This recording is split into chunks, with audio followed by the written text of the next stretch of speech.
Shows how little you know politics. Choose your destiny. You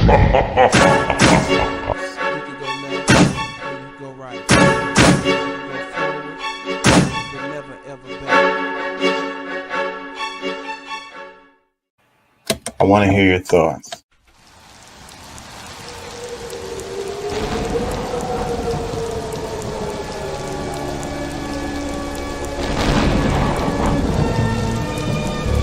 Good evening, my little one. I shall make you psychotic. Mommy, what does psychotic mean?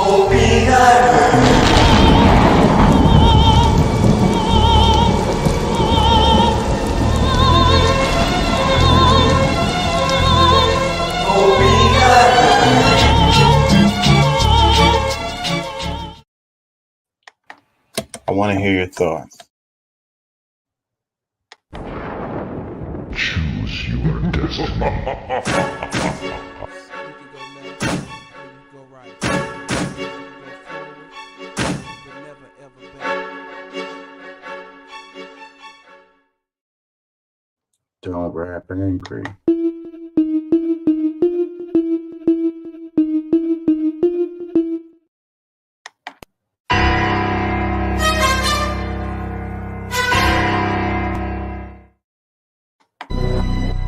Yeah.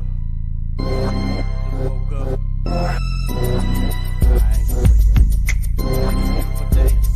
I ain't feeling your side. Yeah. You know what I'm saying?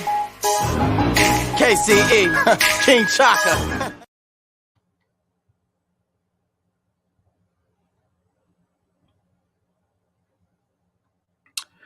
Hey, how y'all doing out there?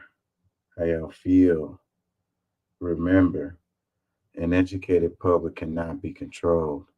Learn to be active. The views and events expressed here totally whacked are not necessarily the views of anyone. ¿Cómo estás? Bien. ¿Podemos ayudarnos más? Sí se puede. Don't take my word for it. Look that mess up. Look that crap up.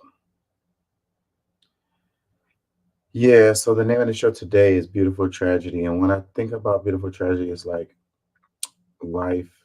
Life is a beautiful tragedy.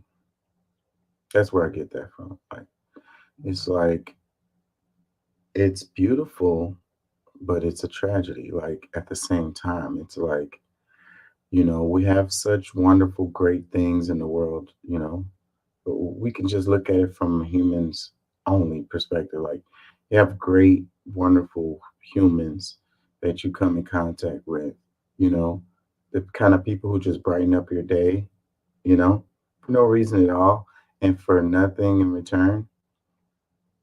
And then you've got people who do the opposite, who just, want to destroy you and your feelings or whatever, like your life, even take your life from you, even. And I think the world, like the earth is that, and I think the universe is that. It's both, I don't know. I guess it has to do with the balance of things, You wouldn't be able to appreciate the good without the bad. So you would need the bad to be able to appreciate the good. You don't know what's up without down. You don't know what's left without right. You have to have that balance, right? So, but I think that it's important for us to acknowledge the reality that life is beautiful, the world is beautiful, the universe is beautiful. It's like awestruck and beautiful. It's amazingly beautiful. It's like incomprehensibly beautiful, but it's also dark and dank and horrible at times. Like it, even if you look at nature, you're going to see examples of it. Like, so anyways, that's just the idea of a beautiful tragedy. I might come back to that, but that's the theme of the show today. What's going on? I got messages already. What's up? Glad you're here, bro. Thank you for the support all the time, man. He says some people suffer Some are privileged. Some people overcome the circumstances and thrive. It's like those people who are so privileged and they haven't gone through any strife or struggle. They don't even know their privilege. Like they don't even know the benefits that they're living through in their life. Like they you know they're going to suffer even within privilege because they haven't had any real suffering before. A lot of us that come from the struggle, we can really enjoy life. We can really enjoy it because we look around and we see we think about our childhood and the things that we went through in our childhood. Because I do it all the time. And I'm like, man, I remember living in a house with a hole in the roof. you know when it rained, the rain came in the house. Heating up your water in the microwave. I remember that kind of struggle. Like that's real deal Holyfield shit. So when I look around, the lights is on, the Wi-Fi is on, I got a washer and dryer. I remember when I used to have to walk to the wash interior to go wash my clothes. I didn't have a car and I didn't have a washer and dryer. And I literally had to, and I had a small child with no mom. So, and she was absolutely no help. I'm carrying all these bags and shit, and I got to keep her with me because I can't leave her. She's this little kid. And man, you talking about struggle. I remember catching the bus to go grocery shopping. You know what I mean? Having to carry groceries on the bus. There was no other way for me to do this. Like, if you guys ain't never been through anything like that, then maybe you can't sympathize. But me being able to freaking drive my car to the grocery store and pick up the groceries is a privilege and a treat, and I feel it, and I'm happy that I can do that. He said, "King and rats." I dealt with rats too. I lived in a house. We was on a we was at the back of the neighborhood, so it had like a railroad track behind it. It was like the last house, the last row of houses in the neighborhood, if y'all understand. And it was like a big, huge field going back to the railroad tracks. So yeah, so like this house had a problem with rats, and they would always find ways in, like no matter fucking what. And they would be running around in the fucking living room and shit. They'd be in the washrooms, geek, geek, geek, geek, geek, like they having a party and shit. They wrestling and shit. Like, what the hell is going on? Yeah, man. Could not get rid of those things. Like, no matter what. That you set traps. That's where I learned about poison. You don't really want to poison rats because they'll go and they'll die in your wall. And now you've got this stench that you don't know where it's coming from, and you can't even get to it. Like that's the worst thing in the fucking world. That's the worst in the world. Like traps are much better because you trap them and then you can throw them out. But if you do poison, they'll go die somewhere where you can't find them and you just smell them and it's like, oh my god, it's the worst thing you ever want to go through. Smith said Fort Worth, Texas over here. H-Town. He says, yes, sir, it makes us stronger. Yeah, the struggle makes us stronger.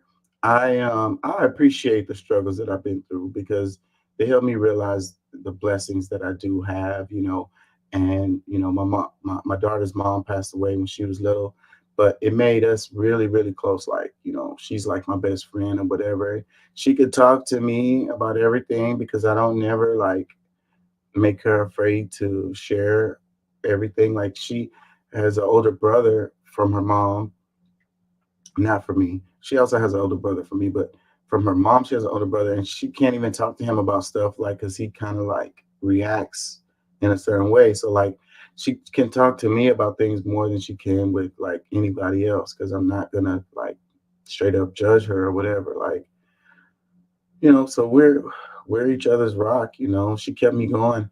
I think she's a good reason why I'm alive today. I really do. Like all the stuff I've been through, I don't know where I'd be right now if it wasn't for, because I had to stay strong. I had to keep it together. I went insane, I want to say, for a portion of my life. And I had to snap back to reality because I was looking at this child who freaking completely depended on me. And I was like, okay, Chaka, You gotta fucking get it together. You know what I mean? You guys to get it together. Stop tripping. Freaking get off that crazy shit and come back to fucking reality because this child needs you to be here. And that's what I had to do, man. So I don't know. It's give and take, good and bad with everything. What they say don't what doesn't kill you makes you stronger. Says that's because you're smart. I don't know. They say when you go crazy and you come back from insanity that you have to be intelligent. Like you're gonna gain intelligence through that. Um, but you never all the way right. Like I'm a weirdo. Like and I don't fit in with anybody. And I think it's because of the stuff that I've been through and the way I think. I think totally different from others. So yeah, they don't understand me, but that's okay. They'll never understand me. They never been through what I've been through. They haven't seen what I've seen.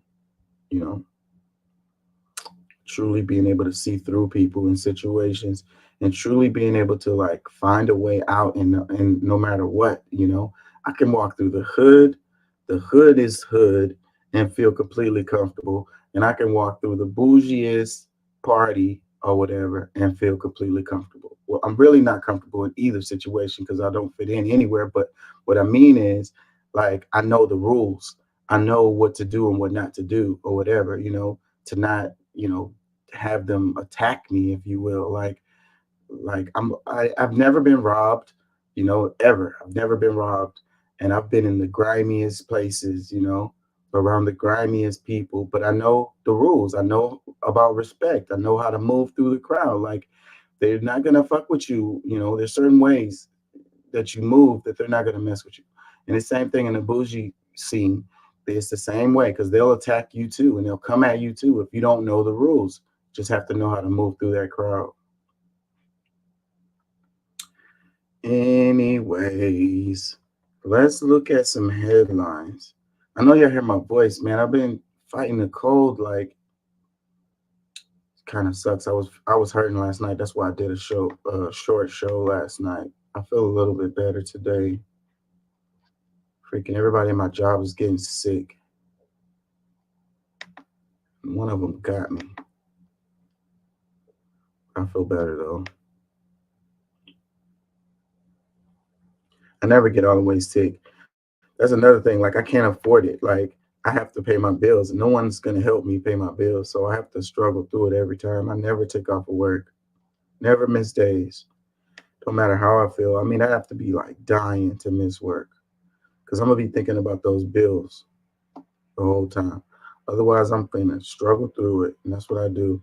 It really kind of keeps me healthy too. I think moving around is the best thing for me because that's the way I've been my whole life. Like gotta get out there, gotta grind, I gotta put it in. So when like if I sleep too much or if I don't move around enough, I start feeling sick.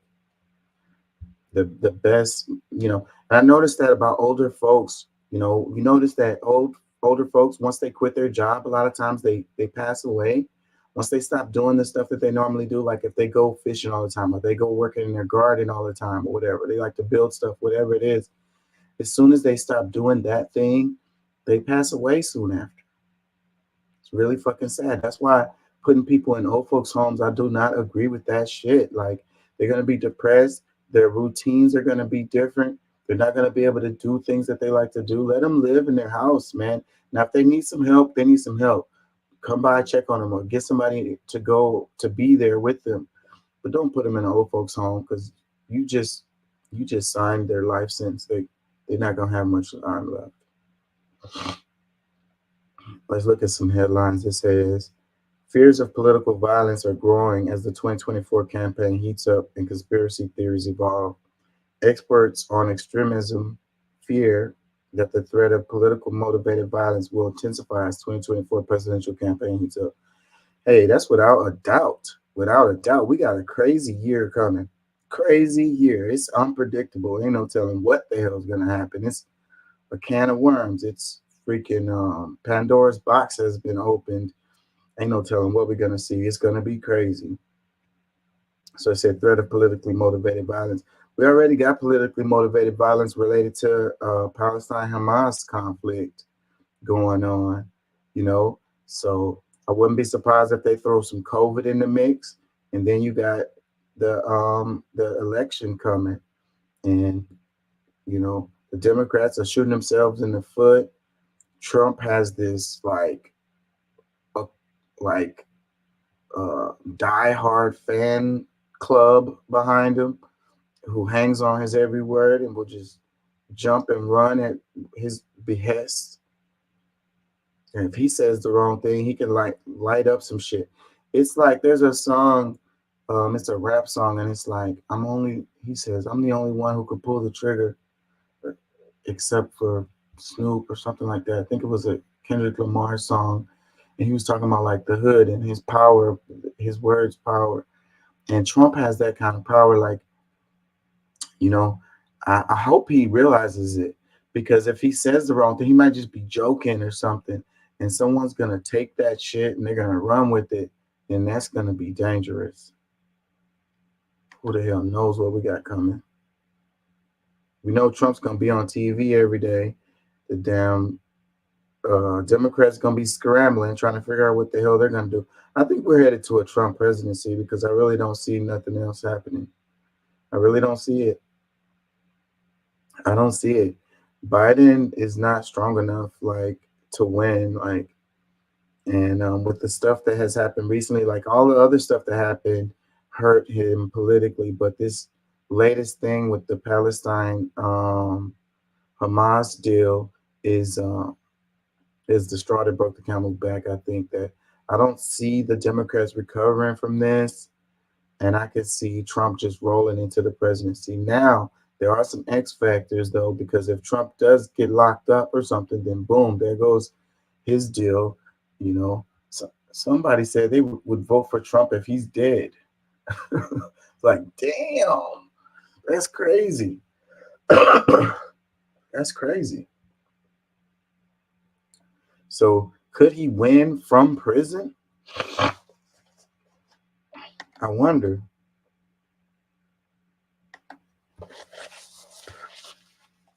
Yeah, but I think, hey, I'm not no Trump supporter. I'm not gonna go vote for the guy, and I'm not voting for Biden either. But it's looking like Trump is gonna steamroll his way into the White House, and then things gonna get even crazier once he gets in there. Let's see. Let's look at this article, because this is kind of interesting. Am I sharing?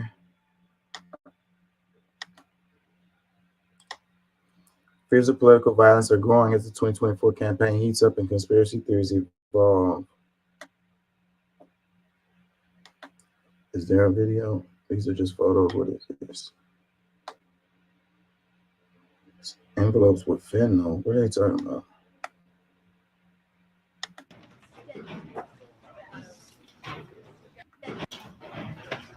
Envelopes with fentanyl sent to election offices. I mean, I don't know what that's gonna do. I mean, get some people high? I mean, this people crazy. Fentanyl is killing people because of the overdoses or whatever, but you can't just touch this shit and fucking die. People think it's like that.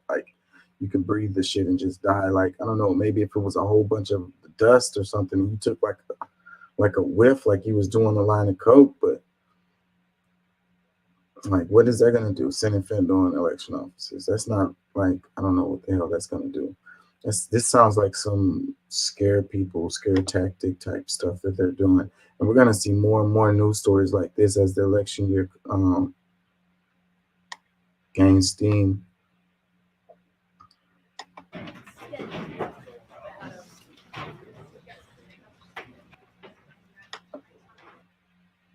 It says, and we are determined and we are passionate. Hold on, my bad, y'all.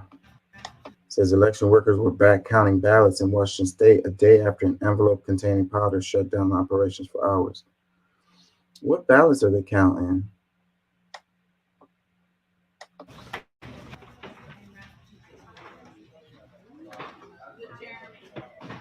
And y'all know they're putting the fentanyl in everything. It's laced in everything.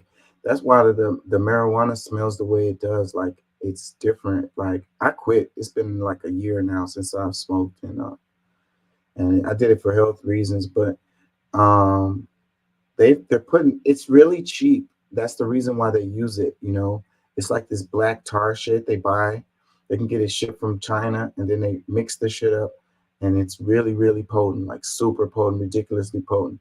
And it's everybody's addicted to it now. If you do any kind of drug, like if you pop pills, if you smoke weed, if you do cocaine, um, you name it, it's in it, and you're addicted to it now because it's that buzz that you're getting is it takes you there. It's it's extreme, it's fast, it's a heavy, it's a muddy ass, dirty ass buzz, like ugh, but it's in everything. So you're used to it now. And then like if you get something that doesn't have it, you're gonna be like, oh, it's not that fire or whatever or whatever. And you unknowingly gonna be looking for that shit because you're gonna go and get your stuff from somewhere else or whatever.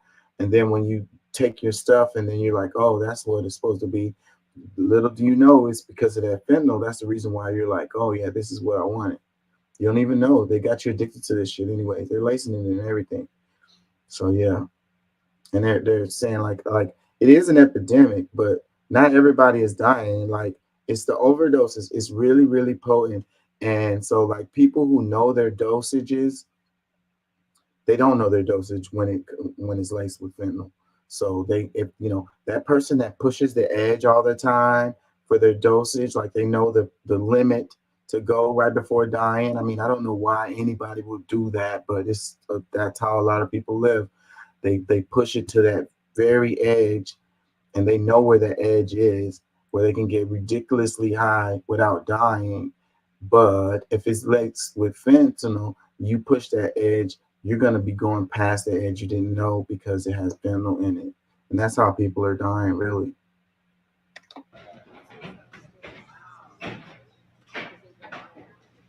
They did their investigation and were able to notify us that, in fact, the envelope did contain trace amounts of fentanyl, similar to the envelope that we received in the August primary election. I'm happy to report that all of our staff are safe and sound. And after 3 hours of being evacuated, the team came back into the elections facility after, of course, it had been professionally cleaned, and resumed processing for this general election. Says election offices in at least 5 states appear to have been targeted, including Washington, Oregon, Georgia, Nevada, and California.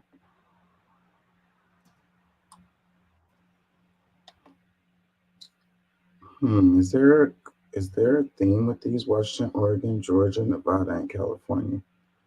All of those are Democratic states. Georgia, not really. Clue, maybe.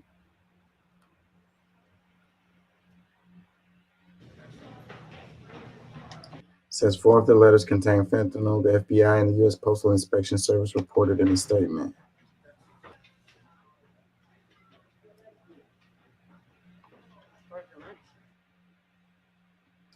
Just south of King County, election officials in Pierce County released pictures of the envelope and letter inside. End elections now. Stop giving power to the right. They don't have. We are in charge now, and there is no more need for them. Also, be aware your ballot drops are very susceptible to noxious chemicals like AMBL. They are unsafe to the public, just saying. Okay, so these are people that's trying to get people to not vote. This is another form of voter suppression, and I really wouldn't be surprised if there's some big wigs behind this. And then it says, stop giving your power to the right that they don't have. So then it's making it look like this is coming from the left, but I really wouldn't be surprised now that it was somebody from the right who is putting this in there. It's just opposites day, and that's just how things go. And like if you flip things the opposite, a lot of times that's going to be what it is.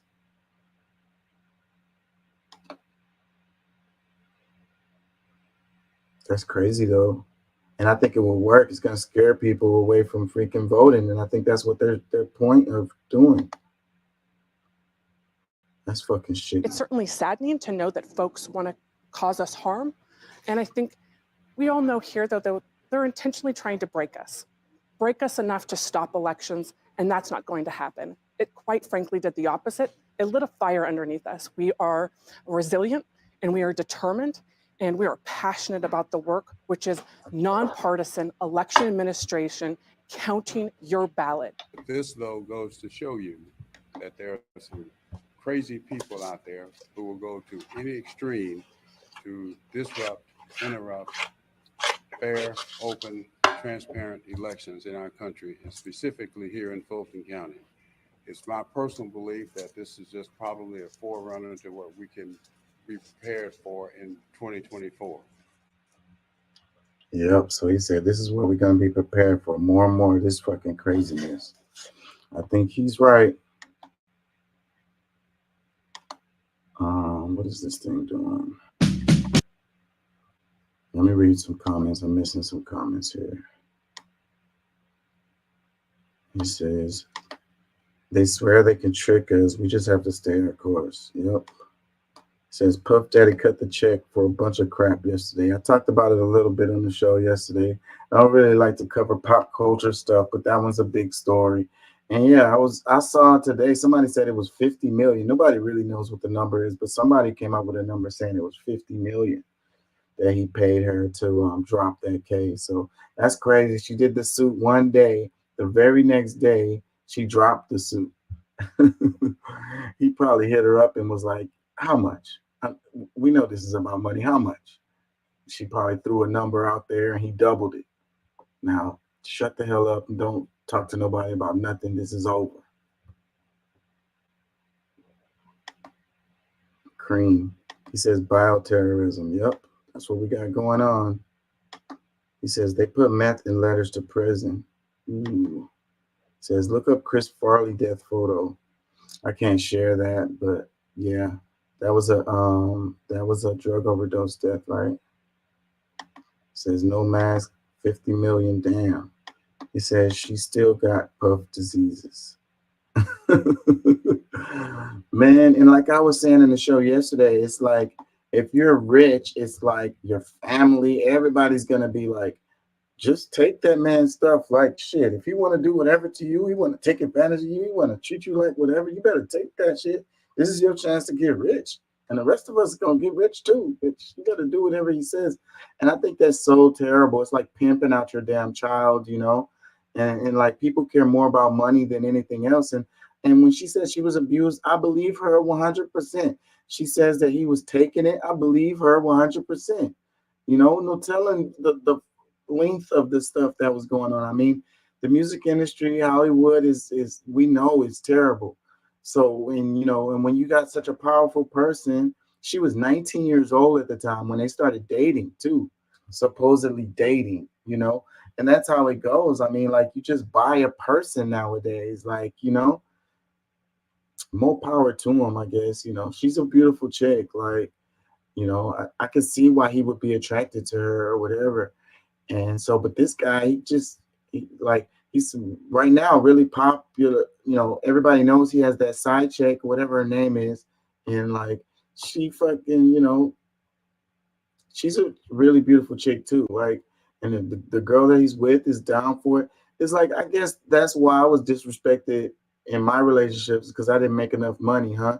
It's like, that's what it's all about. People only respect money. It's like, you know, depending on your freaking income level, then they're gonna respect you and you can do whatever you want or whatever. But if you ain't making like whatever amount, then they're not even gonna respect you because you're not respectable because you don't make enough money.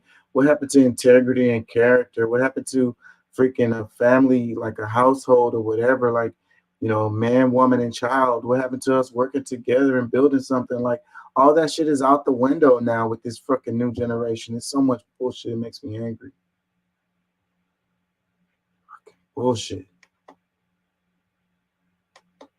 So what am I gonna do then? I'm gonna get my money right, and I'm gonna freaking give me a young chick too. How about that? And I'm stunting on all my exes. How about that?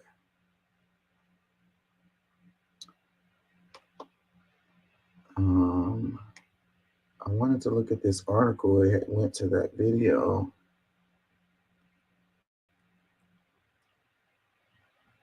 So let's read this. By Alice Winston and Michael Kunzelman, November 18th, 2023. I don't know why they played that video. It's not even related to the story. It says, the man who bludgeoned former U.S. Speaker Nancy Pelosi's husband, and the screen flips, with the hammer last year, consumed a steady diet of right-wing conspiracy theories before an attack that took place with the midterm elections less than 2 weeks away. As the 2024 presidential campaign heats up, experts on extremism fear the threat of political motivated violence will intensify. From Pizzagate to QAnon and to Stop the Steal, conspiracy theories that demonize Donald Trump enemies are morphing and spreading as the front runner for the 2024 Republican nomination aims for a return to the White House. So, Stop the Steal, QAnon, Pizzagate. Now, this Pizzagate thing went way deeper than what they were saying that it did or whatever.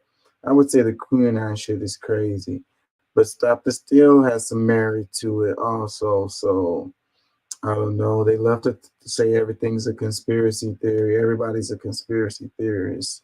We're all crazy. They love to put you in that box. So it's like, oh, Pizzagate, it's like fake news. Oh, QAnon, fake news. Oh, you one of those Stop the Steal people or whatever. It's a way to freaking silence you. It's a way to marginalize you. It's a way to make you like illegitimate.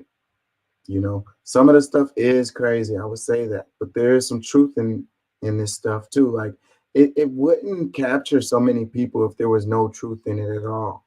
And it's another way to sweep stuff under the rug too. Like with the Pizzagate thing, there was a lot to that, and you know now no investigations or whatever going in that direction because they just called it Pizzagate. Crazy people. So the people that was doing that stuff and are doing that stuff or gets to continue to do it. And if you say something about it, then they're gonna say you're a Pizzagate conspiracy theorist person. Let's read this. It says, no longer are the conspiracy theories and very divisive and vicious ideologies. Why can't I talk?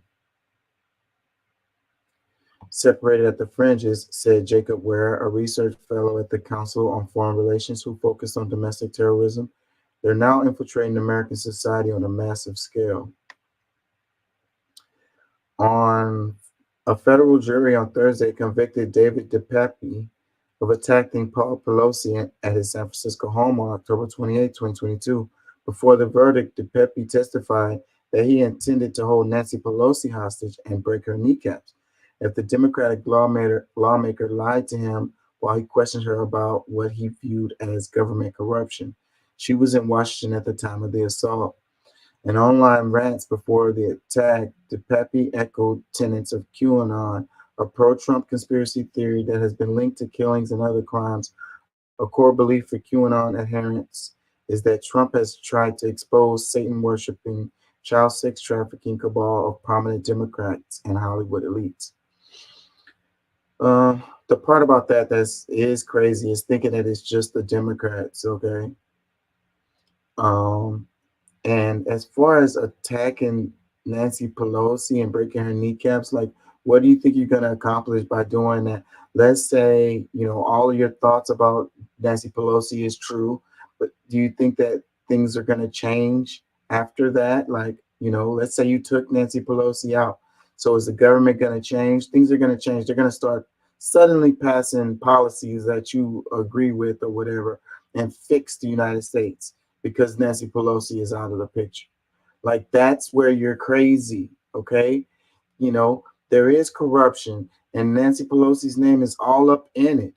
But, you know, it's much deeper than that. Like, Nancy Pelosi is not the one, like, alone. Like, you move her to the side and things roll right on the same. You haven't accomplished anything. Trust me, the corruption will continue. You have to go at it in a different way. That's really like not very thoughtful to go at it in that way. You're not going to accomplish anything but get yourself in jail or killed. It says Trump has amplified social media accounts that promote QAnon, which grew from the far right fringes of the internet to become a fixture of mainstream Republican politics. Many rioters who stormed the Capitol on January 6, 2021, espoused QAnon apocalyptic beliefs online before traveling to the nation's capital for Trump's Stop the Steal rally that day. A message board formerly known as Donald.Win was buzzing with plans for violence days before the siege. See, here goes another thing. So this is coming from AP, and I like to read AP because it's like usually just like, I mean, you got propaganda and everything, but AP tends to, just give you the information. But right here it says, many rioters who stormed Capitol January 6 exposed QAnon apocalyptic beliefs online. So I guess that's true. He said many rioters. I guess I was thinking something different. It says before traveling to the nation's capital for a Stop the Steal rally that day. So, but, they said many rioters. So that's like kind of leading, but yeah, not everybody that was at that rally were QAnon folks. You know what I mean? So, anyways, they did word that properly, I guess. They said many. So many could mean anything, whatever, but they weren't all that. It was a mix of people. It says before QAnon, many Trump supporters embraced the debunked Pizzagate conspiracy theory that prominent Democrats were running a child sex trafficking ring out of Washington's Pizzeria non-existent basement. In 2017, a North Carolina man was sentenced to prison for firing a rifle inside the restaurant. Yeah, they wasn't talking about a non-existent basement. They're talking about tunnels, and they do have tunnels going through Washington, D.C., if you didn't know, all through the city. And they pop up in random places.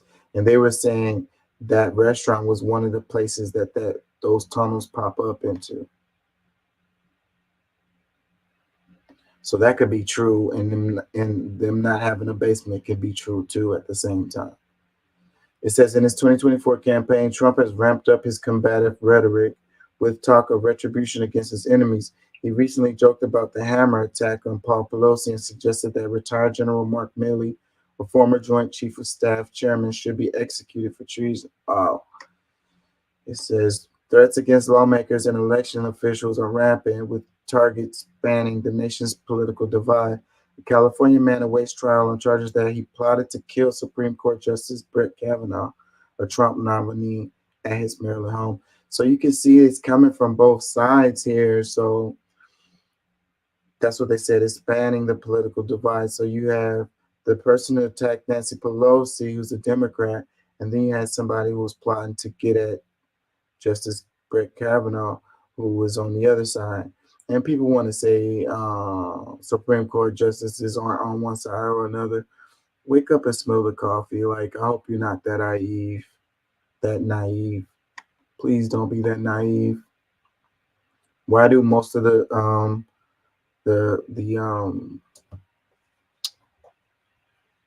why does it come to 5-4 like on like everything, and the same 5 people on that side and the same 4 on that side? Don't lie to yourself. It says Trump's loss to Democrat Joe Biden in the 2020 election did not end the spread of QAnon influenced conspiracy theories and its unrealized prophecies. The leaderless movement, ever-changing ideology, often adopts beliefs from other conspiracy theories. It's been really good at evolving with the times and current events, said Shaheen Kane, data collector manager for University of Maryland-based Consortium for the Study of Terrorism and Response to Terrorism. In a 2021 article, Kane and START senior researcher Michael Jensen examined QAnon-inspired crimes committed by 125 adherents since the conspiracy theory originated on the 4chan image board in 2017. They found that more extremist offenders were connected to QAnon than any other extremist group or movement in the United States. In 2020, millions of people were radicalized on behalf of this conspiracy theory. It's really hard to tell who is going to mobilize on behalf of a conspiracy theory, King said. You better believe that these people are watching y'all too, so y'all better be careful because, them talking about it in this article tells you that they're looking at this, you know, and they're thinking about this, and they're worried about people, you know, political violence. So you may have a VPN, you may have some random ass picture on your social medias or whatever, but they are tracking you, they are watching you, and a lot of times they probably know exactly who you are. Okay, so like, don't think that they don't. You know what I mean? Like, that's a real thing. Like, you know, the media or people might be saying, okay, well, conservatives aren't the ones who do this, it's Antifa or whatever. But you better believe that the FBI, CIA, whoever, the police that are watching this stuff, they're looking at both sides. They're looking at everybody, okay? Anyone that could be on that, and it's so many that could be right on the edge of, you know, quote unquote radicalized, that they're looking at them and they're just like, they probably have algorithms that stuff that you said or whatever and come out with a score that determines how likely you are to do something. So, and if you score high on that, then they're going to be watching you really, really, really closely. So the moment you go and try to do something, they're going to pop up right there, you know? Yeah, don't be that guy, you know, that gets killed behind, you know, this situation. Because if you think the cops are going to be on your side, don't, you know, because their job is to protect property. Their job is to protect power, you know. And these people that are in the Democrats and the Republicans, both sides, they are in powerful positions, and the police job is to protect them, and they're going to do that. It says DePappy, the Paul Pelosi attacker, testified that his interest in right-wing conspiracy theories started with Gamergate, an online harassment campaign against feminists in the video game industry. Beginning in 2014, misogynistic gamers terrorized female game developers and other women in the industry with threats. Brianna Wu, one of Gamergate's original targets, says she wasn't surprised to hear it linked to a political motivated attack nearly a decade later. Wu said Gamergate emerged from the same online recesses that spawned far-right conspiracy theories such as Pizzagate and QAnon.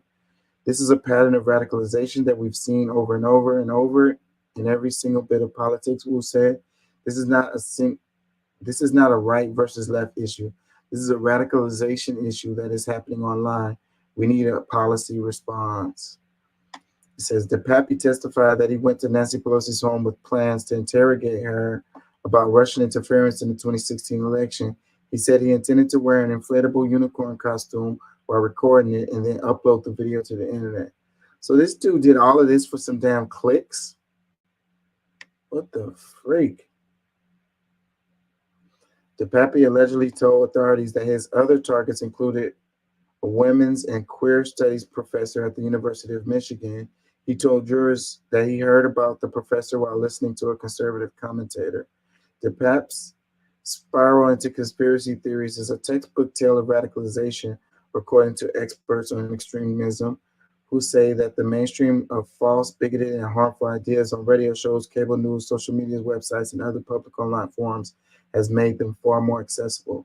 The problem is exacerbated by lax content moderation on social media and growing conspiracy creating cottage industry looking to use extreme rhetoric to cash in their widening audience, said American University professor Brian Hughes, Associate Director of Polarization and Extremism Research and Innovation Lab. This right here, where they said the problem is exacerbated by lax content moderation, that sounds scary to me because, like, we're in the age of censorship, like, big time. Like, they're censoring left and right, left and right, left and right, and people are justifying it. So whenever you let them censor someone that you don't want to hear, the next time they're going to censor you. You have to, like, stand for that freedom of speech thing, even when it's something that you don't want to hear or something that you don't agree with or whatever. Now, if somebody is doing something malicious as far as hurting people, that's different. But if it's just whatever, you know, them saying stuff that you don't agree with and you okay with them censoring it. And that's the reason why we're not getting any good news. That's the reason why we don't have good journalism. That's the reason why the internet is heavily filtered and this is the direction we're going in. So if you start saying the problem is exacerbated by lax content moderation on social media and growing conspiracy theory creating cottage industry, it's like, so they're gonna say, okay, well, we need to go in here and clean up the internet and block it and block everyone who says stuff that we don't agree with. So power, the only thing that you're gonna see on the internet is fluff and garbage or stuff that is condoned by the powers that be. Anything that's pushing for revolution or change is gonna get pushed down. I don't know. I feel like I'm losing y'all. Am I losing y'all?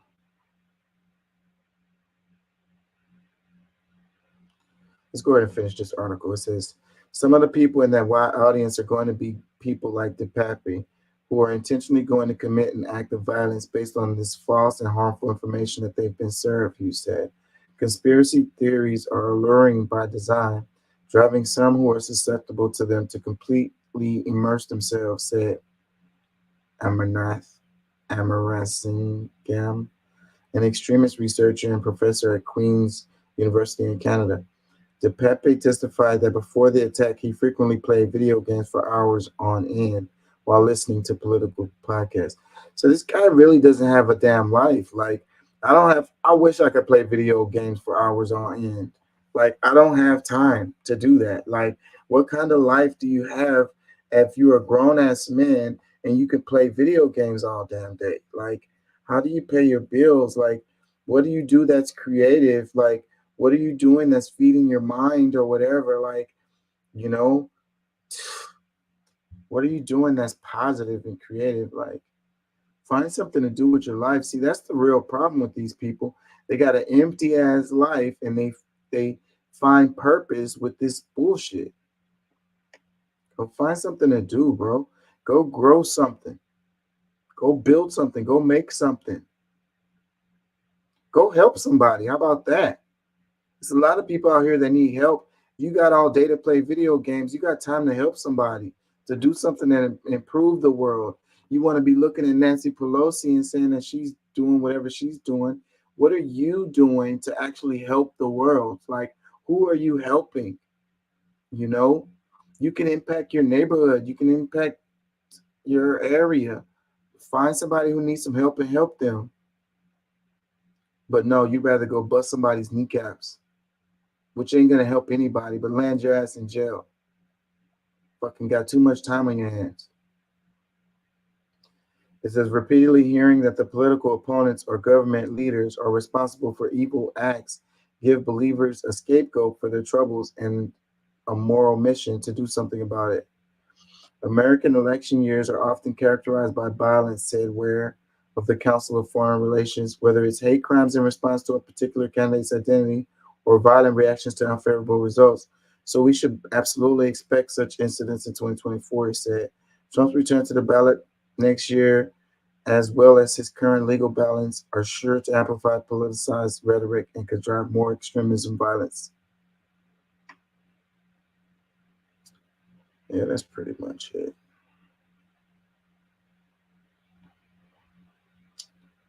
What? Is it a video that I skipped over in here?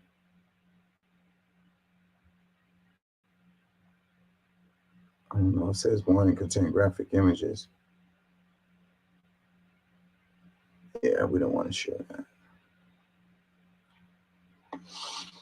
Anywho, yeah, political year coming around. You can expect violence.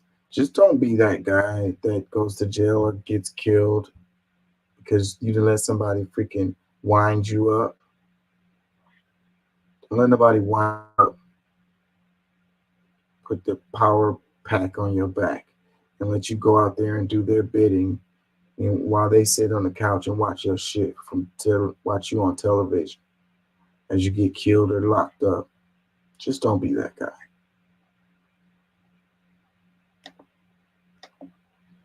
Please. Dude, these people do not care about you. You're a tool to them. They're using you.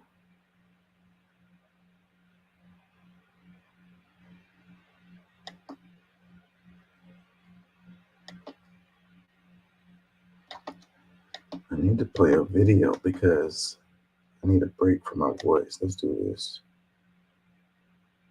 Oh, I don't want to do that. Superbugs. Okay, let's do that one.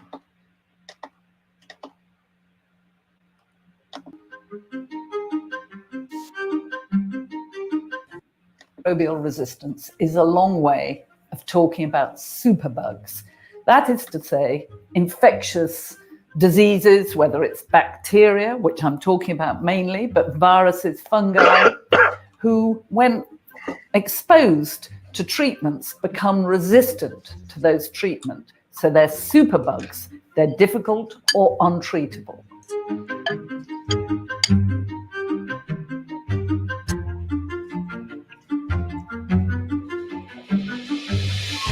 The face of AMR is very difficult to find because you don't get doctors and nurses saying, oh, your aunt died of AMR or a superbug. They say, your aunt died of pneumonia and it was difficult to treat. So somehow, to really galvanize people to move forward on this, we've got to find a face. Imagine living with cystic fibrosis, where you repeatedly get infections. Most of them get resistant infections. Indeed, a young woman I was very close to died just before Christmas last year with an untreatable infection in her lungs. She had cystic fibrosis. The latest data shows that if you're very strict about how antibiotics are used, both in humans and the food chain, you have much less AMR impacting within the health system and on patients, and fewer deaths. So it's no surprise that the worst cases are actually in sub-Saharan Africa. Did you know that 1 in 5 children under 5 who die because of untreatable infections? They die because of AMR. Meanwhile, India has the highest use per capita of antibiotics and the highest levels of AMR. So this is tragic for low and middle income countries while causing deaths in rich countries as well. It's about human health security, of course, but it's actually about the security of our food chains. We need antibiotics to treat sick animals, sick fish, ill plants, but we don't need them overusing either in the human sector or the food chain. And there's also environmental security that matters. We animals, whether we're humans, pigs, fish, whatever animals, pee or poo out over 80% of antibiotics. We're contaminating the environment in that way.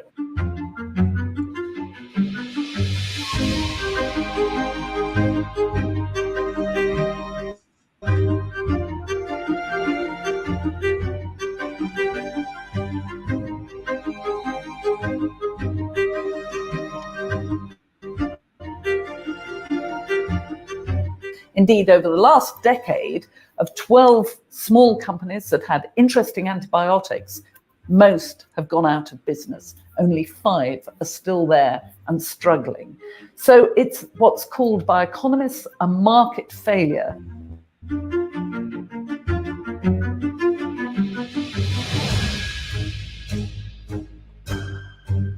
We need industry and governments to focus on how to sort the market failure. We need the food chain to not use antibiotics for growth promotion and never to use medically critical antibiotics unless an animal's very sick. We need humans to have access to the drugs they need of high quality. And put all of that together with good laboratory diagnostics, and we will be a long way to mitigating AMR and saving lives.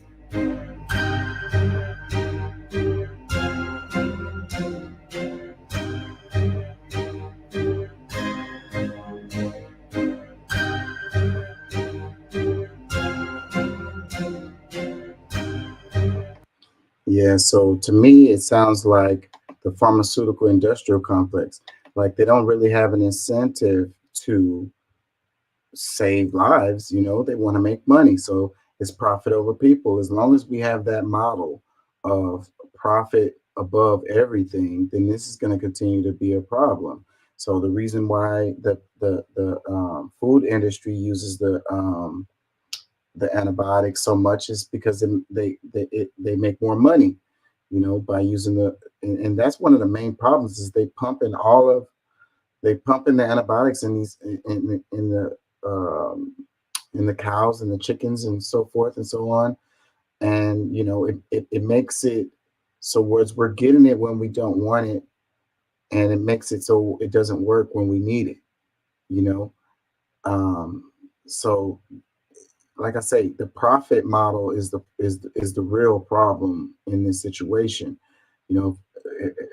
And then the other part where she was talking about other companies coming out with new antibiotics getting smashed. So the other part is the monopolies, the major conglomerates. You know, they squash out any competition. They don't want any competition. They want to monopolize the market, and that makes it, you know, the market weaker. And this is what I'm saying all the time. It's like these monopolies aren't good for the market. Like the market seems like it's strong or whatever, but it's not when you have 1, 2, 3 companies that dominate every sector, you know. So it doesn't have vitality. It doesn't have you know, what's the word I'm looking for? It's not able to adjust and make moves quickly and easily because it's this big, huge ass machine, you know. So it's not innovative, and it can't be when it's only 3 companies running each sector, you know. So these big companies need to be busted up. They can't have so much power, so which they squash out any competition. Competition is good, you know. It's good for us. It's good for the market too. It makes the market stronger. So yeah, just freaking like I say, they need to pass policy. They need policy to bust up these major conglomerates, and they need policy to make healthcare, you know, like they say, healthcare a human right. I mean, oh, those are crazy words to say, but if at least in the healthcare industry, it could be about people more than about money, then that will have a dramatic improvement on this situation. But I don't see none of that improving. We'll continue to go down this same road, and it'll get to the point where none of the main antibiotics that we use don't work, you know. Hopefully some kid in his basement, you know, I'm sure there's plenty of stuff out there. All we have to do is go into nature. You know, they were talking about the oceans and looking at, like, I saw this clip where they were showing these dolphins and they were rubbing themselves through these what is the word for it? It's a little poisonous plant. I want to say it stings you too or whatever, like. And they were purposely rubbing themselves through it, and they didn't know why on the show or whatever, but they had theories, and one of them was that it had antimicrobial benefits for the dolphin, and because, you know, they don't have to do that, and it's not necessarily a natural thing for them to do, so it's something that they learned. And if we look in the ocean, we probably could find some brand new antibiotics that'll work for us. Dolphins are mammals, so if it works for dolphins, there's a good chance it'll work for us. But again, you know, we need competition in the market for that to be the case. I want to read some of these. It says, Professor Dim Sally Davis, future counselor of future of tackling antimicrobial. She says, an initiative dedicated to finding new approaches. Oh, that was the end of it. It says, what do you have to say more? It was something in here I wanted to read because it said they didn't have an incentive. Superbugs caused by antibiotic resistance are rising threat. So this was Professor Dame Sally Daves who was talking in this video. I don't want to waste time, but I can't click through this for some reason. Why can't I flip through it? Screw it. Let's just read some comments. It says the UK Special Envoy on Antimicrobial Resistance explains how to tackle the growing crisis. It says every year, superbugs kill 1.27 million people. It says, but few of us know about the growing issue. I knew about this way back in the day, so this is not a new thing. Like, we've been going in this direction for a long time, actually. And they said that it could come a day. It's already getting to that point where it's like only one antibiotic left that works after the other ones don't work. And when that one doesn't work, then we're just automatically screwed. And people will just get a regular ass infection and mess around and die from it because the antibiotics don't work. Comments. It says, nothing you say means much while the population is slowly being poisoned and dying of cancer thanks to all the cancer-causing chemicals allowed in our food, water, and air.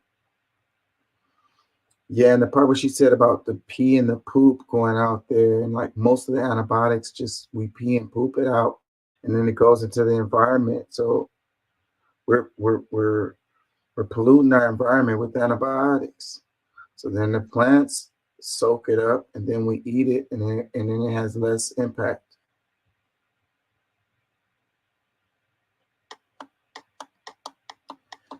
Comment.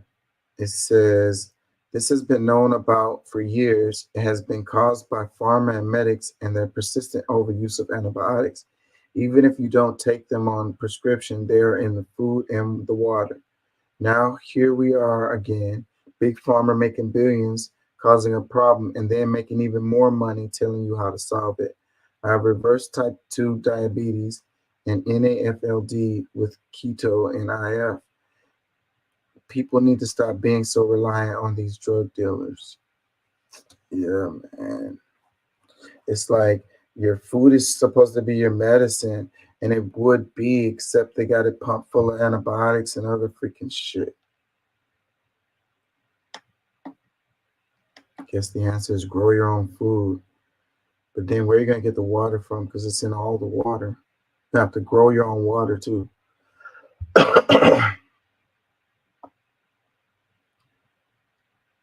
It says, you mean because you've wrecked people's immune system with mRNA vaccines? Come on, bro. That's not what we're talking about here. It says superbugs created by the Bill and Melinda Gates Foundation. You guys got to look at reality. Like, some of this stuff is true, but you're not going to reach real conclusions when you say stuff like this. Like, so then what are we supposed to do then? Like, you know, it's hopeless if you're looking at it this way. You have to look at the facts and the reality of the situation so that we can come up with policies that really make a change.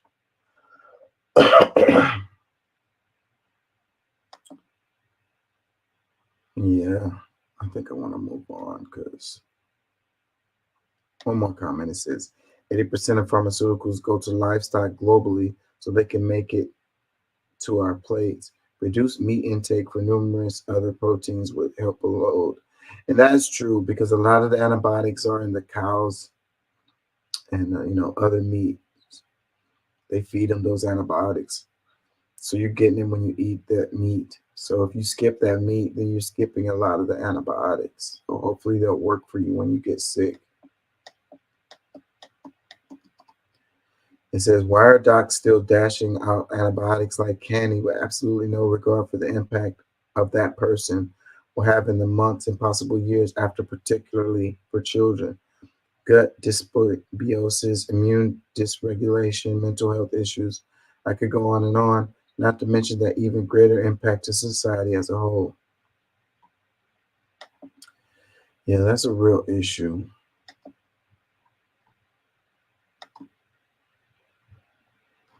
Well, I'd like Doc or Pat or somebody to get in here tonight. Check this out. Intercept posted this. It says, Hillary Clinton is lying about the history between Hamas and Israel, by John Schwartz. It says, on Tuesday, former Secretary of State Hillary Clinton published an opinion piece in Atlantic headlined, Hamas must go. Why does she believe this? The subhead explains, The terror group has proved again and again that it will sabotage any efforts to forge a lasting peace.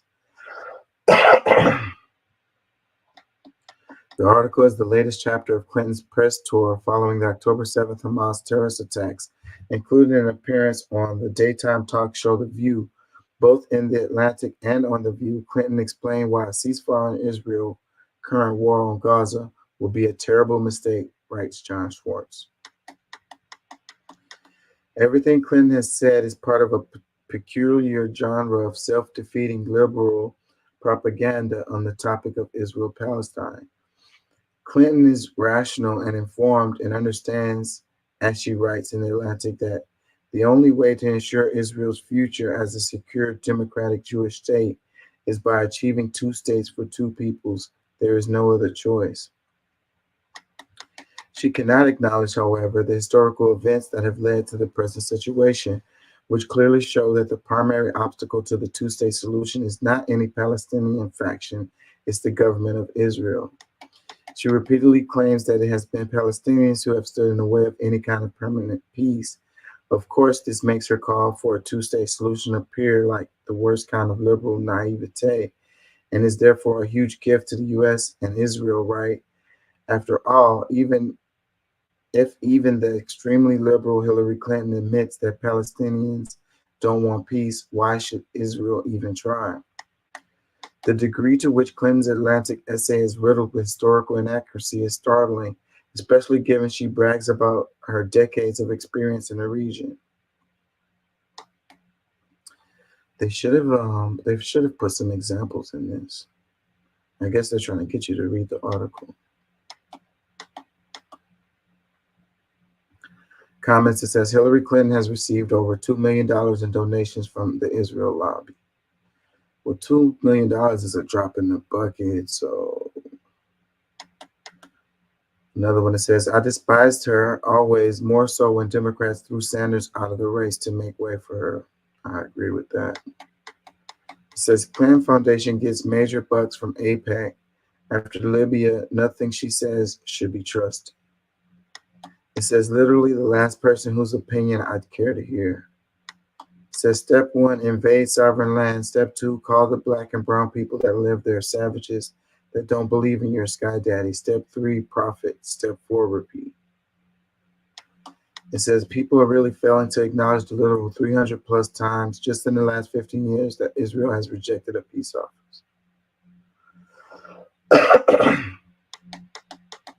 It says, can his family just crawl into a basement somewhere, shut up and paint like Bush? We've heard enough lies and they've caused enough damage and suffering for 10 lifetimes. One more. It says, a cursory look at history is all you need. And no, I've never felt it for her. Electing women that may as well be bloodthirsty men doesn't do it for me. Not feminism. Break a glass ceiling somewhere else. Yep.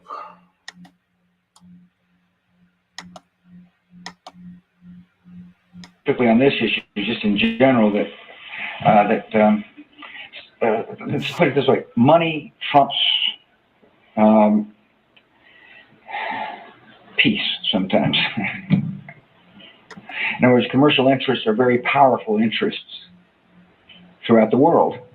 Specifically on this issue, just in general, let's put it this way: money trumps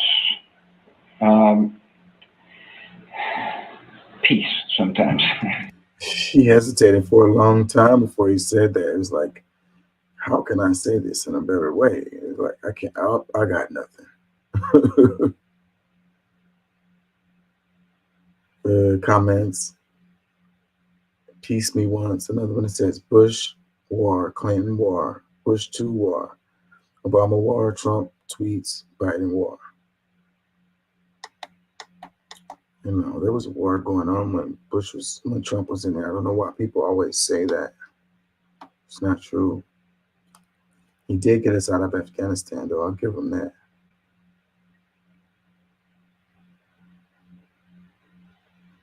It says they are creating a new canal to rival the Suez Canal that will net trillions in trade. Guess where the new canal will be built? Directly through Gaza. Go figure.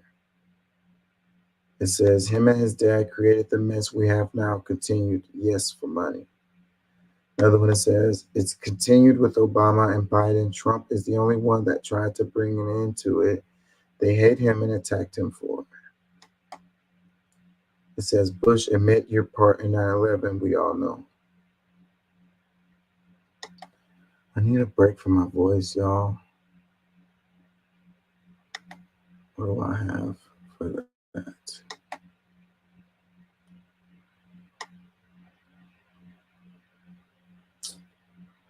Whatever this is, posting this bullshit on my group chat. I wish they would fucking stop.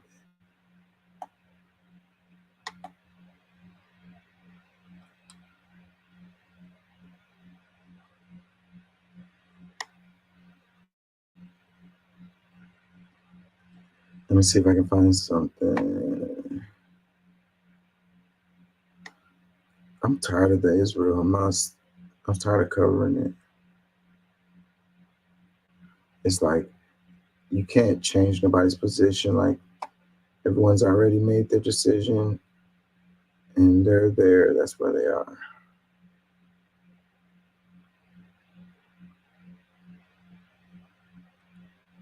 Did I play this one about Julian Assange? I think I played that.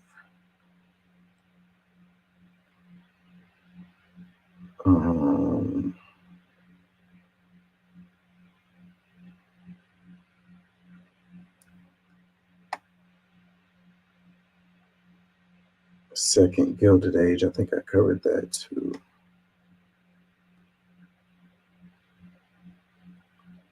Hold on, y'all. Give me a second. I'm trying to look for something to give myself a break.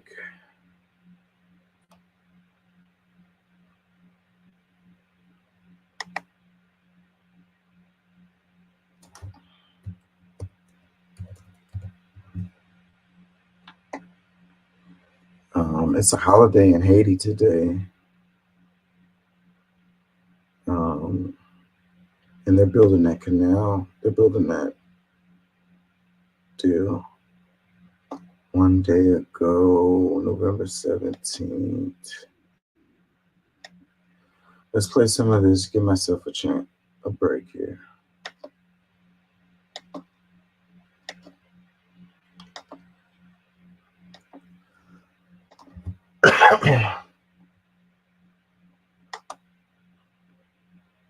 Viewers like you. Please support our work at democracynow.org/give. Welcome to Democracy Now!, democracynow.org, the War and Peace Report. I'm Amy Goodman. Israel's unceasing bombardment of the Gaza Strip has entered its 7th week with fresh attacks on residential buildings in the Jabalia refugee camp that killed at least 18 people. On Thursday, Gaza's main telecommunications companies went out of service due to a lack of fuel for generators, plunging most of the besieged territory into another communications blackout. Israeli troops occupied the Al-Shifa hospital for a 3rd straight day, where some 7,000 trapped medical workers and patients face a worsening humanitarian crisis. An Al-Shifa doctor said 43 out of 63 intensive care patients who are on ventilators have now died after supplies of oxygen and fuel ran out. A large number, they say, of premature babies have also died due to Israel's siege on the hospital. On Thursday, Israeli and Egyptian authorities allowed a handful of wounded Palestinians through the Rafah border crossing for treatment in Egypt. This is Ahmed Mazen Abu Shama, a Palestinian boy whose leg was amputated after he survived an Israeli missile strike on his family's home.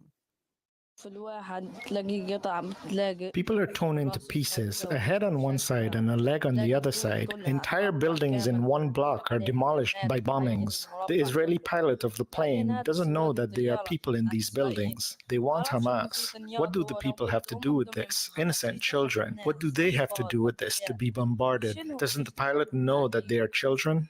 On Thursday, the Indonesian hospital in northern Gaza reported it had been forced to halt services, leaving dozens of patients who urgently need surgery untreated in a reception area. This comes after Israel bombed the Jordanian field hospital in Gaza, an attack Jordan's government condemned as a war crime. The UN Agency for Palestinian Refugees, UNRWA, says it may soon be forced to suspend all humanitarian operations in Gaza due to lack of fuel. UNRWA's chief said Thursday, quote, "I do believe there's a deliberate attempt to strangle our operation." An Israeli drone strike on the occupied West Bank overnight killed 3 Palestinians and injured 14 others. The bombing came as part of a major raid on Jenin and surrounding communities by Israeli soldiers who used armored bulldozers to destroy streets and surrounded 4 medical sites, including the Ibn Sina Hospital. Dozens of Palestinians were arrested. Since October 7th, Israeli forces have killed more than 200 Palestinians in the West Bank. The head of U.S. forces in the Middle East is in Israel today for talks with senior Israeli officials. Axios reports General Michael Eric Kurilla, the commander of U.S. Central Command, is meeting Israeli Defense Minister Yoav Gallant and top General Herzi Halevi to discuss Israel's assault on Gaza and fighting along Israel's border with Lebanon. On Thursday, Israel's military shelled villages in southern Lebanon and launched drone strikes after Hezbollah fighters fired anti-tank missiles across the border. It was some of the heaviest cross-border violence since fighting erupted in October. Israeli airstrikes hit several targets around Damascus early on Friday. This follows a series of Israeli strikes across Syria, including attacks that took Damascus and Aleppo airports out of service last month, killing 2 civilian workers. In California, hundreds of protesters shut down all westbound lanes of the San Francisco-Oakland Bay Bridge for several hours Thursday morning, demanding President Biden call for an immediate ceasefire and an end to U.S. military aid to Israel. Police arrested 81 people. The protests came as President Biden met with world leaders in San Francisco at the Asia-Pacific Economic Cooperation Summit, or APEC. In Boston, Massachusetts, Jewish peace activists led a sit-in protest Thursday that shut down traffic on the Boston University Bridge. In a social media post, the group If Not Now Boston apologized to anyone stuck in traffic, but added, quote, "We have tried everything else. We have called, we have marched, we have sung, we have prayed, we have written letters and visited offices, yet politicians like President Biden and Senator Elizabeth Warren continue to stonewall, and Israel continues to slaughter innocent Gazans by the thousands," unquote. We'll have more on the protests against Israel's assault on Gaza after headlines when we speak with If Not Now spokesperson Eva Bugward. Democratic Congress member Becca Balint of Vermont called Thursday for a lasting bilateral ceasefire in Gaza. Balint is the first Jewish American Congress member to call for a ceasefire. In a commentary published Thursday, she wrote, quote, "Like me, there are thousands of American Jews that share a deep emotional connection to Israel because of what it meant for the survival of the Jewish people in the face of extermination. This same history also drives so many of us to fight for the protection of Palestinian lives," she wrote. Meanwhile, more than 300 delegates to the 2016 and 2020 Democratic National Convention who backed Bernie Sanders for president called on the Vermont senator to introduce a resolution for a ceasefire in Gaza. Sanders has so far rejected a ceasefire and has called only for short pauses to the fighting. Meanwhile, the Los Angeles Times has become the first major U.S. newspaper to call for a ceasefire. On Thursday, the paper's editorial board wrote, quote, "It's become impossible to distinguish between Israel's decidedly non-surgical operation against Hamas militants in Gaza and the indiscriminate killing of Palestinian civilians. When so-called humanitarian pauses in the bombardment and ground operations are too brief to realistically permit innocents to flee, or when there's no place for non-combatants to go that is not also in the line of fire, such pauses are so deficient as to be meaningless," the Los Angeles Times editorial board wrote. In Russia, artist Sasha Skochelenko was found guilty Thursday of spreading so-called false information about the Russian military and sentenced to 7 years in prison for replacing supermarket price tags with anti-war messages. The labels featured messages like, "The Russian army bombed an art school in Mariupol. Around 400 people were hiding inside," it said. Skochelenko was convicted under new wartime legislation that criminalizes any anti-war messaging or activism. In her closing statement after her year-and-a-half trial, Skochelenko said, quote, "How little faith does our prosecutor have in our state and society if he thinks that our statehood and public security can be ruined by 5 small pieces of paper," she said. This is opposition politician Boris Vishnevsky. This verdict is unfair. There is no guilt because Skochelenko is not guilty of anything. I will not even speak about humanity here or about equality before the law because sometimes people receive fewer years in jail for murder than for 5 price tags in a shop. It's not justice, it's an execution. In other news from Russia, a former police officer sentenced to 20 years in prison for the 2006 contract killing of Russian journalist Anna Politkovskaya has been pardoned after a military tour in Ukraine. Politkovskaya was best known for reporting Russian abuses in Chechnya, often writing for the now banned Novaya Gazeta. Another journalist has been killed in Mexico. Ismael Villagomez was fatally shot in Ciudad Juarez Thursday while working his second job as a driver. He was a photographer for the newspaper El Heraldo de Juarez, who had worked in media for nearly 20 years. At least 3 people were arrested in connection with his death. His colleagues are demanding justice. Ismael was a good and honest person. He was a good coworker whose life was taken away in this way. We don't want his case to remain unsolved, as has happened with the deaths of other journalists. If the cause was something other than his work in journalism, we want this to be clarified by authorities. And if this is related to his journalistic activity, we want authorities to investigate this even further. The Mexican editorial organization, Ismael's family, and the journalistic community demand clarification of the facts. Man, the attack on journalism is a real thing. No wonder why we don't get good journalism. You know, no wonder we don't get good stories. No wonder we don't know what the hell is actually going on in the world. People are scared, you know. In Mexico, they're killing them left and right, you know. Here in the States, you lose a job, you get fired, blackballed from the industry, you know. You get censored, you know. You can only post the stories that they want you to post, you know. You can't post anything that goes against the power structure. It's really scary times for journalism. That's why this is the most important time for a journalist. You know, putting your life on the line. You have a family, and I totally understand.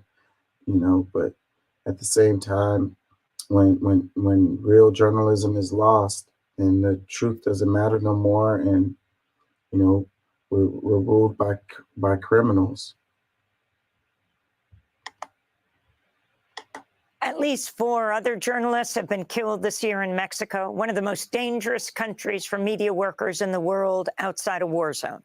Violence has skyrocketed in Mexico following the enforcement of the U.S.-backed war on drugs. Over 100 immigrants held at the Northwest Detention Center in Tacoma, Washington, have started a hunger strike protesting indefinite detention and other inhumane and dangerous conditions. They're denouncing Immigration and Customs Enforcement for failing to properly handle and resolve immigration cases. The group La Resistencia says at least 25 of the hunger strikers have been placed in isolation. Northwest is run by the for-profit prison corporation GEO Group. In Kentucky, a judge declared. That's crazy to me too. Like, you know, if they entered illegally or whatever, then send them back. You just got to lock them up indefinitely, you know? Like, that's crazy to me. Mistrial in the federal civil rights trial of the ex-Louisville police officer who fired his gun during the deadly 2020 raid on Breonna Taylor's home. The jury deadlocked over whether to convict Brett Hankinson, who was charged with using excessive force and violating the rights of 26-year-old Breonna Taylor, her partner, and Taylor's next-door neighbors, where some of the officer's stray bullets ended up. Hankinson faced a maximum sentence of life in prison. He was acquitted last year on 3 state counts of endangering Taylor's neighbors. Federal prosecutors will now have to decide whether to hold a retrial. Yep. So, you know, who's surprised at the outcome of that one? You know? It's crazy. She didn't have nothing to do with nothing.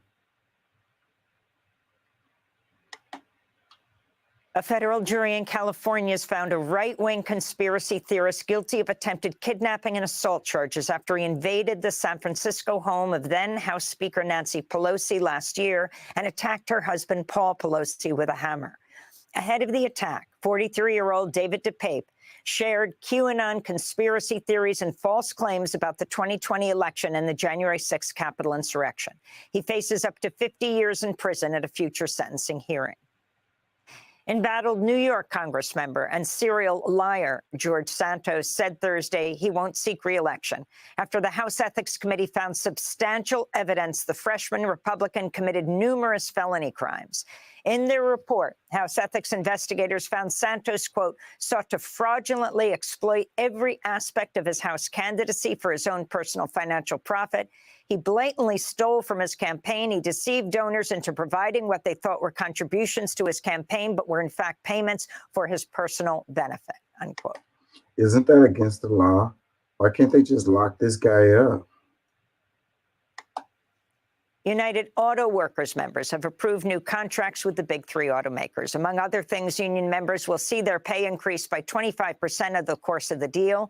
2/3 of Ford workers voted in favor of the deal, while only about 55% of workers at General Motors agreed to ratify their contract. Stellantis appears set to approve the deal at similar margins to Ford. Some more senior employees have objected to the deal, saying pay increases should be higher. Others have expressed disappointment pension benefits weren't expanded to employees hired after 2007. In related news, Stellantis has offered buyouts to half of its non-unionized U.S. staff as part of a cost-cutting move. And thousands of Starbucks workers held a one-day... Wait a minute. So when it says buy out the people who are in the union, does that mean that they got laid off? They bought out the rest of their contract? They strike Thursday on Red Cup Day, one of Starbucks' busiest days of the year. Workers say frequent promotional events and giveaways like yesterday's creates extra stress and unmanageable workloads. Organizers say Thursday's walkout was the largest in the coffee chain's history. A historic union drive has swept over Starbucks stores nationwide in the past 2 years. Over 360 locations are now unionized. This is Edwin Palmasoulis, a Starbucks worker in New York. We want to make sure that we have a better pay, staffing, scheduling, and we have the right amount of hours to work because they've been improperly staffing us. And sometimes it just makes it harder for us to work. You know, sometimes we feel like we work for 2 people instead of 1, and we're just tired. We're just really tired of overworking ourselves. And those are some of the headlines. What does he mean by work for 2 people instead of 1? I don't get that.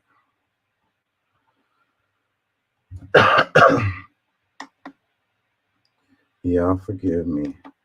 Holding on. I'm holding on. Let's go to this. Package increase or add to or pay down our national debt? It undoubtedly added to our national debt. Republican math here. It added to our national debt. Let me show everybody how much. Wait, hang on. It's a 2 whiteboard situation. Can you read that number for everybody? That's 1.8 trillion. 1.8 trillion. Couldn't even fit it all on one whiteboard. So this is how much they added to the deficit, even as the premise of this hearing is that the deficit is a real problem and that Republicans believe it's a real problem. So if they didn't solve our deficits through the tax code, through that tax piece, they surely took action to fully pay for Social Security and Medicare so that we don't drive up the deficit that way. Dr. Harris, do you know how many Republicans co-sponsor the Social Security 2100 Act, which would make Social Security solvent for years to come? I don't know.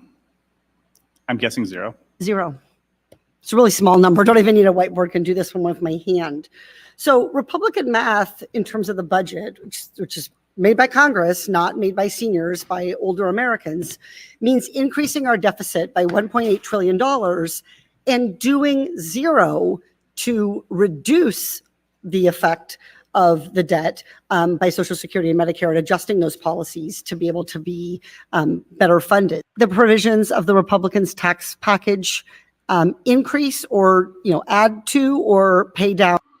So yeah, they're talking about, and then they talk about the debt ceiling, and they talk about fiscal responsibility, and they talk about, we have to cut spending, but they're full of shit, because then they, the only thing they want to cut is social programs, So as far as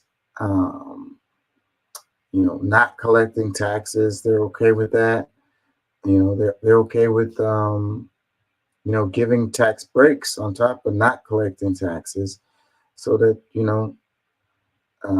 don't have the money to pay for the stuff that they need to pay for. Like, it's so much bullshit.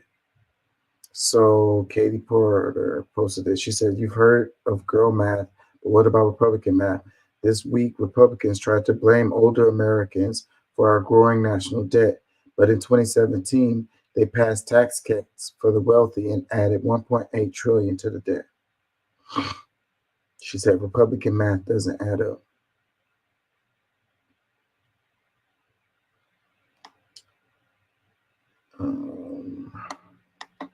Comments are going into the Israel stuff.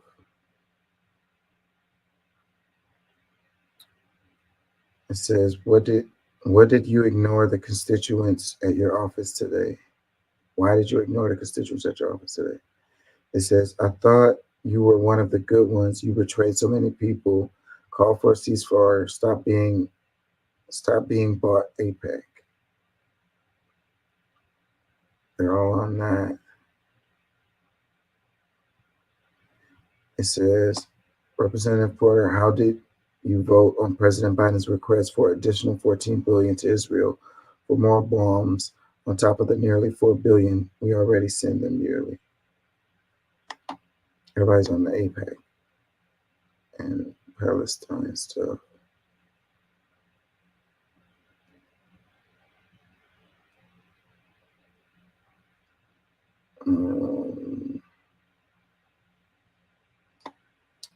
Yeah, she still made a really good point there. Let me see. Check this out. Salem Hospital taking corrective action after flawed procedures. The hospital saying it has notified nearly 450 endoscopy patients that they may have been exposed to serious infections, hepatitis B, hepatitis C, and HIV. According to the hospital, the possible exposure happened over a 2-year period when patients were given medications through an IV in a, quote, manner not consistent with the hospital's best practice. The patients alerted underwent visual imaging, for example, a colonoscopy or gastrointestinal ultrasound. Salem Hospital taking corrective action after flawed procedures. The hospital saying it has notified nearly 450 endoscopy patients that they may have been exposed to serious infections, hepatitis B, hepatitis C, and HIV. According to the So it says nearly 450 patients in Massachusetts hospital may have been exposed to HIV hepatitis. Hundreds of patients at Salem Hospital in Massachusetts were possibly exposed to hepatitis B, hepatitis C, and HIV, the hospital announced. Nearly 450 patients undergoing endoscopy at the hospital may have been exposed over a period of 2 years, according to a statement. Salem Hospital said patients may have been exposed during the administration of IV medications in a manner not consistent with our best practice. Wow, that's kind of scary. Kind of shit right there, make you not want to go to the doctor for nothing. Damn, go to the doctor for some regular procedure and come out with HIV. Comments, it says, working as an HIV sexual health nurse and previous ICU nurse, I have more questions than answers. The math is not mathing. HIV is super fragile For 2 years, this was going on. It says, I'm a nurse and I need way more details. This makes no sense. It says, I'm an endoscopy nurse and I have so many questions. They're not reporting something. It says, I already see a big lawsuit for this hospital. Better get your lawyers ready. It says, are the HIV positives about their mistake? It says, I thank God every day for not being born in the United States. Everyday news there gets worse and worse. It says, and pay so much for health care. Where are the protests about this? Another one, it says, I'm so happy I live in Europe. It says, okay, so needles for intravenous medication or disposables, as in all of the tubing and everything else. I wonder if something malicious was happening.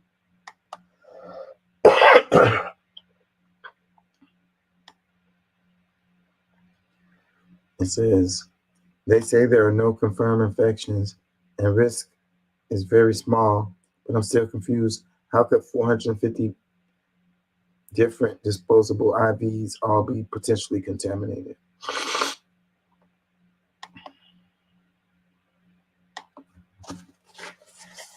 Yeah, they're not saying something. All I know is I'm glad I didn't go to the hospital in Massachusetts.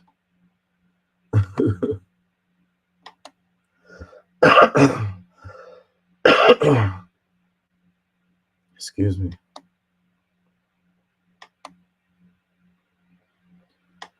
Yeah, this is scary right here. And what the hell do they got going on in that hospital?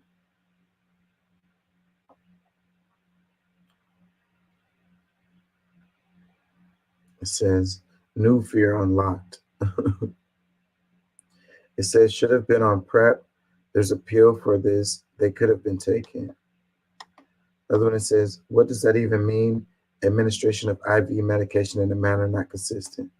Yeah, what does that mean? They were using dirty IV bags. Reusing bags. They must have been reusing something.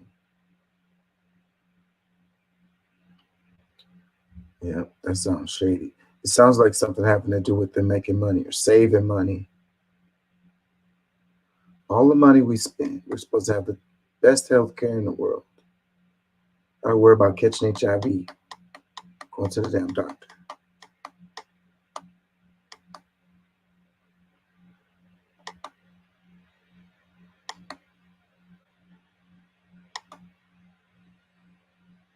California to Texas now regretting their decision. Despite anxiety over Texas's growth and billboards in California trying to persuade residents to stay put, many still chose to switch states, often picking Austin and the larger Central Texas region as their next home. People selecting Texas over Cali cited affordability as a key factor.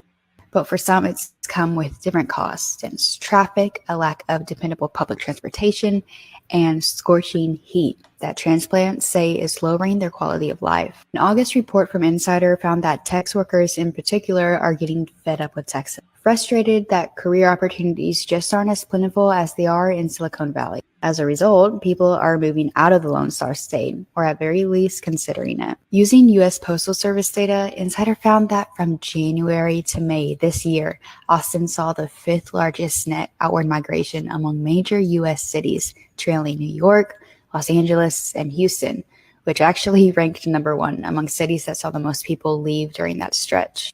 Are people who moved from California to Texas now regretting their decision?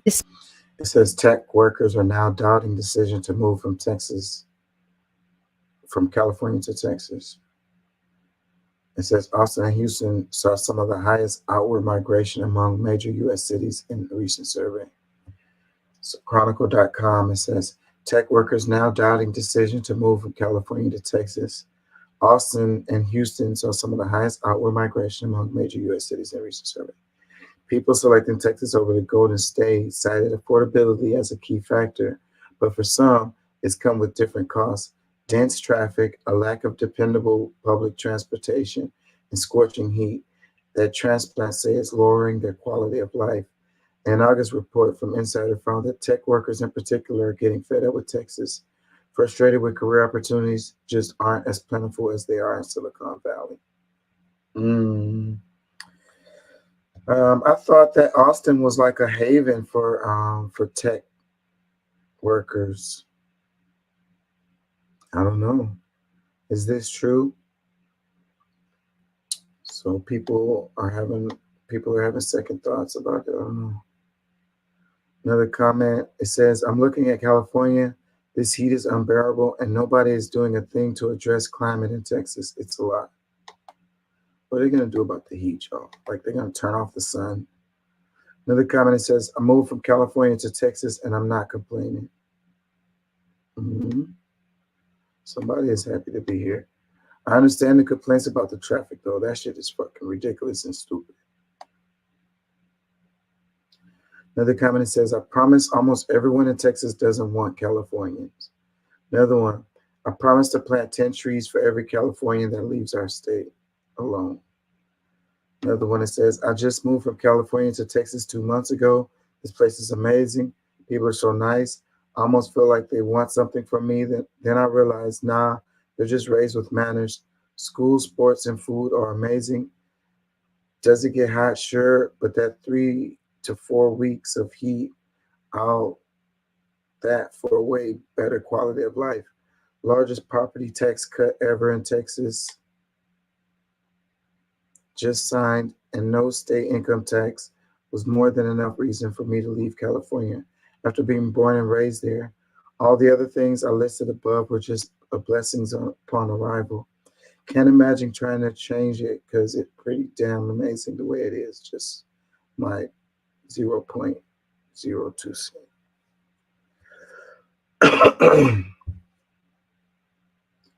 Yeah, so what they say? They were just raised with manners. It says 3 to 4 weeks of heat. What are you talking about? How many years have you been here? We get heat all year round, bro. We get 3 to 4 weeks of winter. It says, I'm from Texas and moved to California. I don't know how people really leave here to go to Texas. I would rather live in a 1-bedroom apartment in California than a 6-bedroom house in Houston. Another comment, it says, what's embarrassing is we have so many hillbillies here who blame transplants for their problems, fully embracing the dumb redneck stereotype. It says, good, best news I've heard all day. It says, damn, that Texas heat coming in clutch. It says, on behalf of Texas, we endorse this message. It says, sounds like a W for Texas, LOL. It says, if I had money for it, I would put up anti-Texas propaganda to get Californians out. And I was born and raised in Texas and absolutely love it here. Essentially, don't California my Texas. It says, yep, Texas and Florida is hot. Don't come here, LOL. It says, no one from Texas like liberals. Go back. It says, I'm from California. Please don't go back to California. Stay in Texas. So we got some weird little Texas versus California thing going on more and more on the internet. I don't really know where that came from, but whatever. I can tell you how long it's going to last, but I can tell you I don't think it ultimately ends until there's a two-state solution. I made it clear to the Israelis I think it's a big mistake for them to think they're going to occupy Gaza and maintain Gaza. I don't think that works. I'm not a fortune teller. I can't tell you how long it's going to last, but I can tell you I don't think it ultimately ends until there's a two-state solution. I made it clear to the Israelis I think it's a big mistake for them to think they're going to occupy Gaza and maintain Gaza. I don't. So CBS News, it says President Biden said that he made it clear to the Israelis that it's a big mistake for them to think they're going to occupy Gaza, adding, I don't think it works. Okay. I'm not a fortune teller, but I think the United States will keep giving money to Israel. I think you're right, buddy. It says, remember when Palestine celebrated 9/11? They were dancing in the streets. I don't remember that. Another comment says, we have no president. It says, how about definitive call for ceasefire? This conflict is going to cost you the presidency. Look at the polls. Yep. Another one that says, yet he gave them $14 billion to wipe them out. Oh, let's not forget he asked for a pause on pressure to ceasefire. Biden is a joke and Zionist. He needs to pay for his participation of the destruction of Palestine and his people. Another comment that says, it's not freaking genocide to Gaza. Hamas is genocide to Gaza. The only thing they had to do was give up. The run is over. The only way it isn't over, some power completely destroys all of Israel. It says he has no right to tell another country what to do. It says, so why are you sending them money? Why are you not speaking up and telling them to stop the killings? Why are you letting it go on for weeks? It says, how you won the presidency. Yeah, I don't know either, y'all. I don't know either.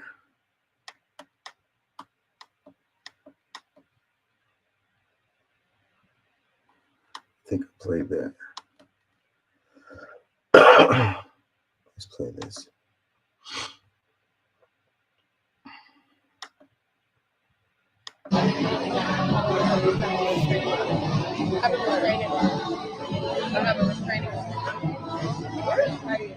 Hey, Kay. I have a restraining order. You guys aren't supposed to be here. Where's the baby? Where the baby? We're here.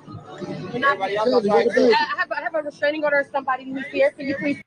Man, I can't play this. It's got that music in there. Boom. And we was here first. This ain't necessary right here. Even necessary. Look, there they go. Thank you. Thank you. I have a restraining order. Infections that could be bombed on. He's harassing me. Him and his family. It's been 6 years. He ain't never seen my Let me go talk. Let me talk to you. I have a restraining order in the car. Let me talk to you. It doesn't matter. You're not supposed to be around. Yes. It's not fair. This is, yes. Okay, so she lied. Come on. Sounds like she turned on the waterworks there at the end. This is toxic all the way. Like it says, thoughts. A father that hasn't seen his daughter in 6 years shows up to her birthday party, and the baby mama cancels the party and called the cops on him. If you, baby mother, and baby daddy can't get along, does that mean to keep the child away from the parent? This is a sensitive ass subject for me. I ain't gonna lie. But yeah, I wish I could have played the other part of the video. But, you know, for me, it just seems like a really bitter baby mama, you know, like it's really sad times. Really sad times. Like, the father hasn't seen the child in 6 years, probably because of her. He clearly wants to give the kids some, he showed up with some presents and stuff. And the other video it shows, hold on. Chicken news. Yeah, don't act delusional. Don't act delusional. Hey, don't run now. Everybody on the way. Oh, that's your bucket? Okay, I'm not going to harass you. This is for your daughter. This for your daughter. What we doing to you for your daughter? You know that don't make no sense. This is for your daughter, Kaylee. Cancel it right now. But why? Fine. Why are you doing that to your daughter? Fine. Why are you going to be like that to your daughter? That's you. You're disgusting ratchet. At all. You're about to have a warrant out for your arrest as well. No, we ain't gonna warrant in the public place. Come here. Hey, if I got a warrant, she must have lied again. I beat the last. You forgot? You mad? Yeah, so she said she canceled the whole ass party. He showed up with some presents to give to his child. She cancels the whole party and calls the police. I think there's a bunch of other ways that she could have handled this. Really, really sad. Let's read some comments. It says, she got a restraining order for a reason. They just don't give them out. So something had to take place for her to be reacting like this. We don't know the story. All we know, it's been 6 years and the restraining order is still in place for someone's safety. So just leave her and her daughter alone. Leave her and her daughter alone. What about his daughter? And you can get restraining orders from just lying to the police and saying that somebody did something or whatever. Like, I mean, and we don't know the whole story true. So then why are you taking her side on this? Like, how do we know that she's not just toxic? Another comment says, I'm scared of women like this. Me too. Another comment says, this is one of them situations where you got to know the backstory. It says, I can tell by her body language, she's loony. Another one, it says, she straight lied as soon as the police showed up, LOL. Let's see. It says, restraining order or not, can't keep that man from being present in his kid's life. Another comment says, she clearly says she has a restraining order that has violated. Y'all don't know what he did to her. Okay, well, what she felt threatened or whatever, is that the reason, like, to cancel the birthday party? Another comment says, he recording because she played them type of games. Smart man. That's selfish of the mama. Clearly, it ain't about the child at all. Another comment says, bro haven't seen his daughter in 6 years. Yeah, that's dead. Probably because of her. It says, y'all don't know what that man did to her to get her to that point. She don't be quick to judge. So don't be quick to judge. Another comment says, she is triggered as fuck. You can see it. She has a restraining order for a reason. Leave her be. Another one that says, females like this is why a lot of kids don't have fathers. Clearly, he's there for his daughter, and regardless of the situation, he comes in peace. She is bitter and dangerous. Sad to say it, but go make a new kid and move on.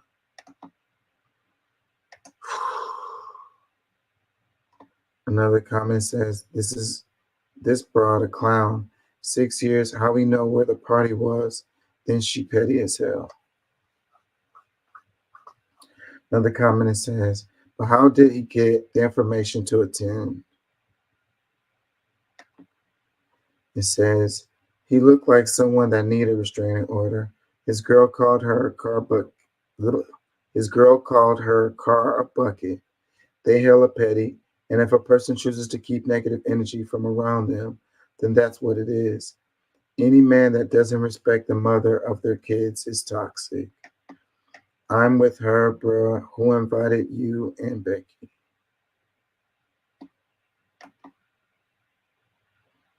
Another comment says, she being real extra.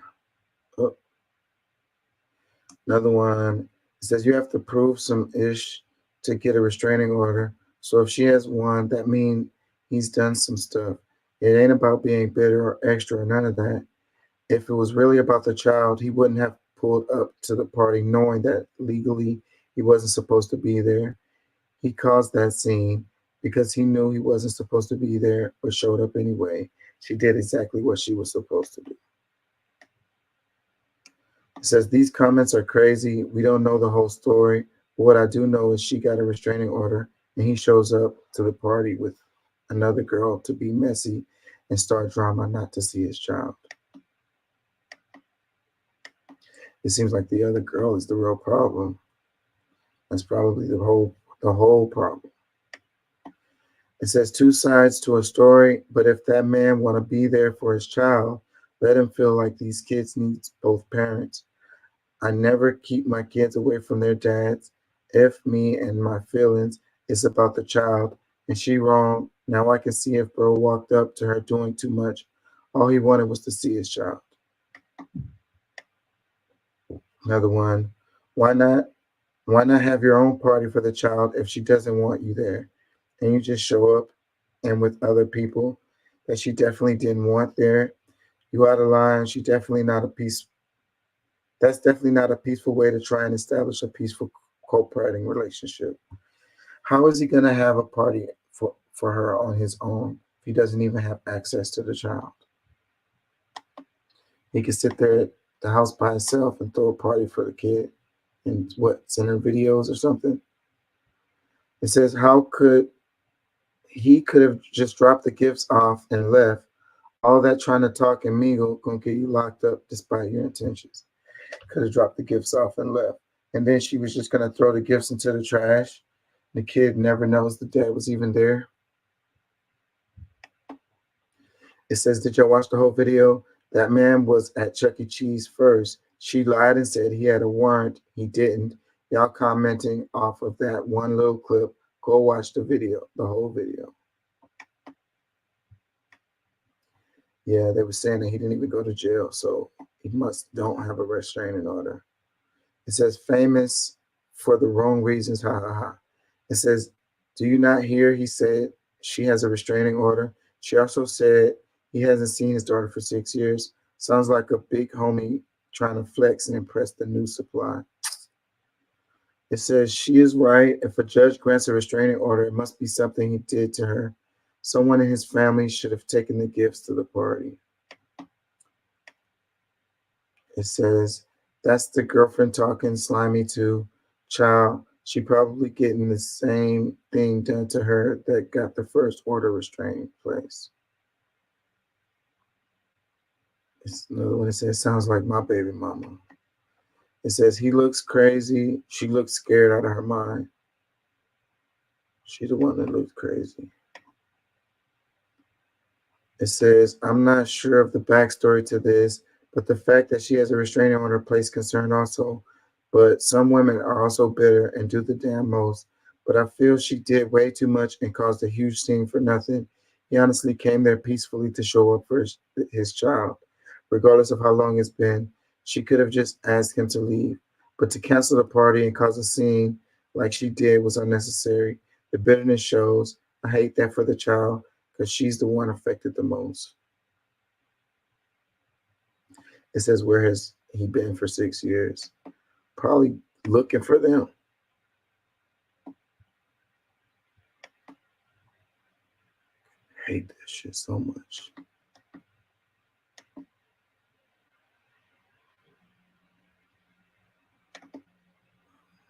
Sink your teeth into this one. Not condone this. I've asked the Border Patrol to stop it. I just have to allow them to go through my property. Where are you from? This is video shot by Brian Silvas, whose property is up against the U.S.-Mexico border in eastern San Diego County, California. He bought the land 2 years ago, but in the last 6 months, he's been dealing with a surge of people passing through his backyard. Follow the road that way, all the way. Look for the lights. You'll see the lights. Most of them are men. They're all Turkish, Kurdish, Chinese, everything, the whole gamut. Silvas wanted to show me where he believes the migrants are crossing the border into his property. As soon as we arrived, we encountered about a dozen walking right in. It's a pretty simple cross over into the U.S. And like that family, it's not that hard. They just step in and they're here. So this is the original, I guess, 19-something border. This right here. Uh-huh. And Border Patrol probably comes and does it, but look, I mean, it's an open door. You could go right through there. They usually just walk through. They don't care if I'm there. They walk through and ask me which way. I'm going that way. Keep going. Just an hour after we left Silvas's property, a wildlife camera we had set up at the location captured another group of migrants, much larger than the last, entering the U.S. A senior CBP official tells us that it's up to local law enforcement to enforce trespassing on private property, and that Border Patrol agents cannot physically block people from crossing into the country, nor send them immediately back across the border. They can only take them into custody and process them accordingly. There's a bunch of immigrants coming through my property. I do not condone this. I've asked the Border Patrol to stop it. I just have to allow them to go through my property. Where are you from? This is video shot by Brian Silvas, whose property is up against the U.S.-Mexico border in eastern San Diego County, California. He bought the land 2 years ago, but in the last 6 months, he's been dealing with a surge of people passing through his backyard. Follow the road that way, all the way. Look So it says, hold on. It says San Diego Border Patrol sector has reported more than 230,000 encounters during the fiscal year that ended in September, a level of activity the agency has not seen in over 2 decades. Comments, it says it's been going on since Biden's first day in office, approximately 10 million illegal immigrants, an army being paid by the UN. Buckle up. This hasn't just been going on since Biden has been in office, y'all. Another comment says, don't worry, they will all be your servants, your cooks, gardeners, cleaners, babysitters, construction workers, and you will hire them gladly because you don't want to pay top price for the same service. Dun, dun, dun. It says, imagine how the Native Americans felt. It says, this is like people who move near airports and complain about noise. It says, I'd be playing music, barbecuing, giving them food and water as they pass by as long as I could afford it, but that's just me. Another one says, and many people talk about the Mexicans and South Americans entering U.S. illegally. Clear evidence it is Turkish and Chinese too. Biden is the worst president in U.S. history. Oh. Says, we need Trump. This is an outrage. It says, it's funny how people buy property in areas that historically have activities they don't agree with. They didn't complain about it as if they didn't know it was going to be what it already was. Another comment, it says, simply solution move. It says, why don't you hand out some water and granola bars and be a good sport? It says, nothing will change until an attack event happens on our soil. This has to stop. We can't afford the people we already have. I want to help the next person, but we're officially full and out of money. Our government is failing us all. It says, I'm all for allowing people to come to the U.S. for a better opportunity, but not this way. This hurts everyone. Everyone that is trying to migrate legally, tax-paying dollars towards programs to help illegals. They don't pay taxes. Our price of food and other things going up. Yes, they do a lot of jobs that many do not want but there has to be a better way. Just my 2 cents. It says, I thought Trump fixed. It says, I thought Trump fixed the fence. Fixed the fence, wall. It says, I would offer them food and water. It says, what a joke California has become. It says, Biden, Harris, 2024, keep America unsafe and unaffordable. It says, we should house them all and collect some government money. It says, hold on.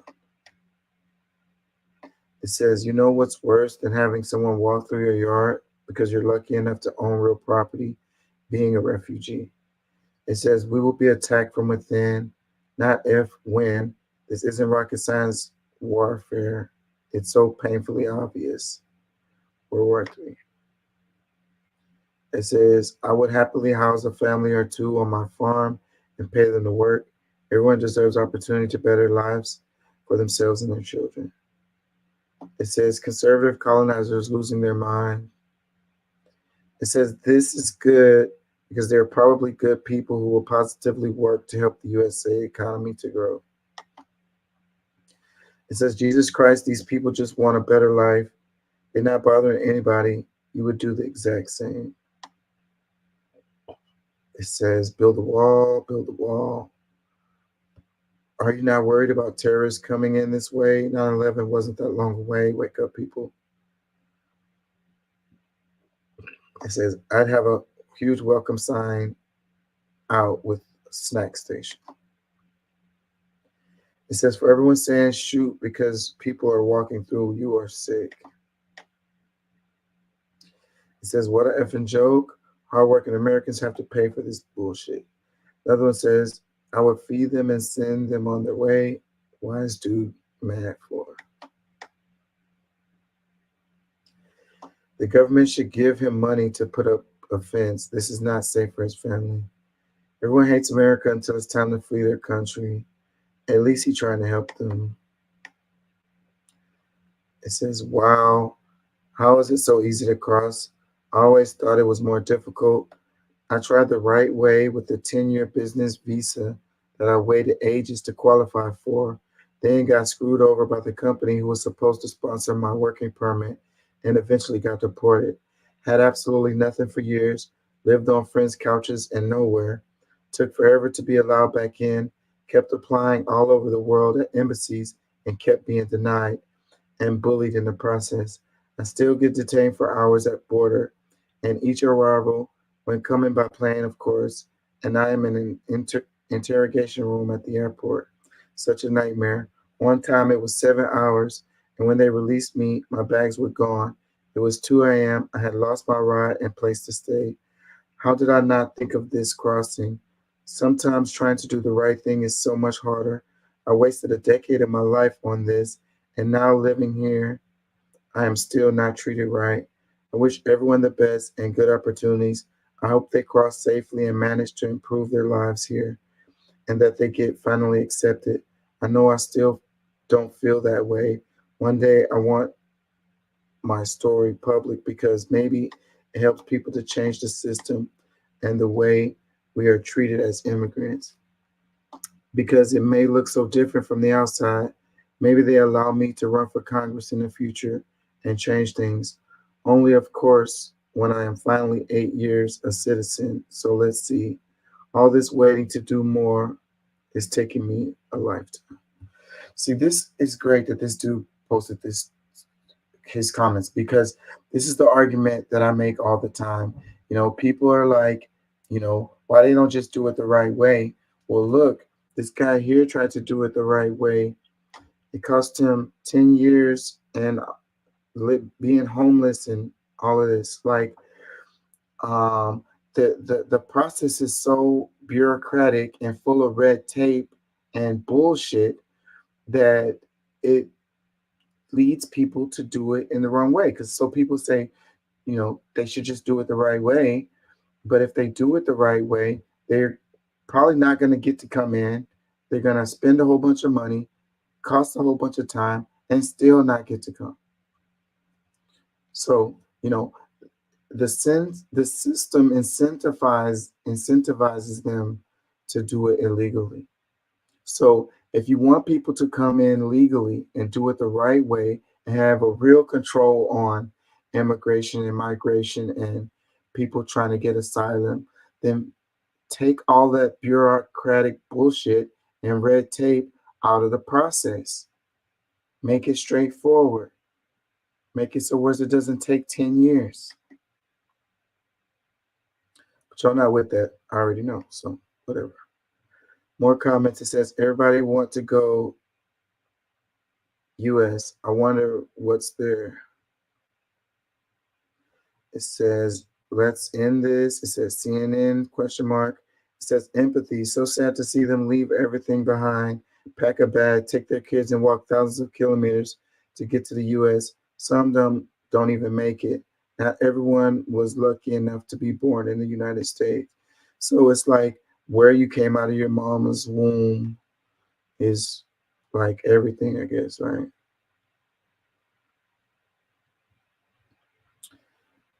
It says this happened under Trump too. 30 years since Reagan's amnesty, has the GOP retaliated and refused to write better legislation to correct the problem?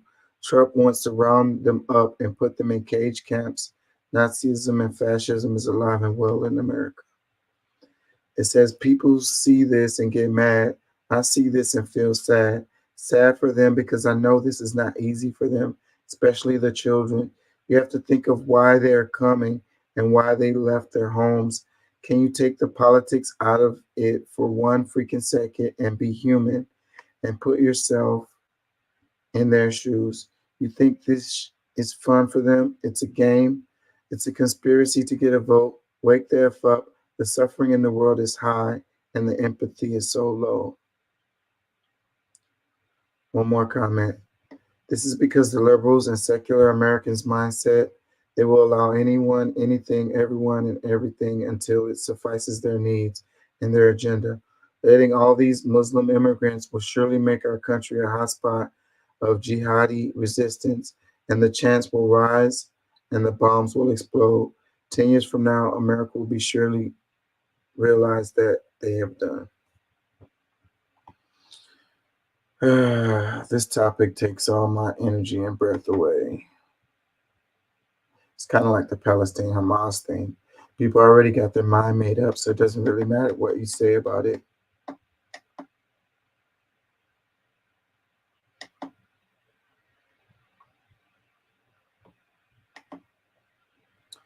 Where y'all at? Somebody get in here and chop it up with me. I'll leave some comments or something. Goodness.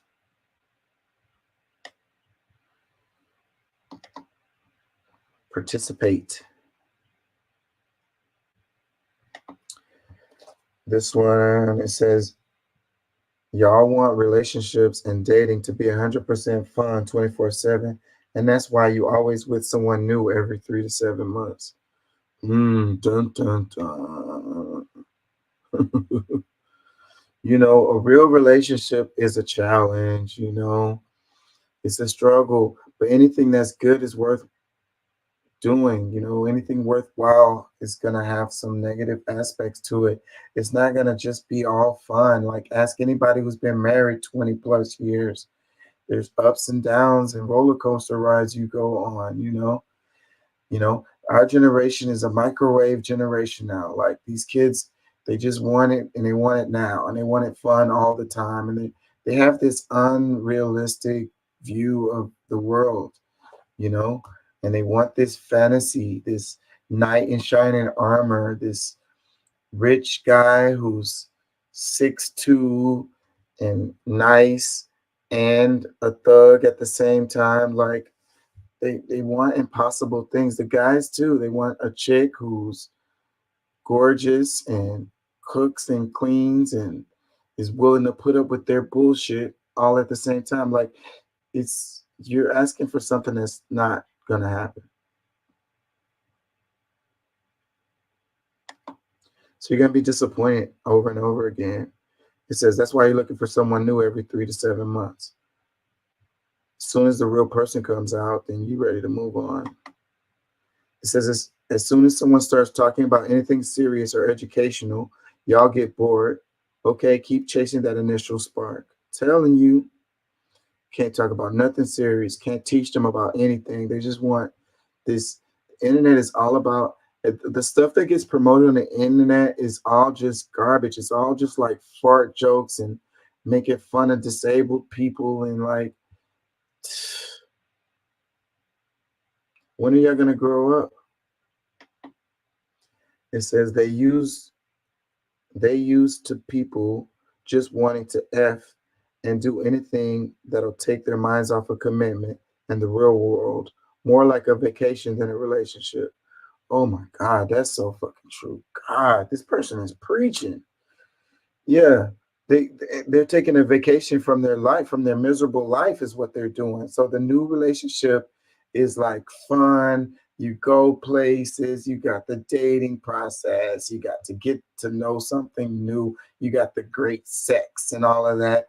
It's like a little vacation from your life. And then as soon as the real world hits, you're out, not interested no more, and you start the process all over again.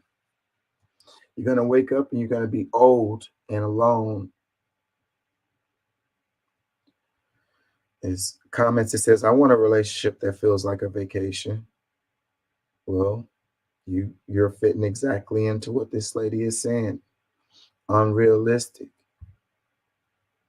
I mean, maybe your relationship can feel like a vacation, but at some point, the vacation has to come to an end, right? And you have to go back home, right? And face reality and go to work and pay bills and stuff like that. Like, get back to your daily routine. Like, you can't be on a vacation your whole life. If you're on a vacation your whole life, then that's not a vacation. Comment, it says, I don't care. Them 2-month relationships is fun as shit. No drama, just infatuation and vibes. Okay, well, keep on doing those 2-month relationships until you're 80. Another comment, it says, he was controlling and narcissist. He asked you to raise your voice at him and you got pissed.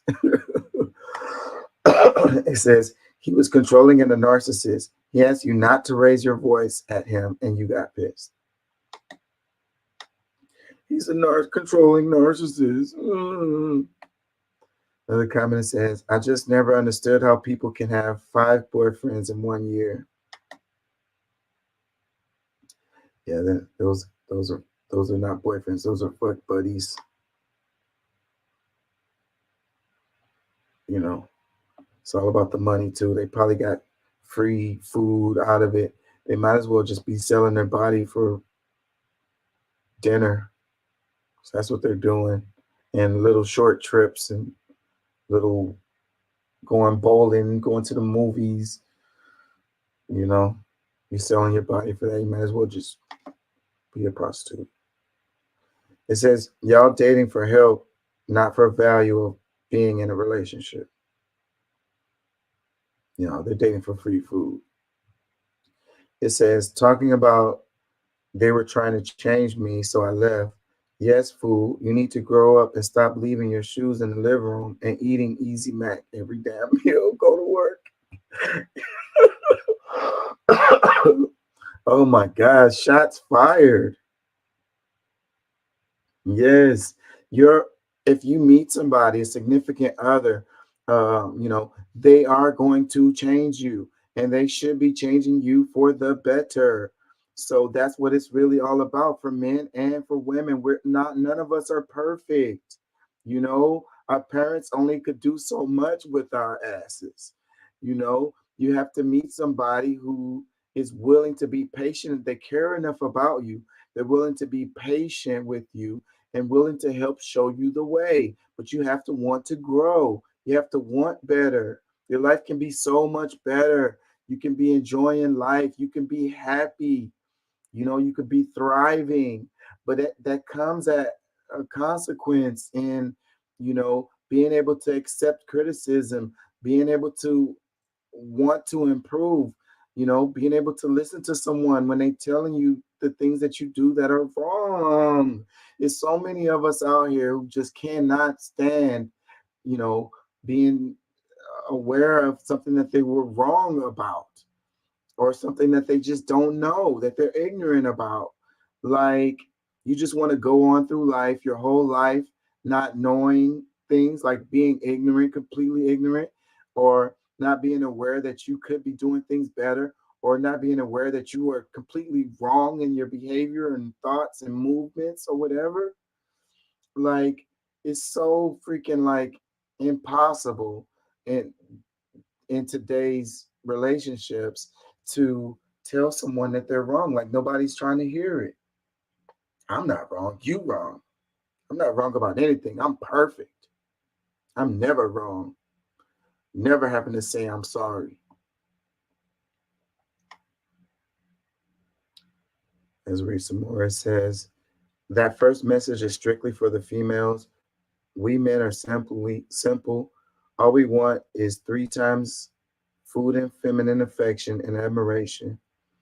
We can sit in peace with our woman and be content. But women, you got to be a gentleman, gun-tooting gangster who helps elderly people cross the street, plus have the ability to fly, go to church on Sundays. You get my point? Women need to be in an emotional roller coaster or else she's bored. And I've heard that story too before, like about the bored, like they want excitement, you know? It's like you can't have stability and excitement at the same time. So you're going to have to choose one or the other. Okay. If you're okay with 1 week balling and the next week the dude might be in jail or the lights are off, then boom, that's what you want. That's the kind of life you want to live. Okay, fine. But if you want some stability, the lights are on, the man is there every day, you know, it's, you know, it's not freaking a roller coaster ride where he's losing his job and getting a new job and y'all moving to another place and all of this, then you're gonna have to go for that guy who's a little more calm, who's a little more boring. You gotta find some balance in life. You want some excitement, go camping. You know what I'm saying? Go hiking. Travel to another country. You want your life to just be consistently exciting, and that means you want to be homeless or on the edge of homelessness or on the edge of going to jail, running from the police, getting shot at. You don't really want that. That's that internet age, watching TV all day and scrolling social media. And that shit is not real anyway. The social media is fake as hell. These old exciting ass lives that you see these people having on the internet is not real. It's fake. Okay? It's not real. It's fake. Please accept the reality that 99% of the shit you scrolling past on the internet is fake. It's not real. People who have stable lives, it's not exciting every day. There's a bit of boredom there. That's part of being an adult. That's part of growing the hell up. Stop trying to think. You're thinking like a child. And you have to make some compromises. You have to make some sacrifices. You know, you're not going to get all your boxes checked. You know, that's just reality. And you're going to have to, make adjustments with that other person. You're going to have to grow together. You're not going to wake up and have a mansion and a jet and freaking, 6 months of vacation time. Like, that's not reality. Like, for anybody, really. Maybe some people, they're like 1 in a billion. Comments, it says, that's why I'm single, LOL. I date myself and every day is a vacation. No commitment, no rules or anything. I feel you, but you're lonely. So don't lie to yourself.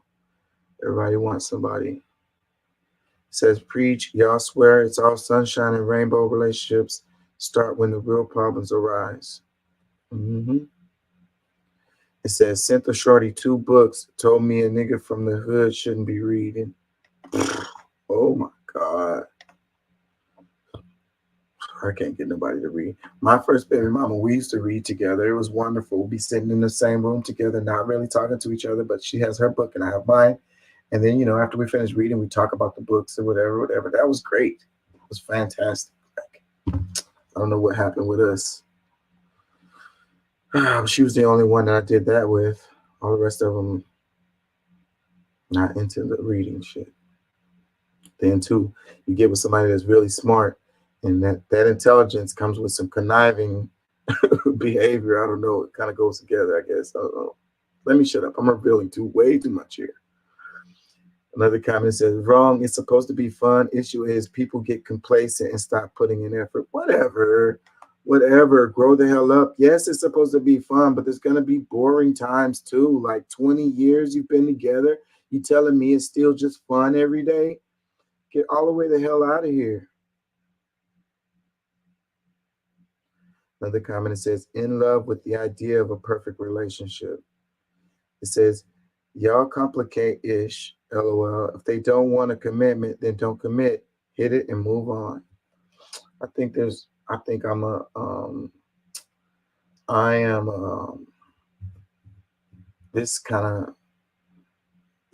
is revealing for me right here, because this is kind of what I do. I think that sometimes people don't really want a relationship and they just want, some fun.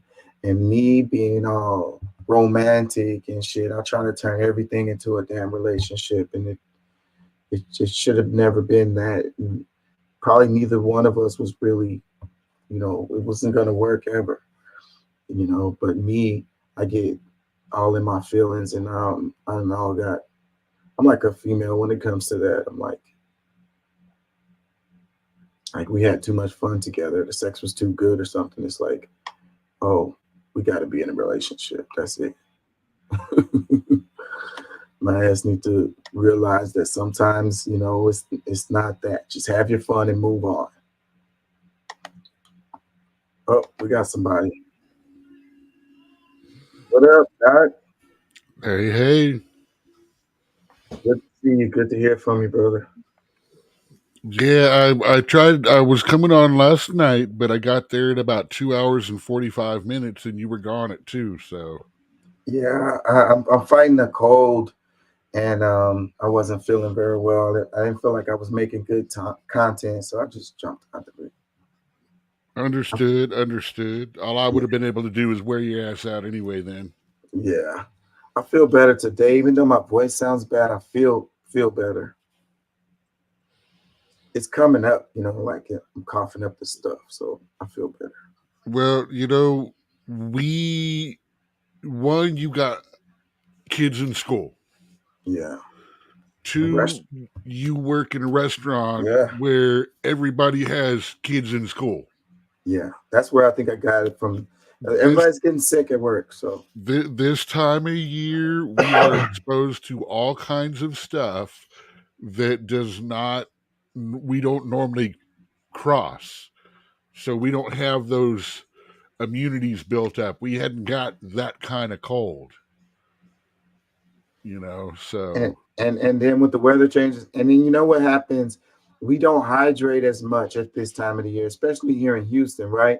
Because we go through this long ass summer and it's hot, and you know we're drinking fluids like crazy because you pretty much have to, or you're literally gonna die. Well, yeah, you drink 1.5 gallons of water all day long. You don't pee at all, and then as soon as the sun goes down, you're at the bathroom every 5 minutes.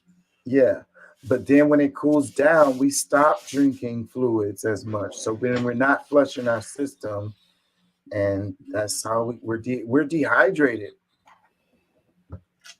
It's not good.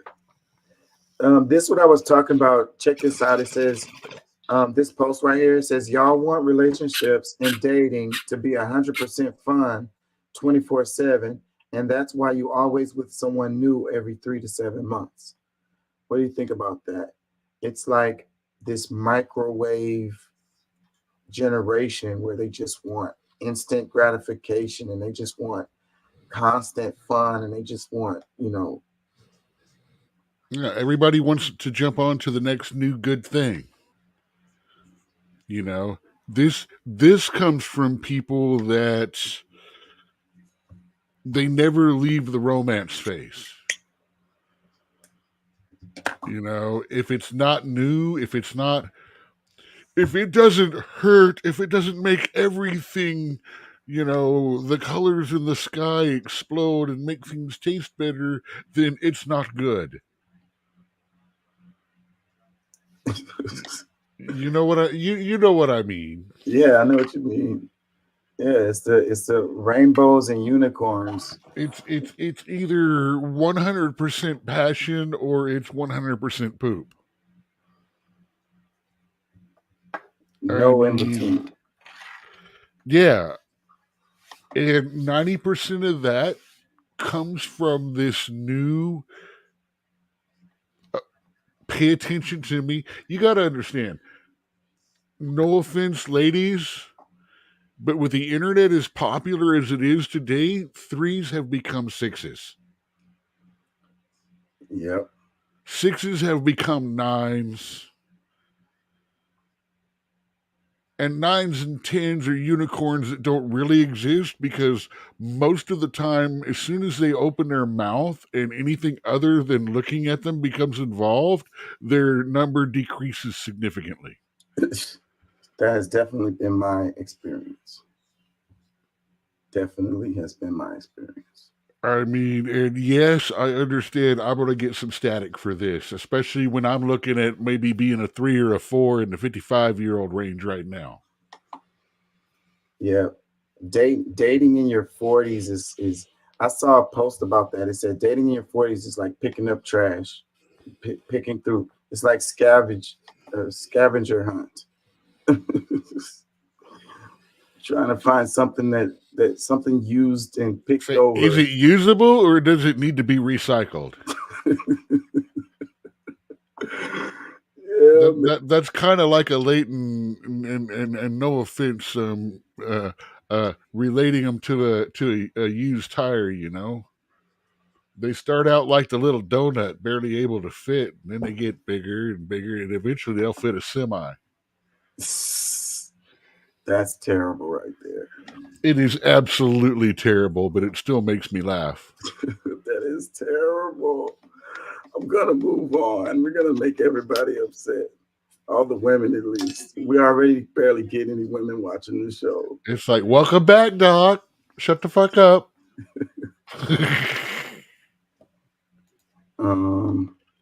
Let's do this story right here. It says Houston barbecue joints at a crossroads as fewer customers want to pay for expensive meat. Texas barbecue isn't what it was 10, even 5 years ago. What used to bring in hordes of customers willing to wait in long lines and pay a hefty sum for slabs of meat is now a crowded industry. Houston barbecue joints have had to pivot their business models, expanding menus and raising prices to make ends meet. It's quite the juxtaposition from when many established barbecue restaurants first opened in Houston with mounds of opportunity. The hard times can be traced back to the pandemic, recent economic woes, and meat prices. And they're just not that good. I mean, you go to a barbecue place, I don't know, I guess I'm kind of picky because I cook, but I go and the food is like mediocre and the price is astronomical. And I'm like, I just paid a bunch of money and I'm like, I wasn't happy with what I got. So You got to remember, man, back not even, I mean, in our lifetime, since we've been paying for our own food, brisket has gone from the trash ass crap piece of meat that you had to have skill and knowledge to cook to being like $3, $4, $5 a friggin' pound. Yeah. I mean, briskets used to be able to get, a wheelbarrow full for $20 or $30. And now it's like $70 for a 20-pound brisket. I'm like, what the heck? And I mean, and if you can't cook it well, you rough. end up. It's tough. Yeah, I mean, you don't know whether you should eat it or fucking use it to sole your shoes with. Yeah. Crazy. I mean, and it is. It's like Wendy's turned bacon from a cheap, poor people's breakfast meat that we cook so we would have some grease for other things and things like that, to like, oh my God, it's premium now because they started coming out with the Baconator and the Bacon this, and all of a sudden America got onto it. Hey, this is fat and salt and it's okay because it's cheap. Yeah, give me more of that stuff. And they put bacon in everything. I don't even really like bacon. But I remember when I was a kid, it was like thick cuts of bacon in the morning. And it was like, we had the tubs of lard my grandma cooked with, and that was really cheap. And it was like, yeah, so it was like, that has changed. A lot of Hispanic and Mexican cooking still uses lard. Not as most of the Deep South has gone over to Crisco and vegetable shortening and stuff like that, which truthfully is healthier in one way, but not as healthy in many others. Yeah. Because that's what they told everybody, that is so bad for you, which it is bad for you. But these damn saturated fat oils that we use are terrible too. Really Absolutely. Bad. I mean, I will tell you the truth. My Hispanic friends are gonna friggin' turn me into a piñata for this. When I go looking for refried beans, I do my best to find ones without lard. Yeah. It's hard to find ones that taste good, though. Yeah. Because I mean, I'm sorry, I'm a refried bean guy. Who needs bean dip, man? Open a can of refried beans, pop them in the microwave, stir them up, grab your chips. You got bean dip. Yeah, it's basically the same. Yeah, throw some cayenne in there if you need a kick. Drizzle a little ranch on it if you're a white person. I mean, whatever it works. Yeah, you're paying more for it just for the name of it, calling it bean dip.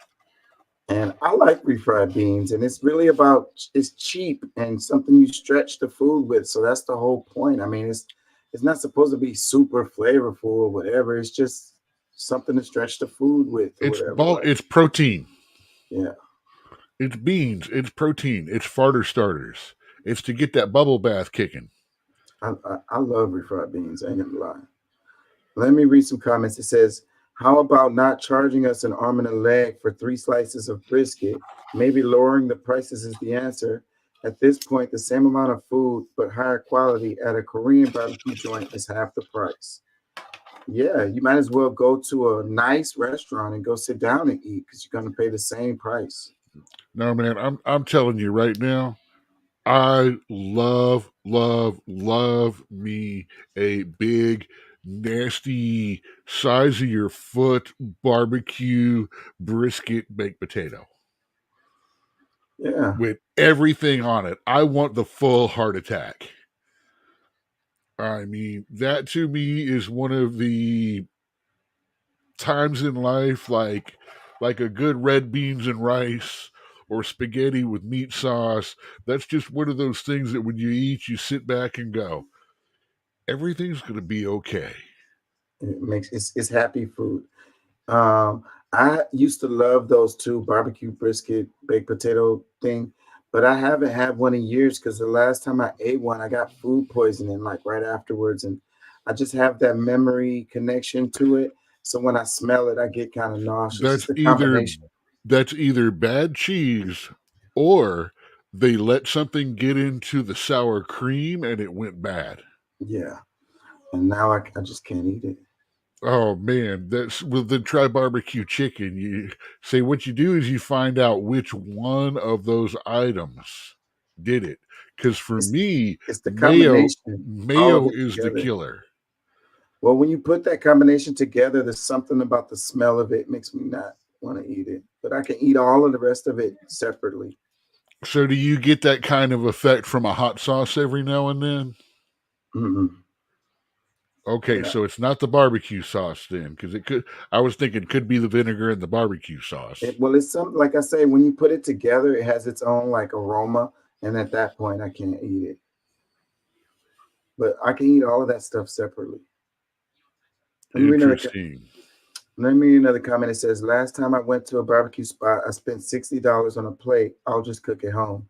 And that's how I am. I'm going to enjoy it more. I'm going to get to season it up the way I want to. It's going to taste good, and it's going to be more of it and much, much, much cheaper. Dude, we're working with a microwave and an air fryer right now. Good barbecue is like a blessing from God. I mean, we actually have to buy good barbecue. Well, there's a little barbecue spot on the left just past Hillcroft. I don't remember the name of it right off the top of my head. I want to say Crossroads, but it's not like that, or Cattle Crossing. They've got some really good barbecue. They are, yeah, it's the ones with the longhorns on it. It's okay. It's pretty good. It's the best barbecue I've had in the area since Big Daddy's closed down. Which Big Daddy's was a good one. I like their sides. We're missing 2 really good things in the area: a good mom and pop barbecue, and we're missing a good mom and pop burger. I mean, we've got a couple around, but we don't have, it's mostly greasy bar food if we want to go with good stuff like that around this area right now. Yeah. We lost all of those small mom and pop restaurants during COVID. It's really, really sad. Well, yeah. I mean, we've pretty much discussed how that was about getting rid of mom and pops and small and mid things and stuff like that. Yeah. Of course, I also think it was a mass plan project to put stuff in our water that shrank our clothes. Because everybody I talked to said their clothes seemed to get smaller during that year and a half we were locked down. Well, we did eat a lot more. We was at home chilling and not moving around. Yeah, I'm going with the clothes getting smaller still. They didn't let us go get no exercise or fresh Hey, air. this is my truth, man. Don't fuck with me. Man, let's go on to this. It says Supreme Court announces it's adopting code of conduct. Breaking, the Supreme Court announced it's adopting a code of conduct after repeated ethics questions raised over acceptance of travel and gifts. ABC 13 posted this. Let me read some comments. It says, too little, too late. 2 of its judges should be forced to resign. Which 2 are they talking about? I know one is Clarence Thomas. Which one is the other one they're talking about? I don't know who's the other one. I would say whoever has been on there longest other than him, or going since that, I would say probably another Republican one, because or conservative, because that seems to be the way they swing the bat right now. I don't know which one they're talking about. Another one that says, are we also kicking Thomas out or sweeping his corruption under the rug? Another one that says, how about term limits? I like that idea. I thought 20 years is a good idea. Yeah, lifelong freaking. Well, 20 years is one generation. 15 to 17, whatever they want to define it, but basically 20 years. By the time someone is born to the time they start having their own kids and growing up, that's about 20 years for a generation. Anything longer than that, I feel like they're not in touch with the same country that they had when they were taken into the office. Mm-hmm. And while they can be reappointed after 20 years, the seat becomes vacant. And of course, they become a contender for the seat, but it doesn't have to be them.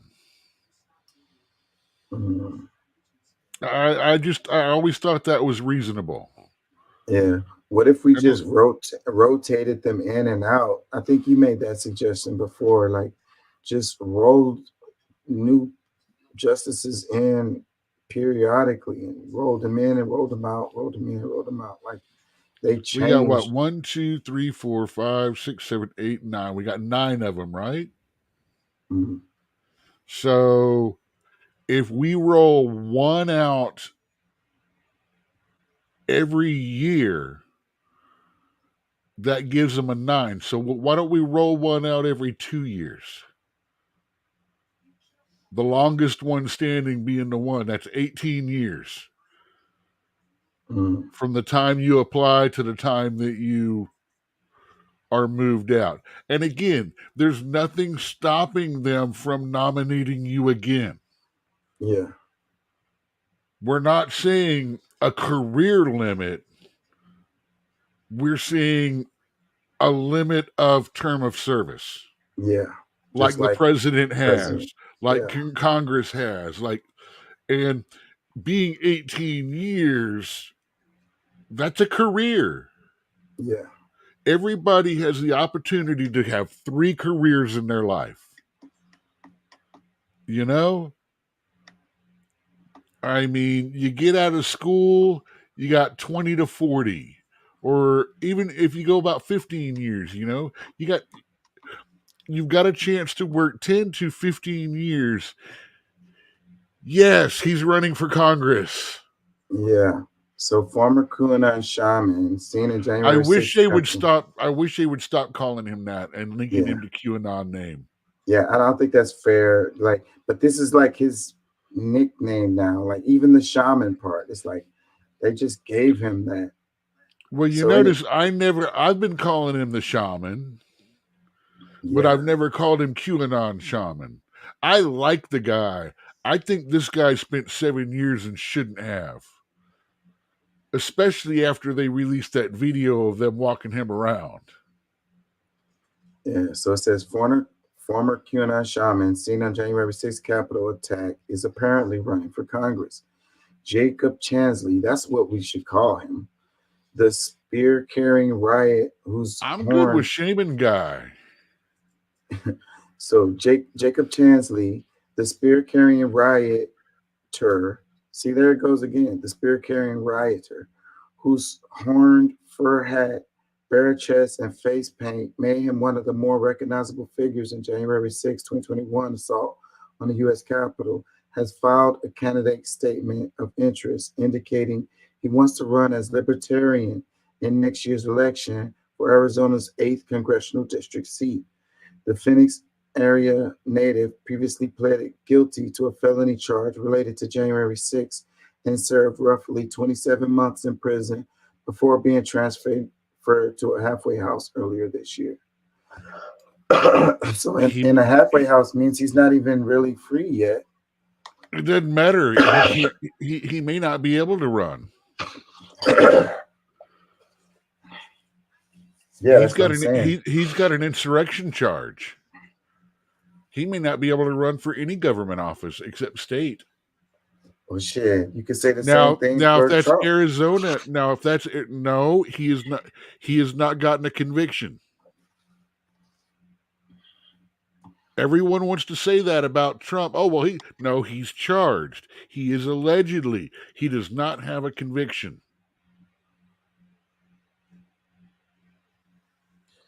So Just saying. Comments, it says, doesn't this directly go against the 14th Amendment? And that's what you're talking about right there. Right, yeah. I mean, now, I don't know if that's all Congress or just president. But that also may be different on the Arizona state level if he's just running for a state seat.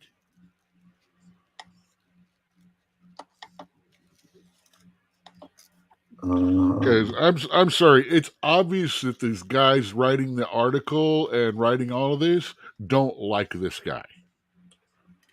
Yeah, the article is slanted.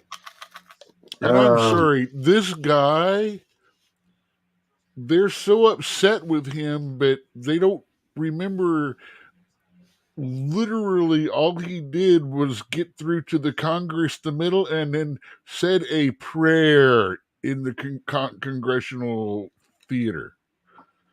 That's all he did. Well, he got into the he wasn't supposed to be there, so you can say that. I mean, well, he wasn't yet. He was escorted by the police and allowed to be through. You saw the videos. You showed the videos. Yeah.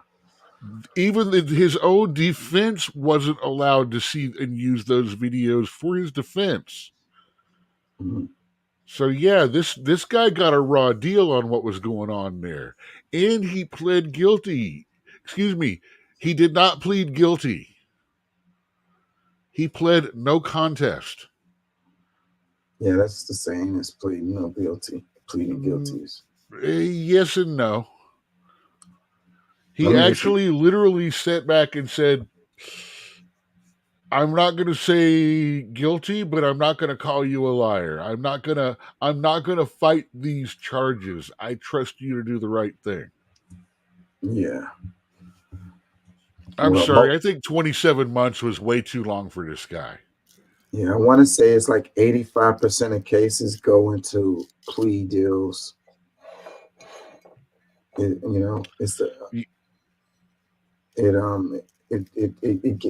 guarantees you less time.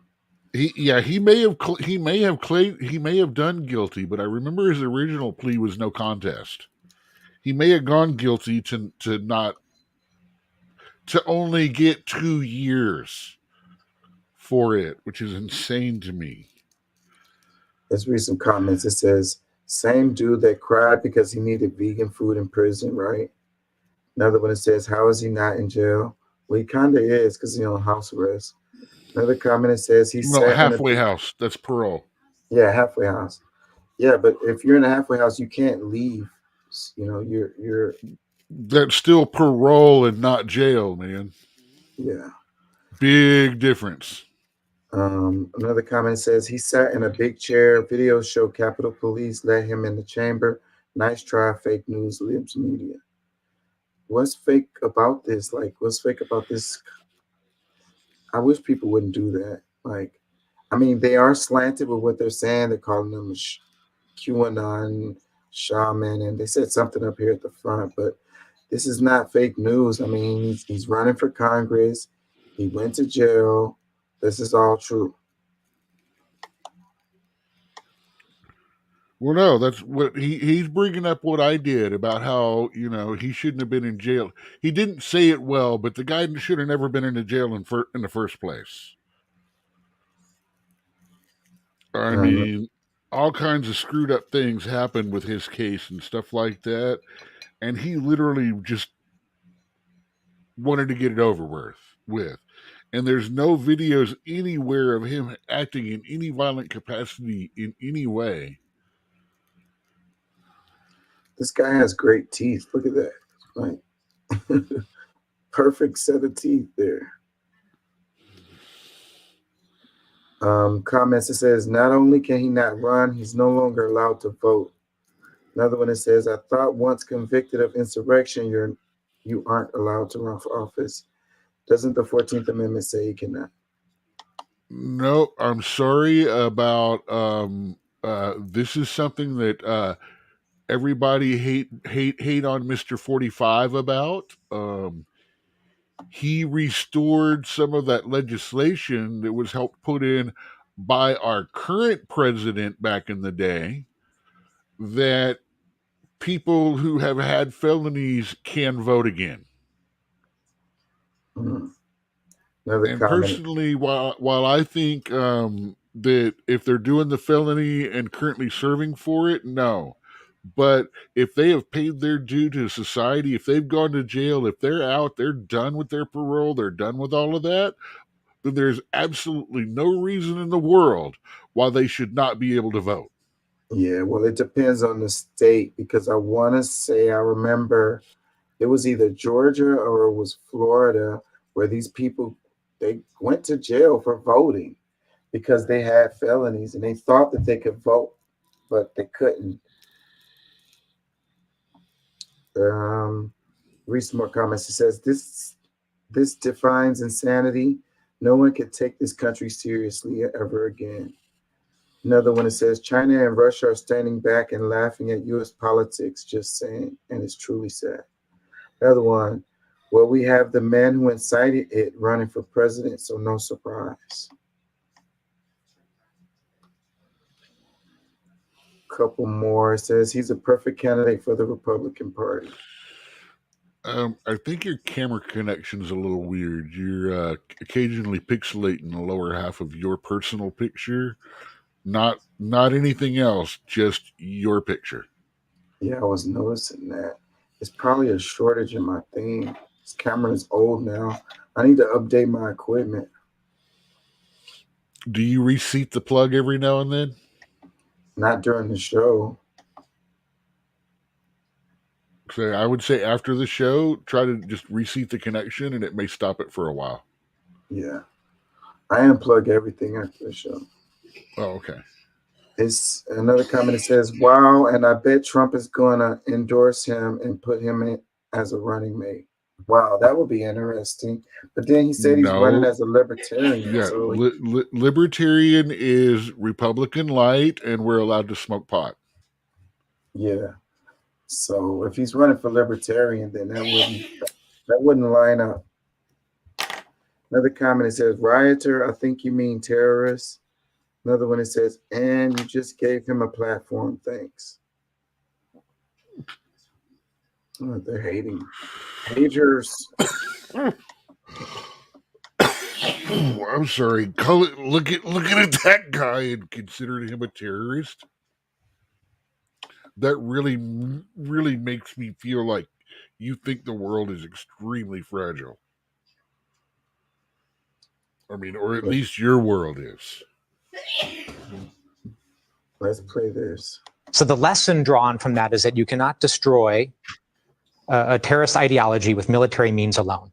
You have to have politics, you have to have diplomacy, you have to have humanitarian aid, because you can kill a terrorist, but if you destroy or kill innocent civilians, you create more terrorists in the process. So that is why I am adamant that to support Israel, to do this the right way, we have to put front and center the protection of civilians. I fought 3 times in Iraq and Afghanistan. This nation spent 20 years at war, spent over $3 trillion to destroy Al-Qaeda, to destroy ISIS, and yet those organizations still exist. So the lesson drawn from that is that you cannot destroy a terrorist ideology with military means alone.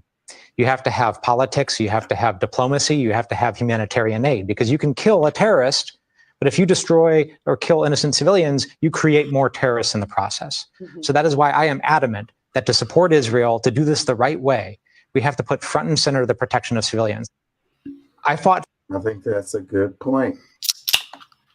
This guy's making a good point. Comments, it says, only president not to start a war is Donald J. Trump. Another comment, it says, bring back the Orange Ranger, Trump 2024. Another one, 7,000 children already dead. Who can ever forgive or forget now? Another comment, it says, come on, man, who's the real terrorist? Who has always been the real terrorist? It says, they still going to argue this. They don't want peace. They want land. One more, it says, why do you always call freedom fighters terrorists? All of the freedom fighters were created by America. How about you stay out of other people's countries? Another comment, last one. Student debt could have been eliminated. Free college could have been implemented. Our tax dollars only serve to grow the military-industrial complex and benefit the rich. His comment about, creating terrorists is a key comment. And then he's like, we fought against Al-Qaeda and ISIS and all of that. And it's like, that situation has grown and become worse. It's like, we're not safer as a country as a result of the war on terror. So what did it succeed in doing? Dude, it didn't matter if we went over there and bombed all that shit. These people would still be coming out of here like that. These are, and I'm not speaking in any particular things, but what's going on here is religious fanaticism at the heart of all this. So I'm not going to point a finger either way, but it's not going to stop. We literally broke the USSR by getting them involved and tangled up in the Middle East for 20, 30 years. And then as soon as they backed out and left, we jumped in. And then we damn near broke our freaking country. I'm one of the people that understands that this fight has been going on for 10,000 years. It's, we got to understand, we need to do what we can to help stop civilian people dying and stuff like that. But as long as there's sides fighting each other, that will not stop until the other side is eradicated to the last, it's not going to end. And there's nothing we can do to stop that. That's another ball game that the whole rest of the world can't get a grip on, because while we have religious fanaticism, we don't have it to that degree. The Crusades are over. The jihad never ended. Let's play this. This is an unlawful arrest. I have a First Amendment right. Parents have had it, Jack. I don't really think I've seen something spur up with so much passion out of the grassroots. It's not grassroots. You fucking started it. You lit the fire, and then as it was warmed up, we're like, I've never seen a fire like this. It's like when a dog vomits on a carpet and then eats it and looks at you like, can I get a treat for cleaning that up? No! You made the mess in the first place. Suddenly, we're banning CRT, we're restricting race teaching, we're banning books, and Florida has legislation to make it illegal for a white person to feel uncomfortable. In Florida, in this new age of Biden, right-wing media had to work a little harder on their bespoke harm-to-table critical race theory nonsense. Kids across America are being force-fed the critical race theory poison. You have to get organized. Turn around and say, I don't want Marxists, I don't want communists teaching my kid. Complain vocally, loudly. So you're the racist. This is an unlawful arrest. So it says more of Jon Stewart's segment on the media. It says, comments, it says the fact that CRT is only taught in law school, this was the first line of attack to destroy our public education. The rich want obedient and do not want anyone who can think for themselves. Another one, it says, take responsibility, go for president. You say you're a comedian. Reagan and Zelensky too. Another comment, it says, I miss the more central Jon Stewart, the one that could see the problem with both sides. Now he's become a left shill that overlooks the left idiocy. It says, next thing you know, they'll claim slavery never existed and the Japanese weren't put in camps during World War II. It says, Florida banned the Diary of Anne Frank. Unreal. I hate what's happening to this country. Another one, it says, John, the fact that you ignore our failing schools speaks volumes about you and your focus. Another one, it's so crazy. I wish my teachers even had enough time to consider teaching anything else. They are superhumans that love their students. It says, I live in Florida and the ignorance is bliss. It's so true down here. The new college students are suffering at the hands of DeSantis and his self-appointed cronies. The school system was a mess before this. Now they're banning books. Fascism is alive and well in Florida, folks. They say that the party of freedom, but the first to restrict people's rights for political BS. More comments. John, I'm begging you to run for president. America needs you and your knowledge and humor in our White House. Another one, every American should read the book, The Rise and Fall of the Third Reich. It will open your eyes to what's going on in our country. It says, Florida, it sucks here, and when it comes to common sense. Couple more. So many reasons why I left Florida, but I spent the money and paid 2 rents to leave as soon as possible, just in case they were going to try to prevent people from moving out. It says, so ridiculous, it's a college course.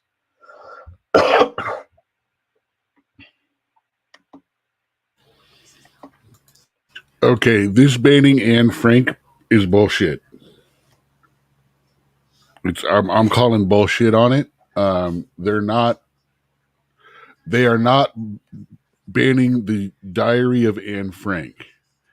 They have removed a recent graphic novel adaptation, comic book version of Anne Frank because parts of it involve them walking through some statues of topless women, of one of the girls talking to another about, what is it?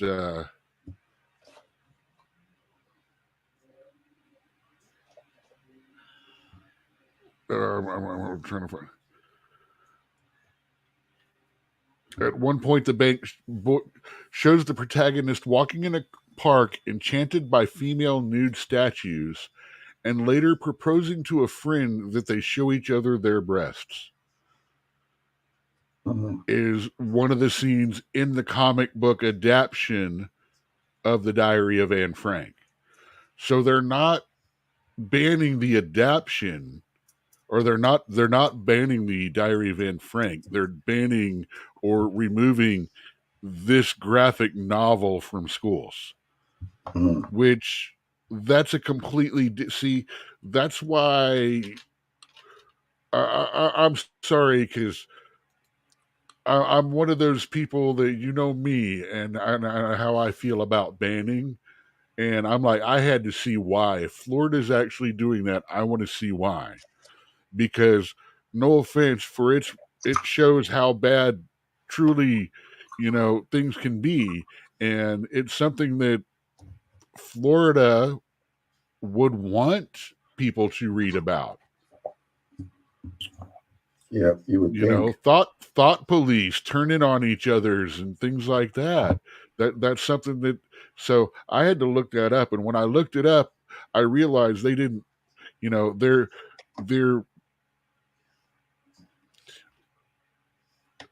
banning is not the right word. They're removing it from schools. Yeah. They're not taking it off the public shelves. You can get it in the comic book store. You can get it. They're not stopping anyone from buying it, purchasing it, or receiving it. They are just removing it from middle schools and lower. Yeah, we're definitely in a war. I don't find that unreasonable.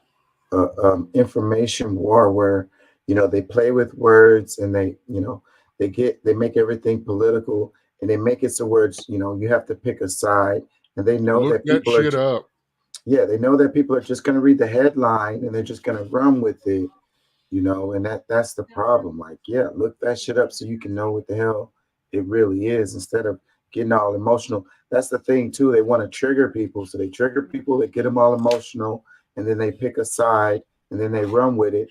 They don't even know what they're mad about. Trick them and trigger them. That's the problem. Like I say, you saw, I was going to get my back up and start ranting about what the fuck Diary of Anne Frank. That's bullshit. I'm sorry. I'm upset that they've taken the ninja word out of Tom Sawyer and Huckleberry Finn. I mean, it is said in the place, it is said in the time. It is not used as an offense or to keep anyone down. It is not used as a negative. It's just used as a word. I can't find fault in it. Now, I don't like when they change up original works. Like, leave it in its original I'm more offended at Django Unchained's use of the word than I am in Tom Sawyer. Man, I love that movie, Django Unchained. We were just talking about that. I am not saying anything about that. That's a pretty good fucking movie. Yeah, but changing up the original way something was written or whatever, like, we can't look at history through a contemporary lens, or we can't look at the past through a contemporary lens. You know what I mean? We want to try to understand history, but we have to leave it in its present, in the way that it was, so that we can understand the mindset. If we sanitize it like that, then what is the purpose of talking about slavery in its reality? Yeah, we won't never be able to talk about anything in its reality if we sanitize it and clean it up and change it. Then we won't even I'm all for making it age appropriate. Well, I don't agree with that. I mean, like, if it's not age appropriate, then don't let them see it until they're at an appropriate age. Don't change the original. No, I look at it just like the books. If we're going to ban books and things like that, we have decided that certain subjects are age appropriate and not. Yeah, therefore, don't change it. Yeah, I mean, there, like I say, you don't have to put all the gory details in at every level as you start to learn. Yeah, so, but I like the idea when we were talking about before on the show of putting the, like, NC-17 or whatever, rated R, rated PG, put a rating system on the books, I'm okay with that. Yeah, we do it with movies, we do it with TV shows, and it's not like people aren't gonna see it or consume that media outside of that group, but it puts a responsible situation to where adults can know what's going on. Yeah. So, We but just don't have to change it and we don't just have ban to it. make sure that societal best interest is what's in the interest of these people making these suggestions, and they're not basing it off of fundamental religious values. Let me play this. And I'm saying fundamental religious values because, I'm not speaking just of Christianity. I mean, you can imagine how fun romance movies and like college movies would be if all of a sudden we had people that followed Shiara ideas rating our movies. Well, we wouldn't get anything. Same thing if we had the Amish who was deciding on what we could watch. Absolutely. Let me play this. And that really drove home to me the idea that these rounds were not just going out in the commercial market, but were actually turning up in some pretty heinous crimes. Most recently, we've seen ammunition with the Lake City mark showing up in the Robb Elementary School shooting in Uvalde, the Parkland shooting, Aurora, Colorado. We found a dozen mass shootings where Lake City ammunition was used. The ammunition was also seized from people who protested on January 6th. It was the U.S. government manufactures most of its rifle ammunition at this facility. And this ammunition has been found at a lot of the worst shootings carried out with an AR-15 style gun over the last decade. Lake City Army Ammunition Plant is this sprawling government facility that's outside of Kansas City in Missouri. It has the capacity to produce 1.5 to 1.6 billion rounds of ammunition every year. For most of its history, it produced exclusively ammunition for the U.S. military. But over the course of the last decade, that's changed pretty significantly. In the 90s, it began producing commercial ammunition. And by 2020, as much as 2/3 of the ammunition produced at Lake City was going on the commercial market with very little public oversight. It's sold to wholesalers. It's sold to big box retailers. For a long time, it was sold at Walmart. As I started looking at this ammunition, one of the first documents that I came across was a mention of Lake City in the context of a court case related to the shooting on the Las Vegas Strip in 2017. And that really drove home to me the idea that these rounds were not just going out in the commercial market, but were actually turning up in some pretty heinous crimes. So it says, Army ammunition plant is tied to mass shootings across the U.S. Lake City Army ammunition plant Lake City Army ammunition plant in Independence, Missouri, was built during World War II and has made nearly all of the rifle cartridges used by the U.S. military since it pulled out of Vietnam. In recent years, it has also pumped billions of rounds of military-grade ammunition into the commercial market. An investigation by the New York Times found leaving the LC signature scattered across crime scenes, including the sites of some of the nation's most heinous mass shootings. The plant, operated by a private contractor with Army oversight, is now one of the country's biggest manufacturers of commercial rounds for the popular AR-15, and it remains so even as the U.S. government supplies ammunition to Ukraine. The vast majority of Lake City rounds sold by retailers have been purchased by law-abiding citizens, including hunters, farmers, and target shooters. Some of those people are drawn to the ammunition because it's made with the same materials and often to the same specifications as the military's.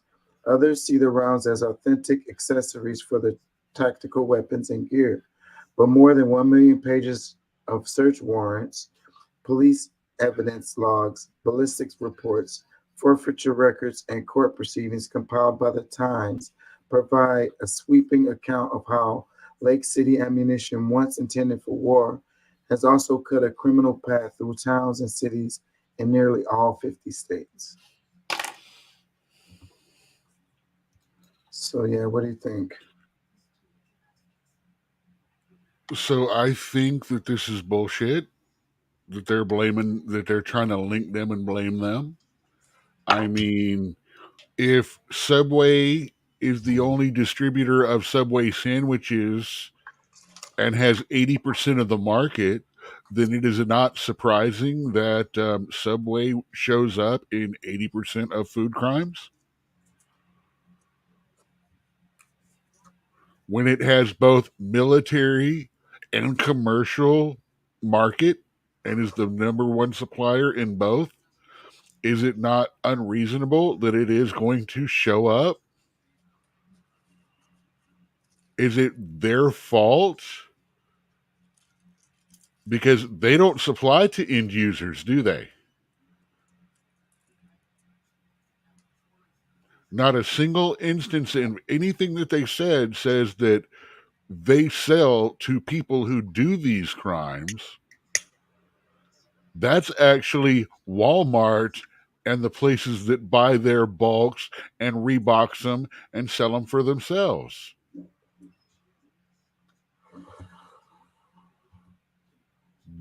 I mean, these guys just all they do is make bullets.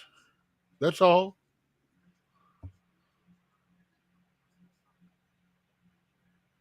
That makes sense.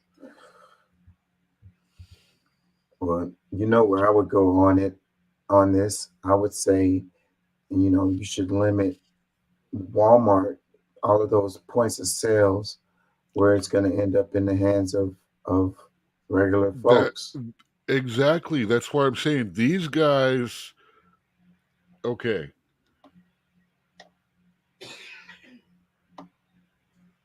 Blaming these guys for mass shootings is like blaming cattle ranchers for McDonald's making you fat.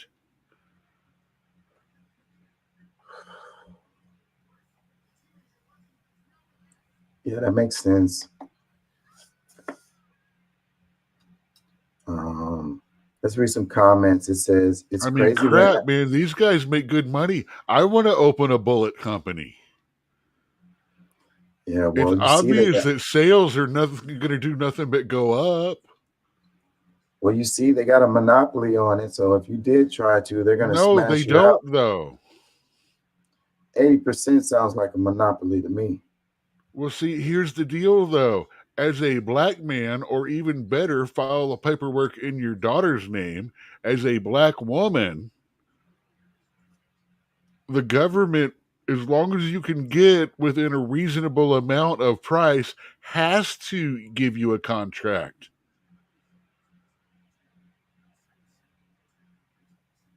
Yeah.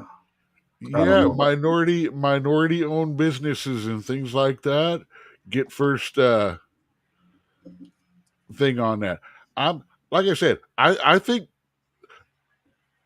building a bullet making company is a great idea. I'm sorry, but at the same time, for the zombie apocalypse by making sure that I know how to pack and make bullets. Yeah. Hey, I might eat a lot. I might be a little bit slow, but I can keep you. I can keep you in bullets as long as we get the brass, man. So I have a use. You're going to help keep me alive because I'm going to help keep all of us alive. Yeah, all this story says to me is that there's a monopoly or near monopoly in every sector. It's 1, 2, maybe 3 companies that dominate every sector. And I think that's a problem. I think we need competition. I think we need a healthy market. So how many bullet companies do we need? Well, more than 3 that provides all of the bullets. I mean, so what happens if it makes it a lot easier to track when they've got lot numbers and manufacturer numbers on them like that? Well, you can do that still and have other companies that do it. I mean, what happens if this company is infiltrated or something, like they're taking over, or I don't know, they go out of business, something happens to them, then where are the bullets going? Where are we going to get bullets from? What if somebody infiltrates the company and sabotages the bullets from this company? Somebody gets in there and sabotages it, and we got a bunch of sabotaged bullets throughout the Well, military. then we stop and- sending them overseas and we keep them for a few years because we got 3 to 5 years worth of it here for us to use. And shit, man, things get real bad. I bet you we can do a turn-in program and arm our military for another 3 to 6 months. That's a good topic. There was something I saw about a gun buyback program that they did recently. Oh yeah, you got to make special rules now. Because I've got a file for a gun that I can print using a 3D printer. And by some of these rules, I can bring in a single fire gun thing like that and get a couple of $100 for it, and it only costs me about $5-10 in printable materials. I just print off about 10, 15, 20 of them and go in and get myself all kinds of gift cards. It's been happening. So it looks like maybe it was Hawaii that I saw that did it. Hawaii has done one. California has done them many times. Houston has done one. Houston got nailed for one guy bringing like 10 or 12 of the printed ones and having to give him like a couple of $100 a piece for them. They didn't know they were printed. Oh yeah, you can tell when they're printed.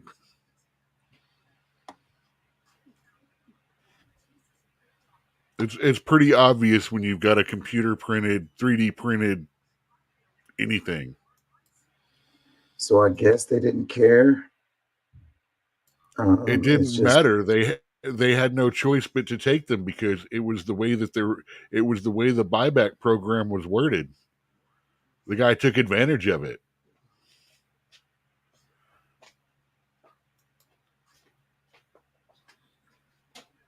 It's actually kind of a funny damn the man, and the man happens to be the cops in the city in this point. Well, I guess the results are still, what they want is less guns on the street. So whether it was a printed gun or not, I guess it still gets. That's just it. He used the material and printed them for the buyback program. They never would have been on the street had it not been for the buyback program in the first place. Mm.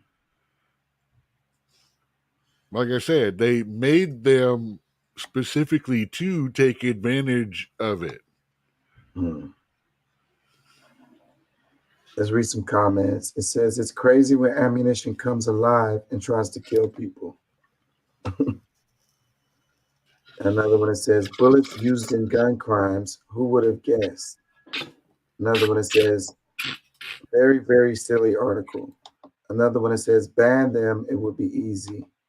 Another one that says, crazy, I wonder how many crimes they also stop. Another one that says, don't trust the government, arm yourselves now. It says, buy as many guns as you legally can before registry is created. It says, yes, it's pretty ridiculous that we, America, can crack down on cigarettes, but not ammunition. It says, all gun laws are constitutional infringements. Another one, it says, alcohol maker makes alcohol used in domestic abuse, drunk driving accidents, and other various crimes. Another one, surprise, surprise, the government won't ban guns because it won't make them money. The fact that they value their pockets over lives is so disappointing. It says, so if there's an army weapons supply plant, how the F are civilians, rather mass shooters, getting access to these military supplies? because they're buying them at Walmart, bro. And it's the same bullets. That's all. It says gasoline is involved in nearly every DUI death in the U.S. Ban gas now. Another one that says bullets don't fire on their own.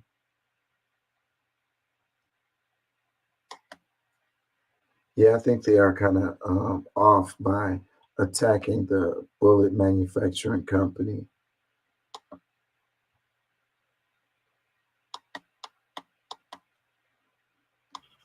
You know, at least when they go after the gun companies, they're going after what fired the bullet.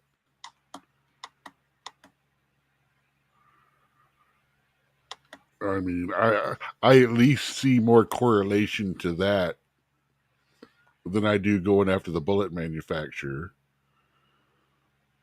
Especially since while the bullets are made for both the military and civilian, the guns made for military are not available on the civilian market in general. Yeah, so the weapon being able to fire, so many rounds, in a second, I think that is where, like, if you got weapons of war on the streets, that's a problem, Hey, like you wouldn't want. I'm glad they took out fully automatic weapons. I'm glad they took the bump stock was another one that helps you fire faster. That's not needed in civilian hands. You don't need to fire any faster than you can pull that trigger. Yeah. That is reasonable. Yeah. It's like you wouldn't want people to have access to tanks and rocket launchers and, bombs, grenade launchers and shit. Like, you're not using that for hunting, that's for sure. Well, I don't use my Dragon Breath shotgun round for hunting either, but I guarantee you that it's also not something I'm just generally going to be shooting around either. Yeah. I remember the buckshot was that's what was always around. I guess, me being people from the country, my dad's people were from the country, so it was always buckshot shells around, You got buckshot, you got bird shot, you got another shot, and then you got $1.80 shot. Yeah, and those seem, more plausible. Like I say, like rifles, you gotta load them. It only can hold so many shots. But you can use those for self-defense too. I mean, if you got like, what, a 80-aught or whatever, like it can only hold like 6 to 8 shots in there, right? Like, why would you need, even if it was somebody, shotgun, you're only allowed to have, I think, 3 shells, even though most of them without the jams in them can normally hold up to 8. Yeah, so you don't need, I mean, even if it's somebody who's attacking you or whatever, and you need to protect yourself, I mean, that's gonna take care of business, I'm man. sorry. I'm sorry. You can't tell me if I'm protecting myself that I can only do it with so many shots. I'm sorry. If they're coming in my house after me, fuck a bunch of how many I can have. Because I'm going to shoot till they're not coming. And if I run out of shots because of some dumb arbitrary friggin' law and I get killed, well, that's just kind of what we're talking about.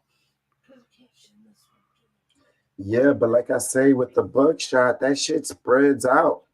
It's like, and it does spread out, but it also does less damage. And that's what I'm saying. I mean, less lethal, I think, is an argument. That's where we can go with this. People don't want to give up their guns. Okay, cool. Let's go less lethal. So let's make them less efficiently protect you. I don't think less lethal means less protection. Hey, personally, I'm happy if it's for home defense. Myself, if I'm gonna grab the shotgun, you're gonna end up with a whole bunch of rock salt. Yeah, man, pepper them up real good, like they I say. mean, that's a kick in the chest like a fucking mule, and a whole bunch of 3 to 7 days of, dude, I fucked around and found out. Right, they're out of commission. But I'll that's what tell I mean. you, if it's more than 2 or 3 people coming in, you're gonna die of lead poisoning from the fucking AK. Shit, I don't know, man. That first guy get his leg blown completely the fuck off. The other ones are gonna think again. Rock salt ain't gonna do that though. It's a different kind of charge. Yeah. See, you're advocating the big buckshot and stuff like that, which is actually more deadly, does bigger holes. If you're gonna do that, personally, my choice with a shotgun is to drop slugs on people. It'll stop semis. It'll blow a hole through your chest about the size of a baby's fist. Yeah, I've seen what those things can do. Not against a person, but I've shot a lot of those, and I know what they can do. Like, ooh. Have you ever shot $80 shot before? I think so. It's 18 dimes packed into a shotgun shell. I think it's a 12 gauge shot. You want to talk about slicing up some meat.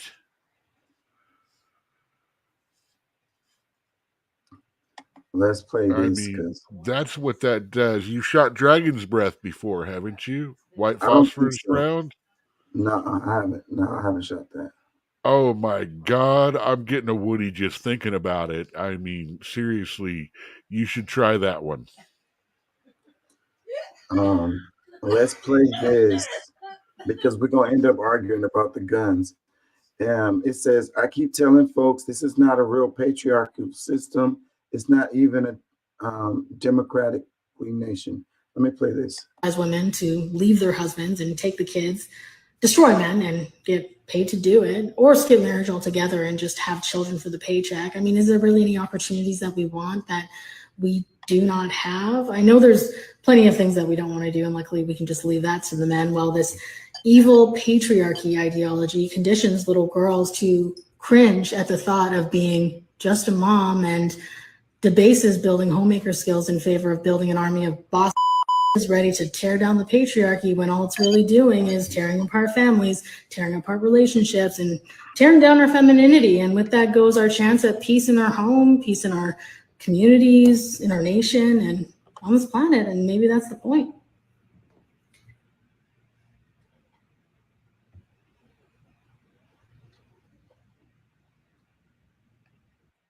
We need to dismantle the patriarchy. We could consider that there are actually more women than men in universities, more women than men who hold PhDs. Women are being preferentially selected for jobs, not for being the best candidates, but to fill equity quotas that favor women. Women hold all the power in divorce courts. Laws incentivize women to leave their husbands and take the kids, destroy men and get paid to do it, or skip marriage altogether and just have children for the paycheck. I mean, is there really any opportunities that we want that we do not have? I know there's plenty of things that we don't want to do, and luckily we can just leave that to the men. Well, this evil patriarchy ideology conditions little girls to cringe at the thought of being just a mom and debases building homemaker skills in favor of building an army of boss is ready to tear down the patriarchy when all it's really doing is tearing apart families, tearing apart relationships, and tearing down our femininity. And with that goes our chance at peace in our home, peace in our communities, in our nation, and on this planet. And maybe that's the point.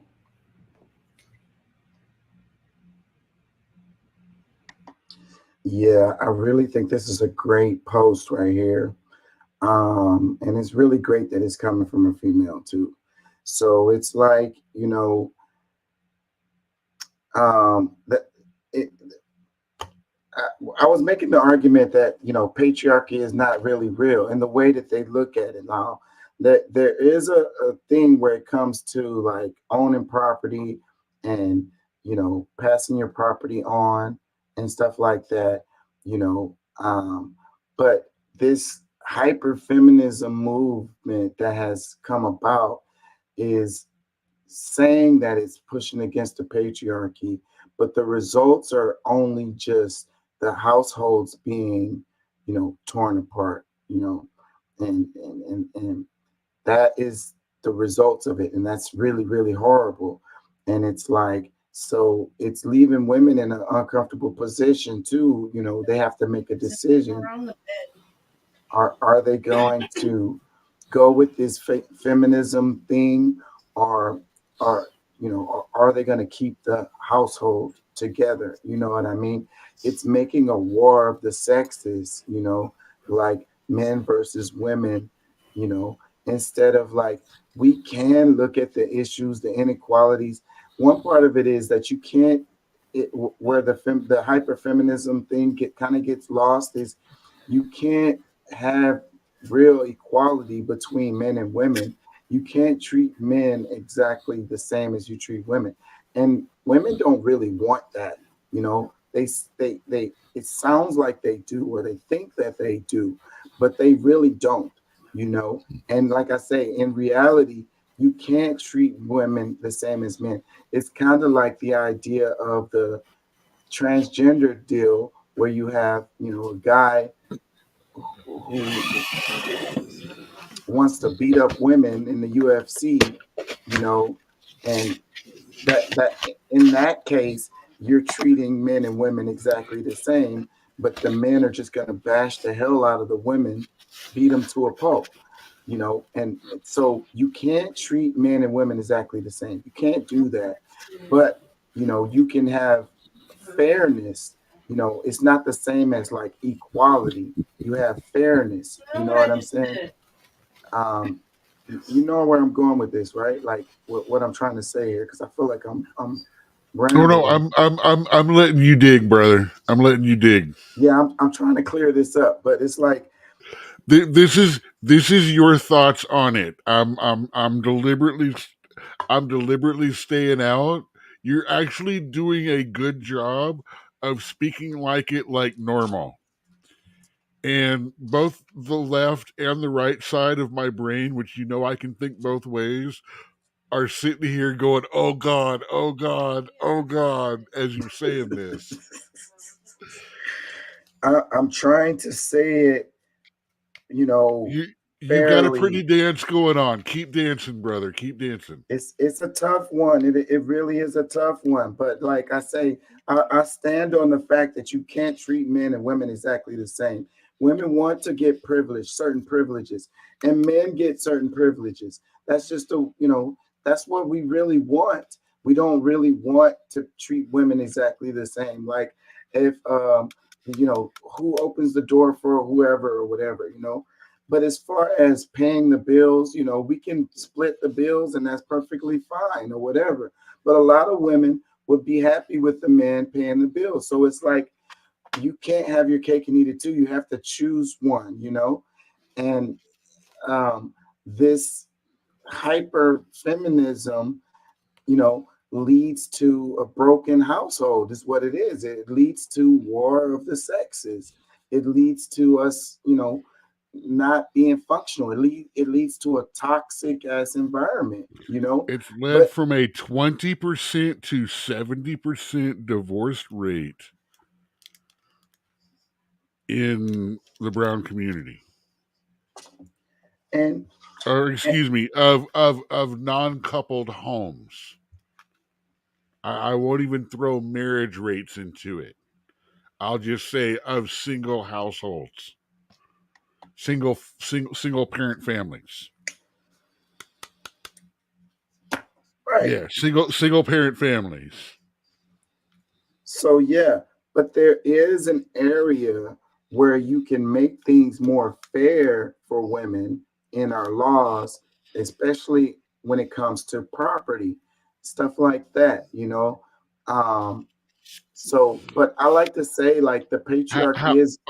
How can we make property laws more fair toward women? How are they not fair toward women already? You're confusing me. Well, it has to do with like inheritance, stuff like that. Like, yeah, I'm thinking about multiple things at one time. I was about to make a point and you made me lose it, but it was, I've lost it. No, because see, I don't know what you're talking about. How it's unfair for women. Inheritance laws are unfair for women.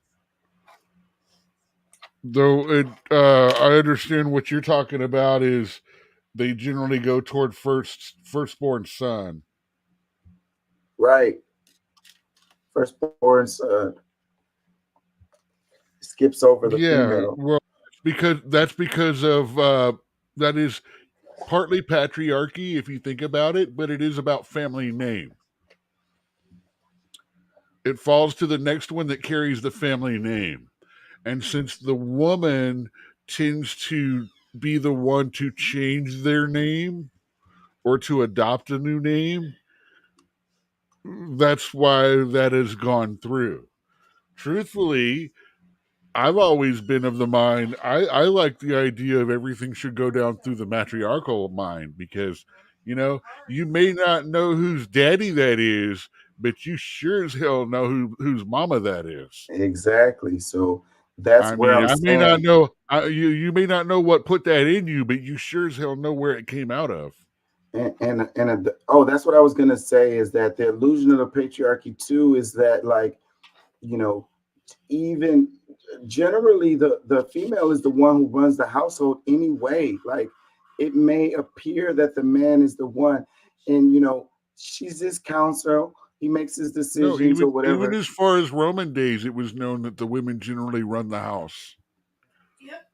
Yeah, so that's. That is actually tradition.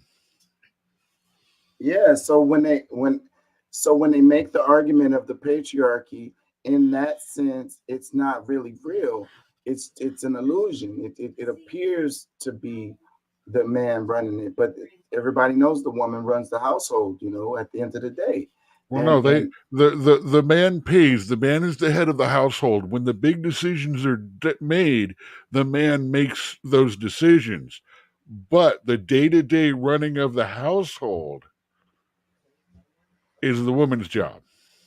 Yeah, so then that's what it is. Like, what I'm trying to say is that it's like the plug in the socket. It's like the hand in hand. It's like they fit each other. The point is to complement each other, to do the job. One person has a job, the other one has a job.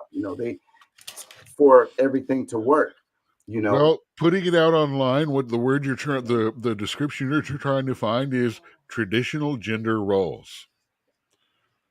And that is the problem is with the patriarchy that is a forcing of traditional gender roles.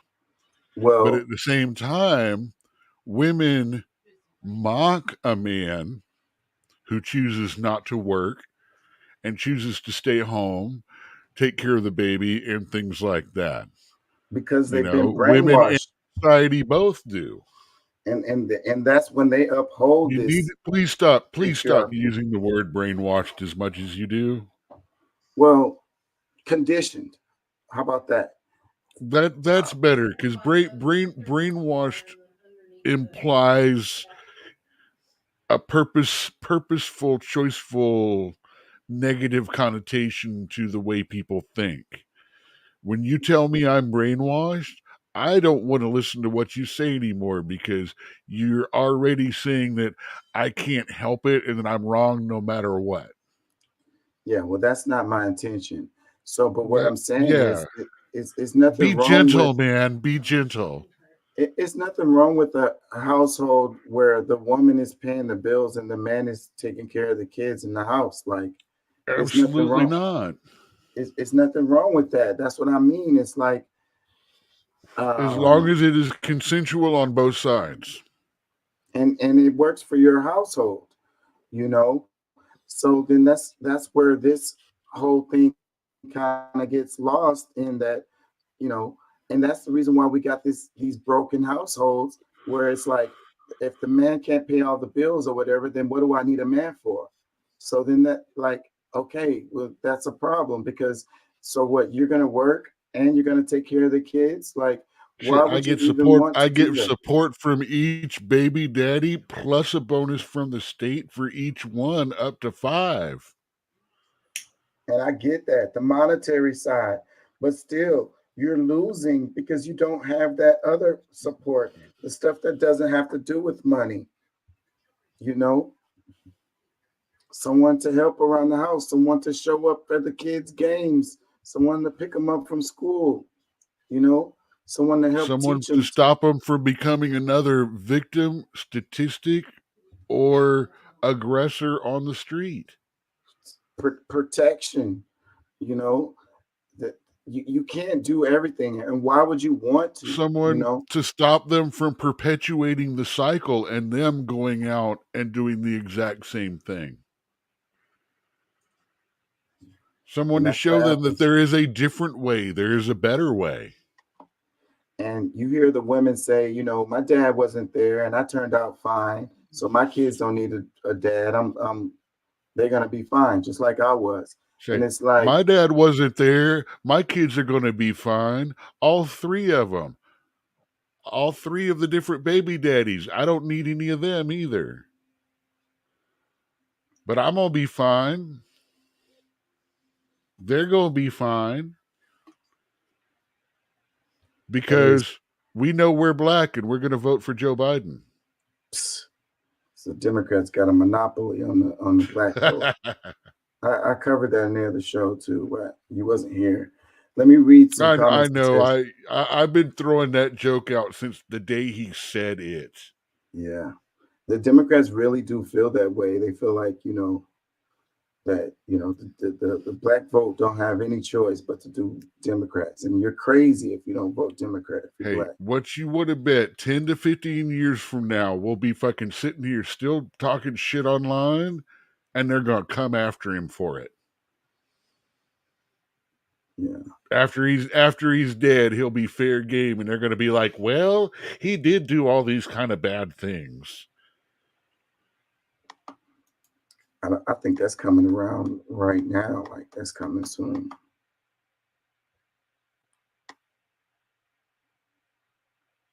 Yeah, the Democrats are in trouble right now. I think Trump is finna slide on into. We're looking at a Trump presidency coming. We don't have a good candidate on either side. For the first time in a long, long time, I'm looking at all these people and going, I'm not comfortable with any of you leading my country.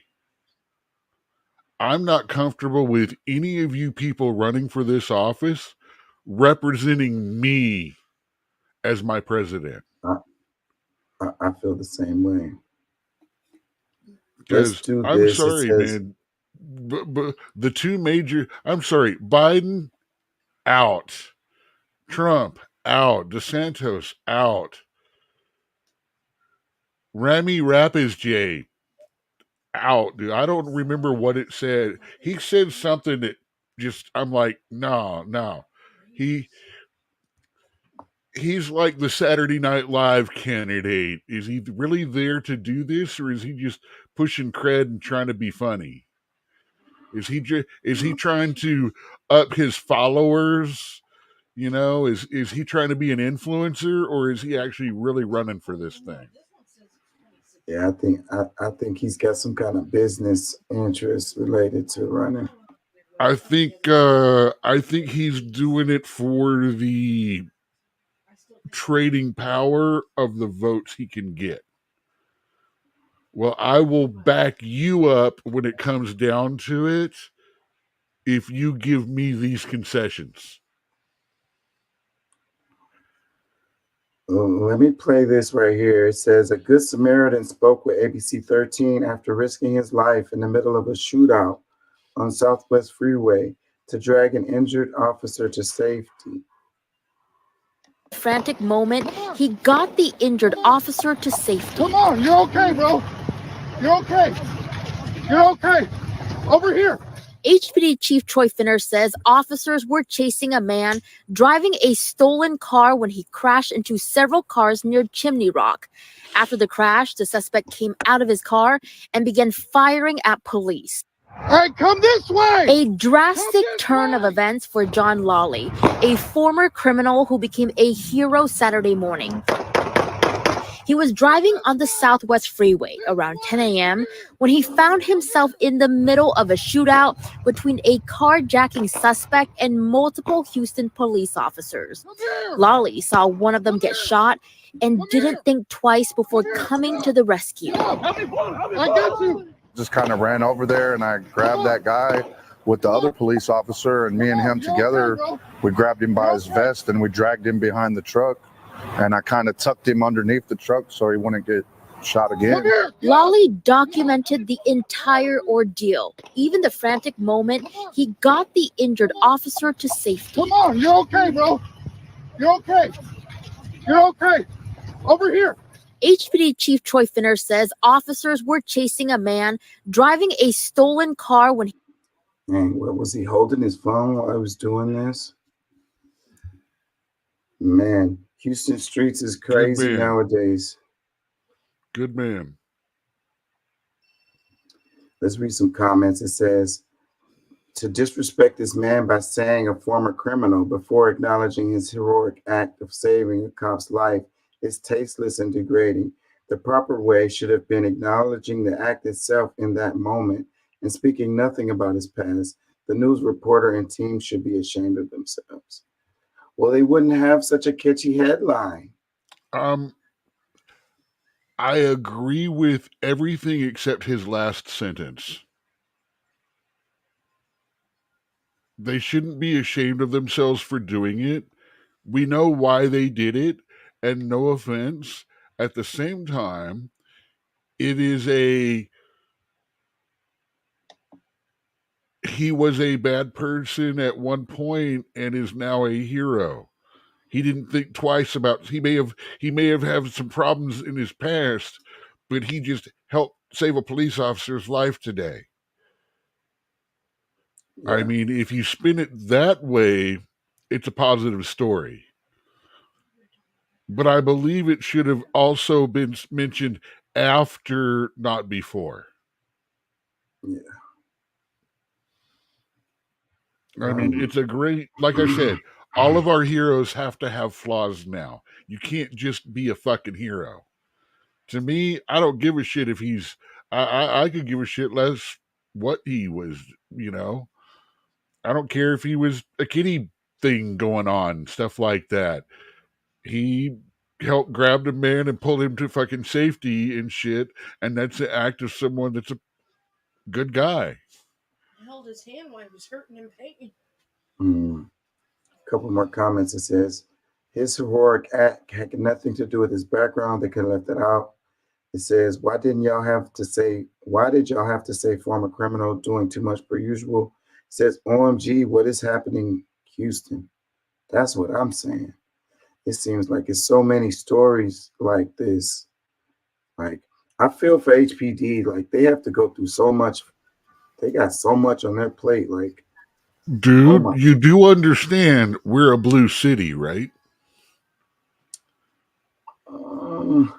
I hear people saying that, but I just like, I don't know how that, you know, and we're a red state, so. Yes, and blue cities are increasing in all kinds of stuff. And you got to understand, it's because of the people coming to them in mass. It's a pressure. It turns it into a pressure cooker. I don't agree with that.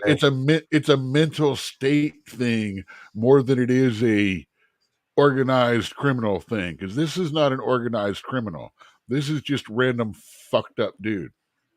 Yeah, I don't agree with that framing. I mean, it's crime all across the nation. I mean, Houston is a big city. It's like the fourth largest city? Oh no. We have a whole lot more organized. We have a lot more gang stuff going on. We've got a big MS-13 problem. Big. And I don't We are a major trafficking hub.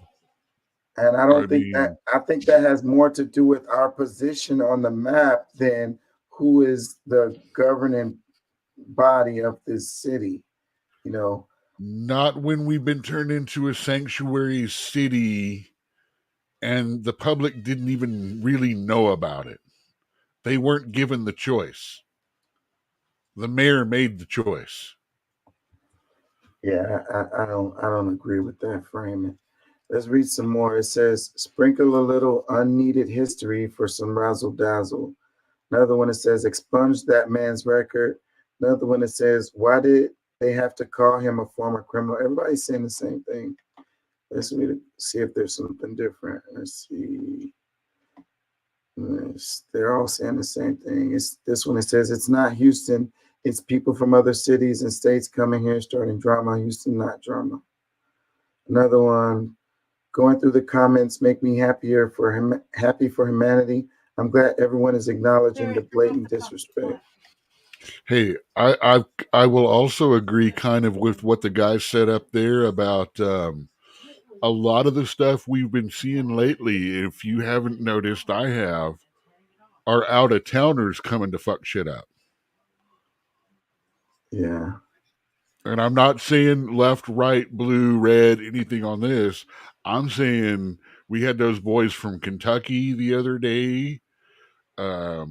We've had a couple of Florida people. We've had some people from out of state and out of country, and both sides of the legality thing as far as citizenship.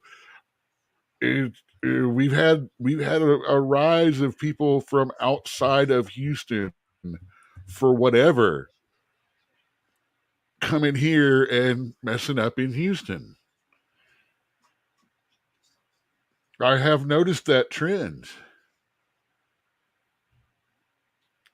And have you been watching license plates? I drive more now because of Lyft and stuff.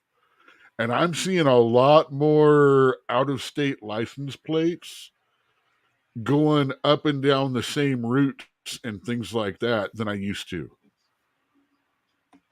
Yeah, I'm always looking at license plates.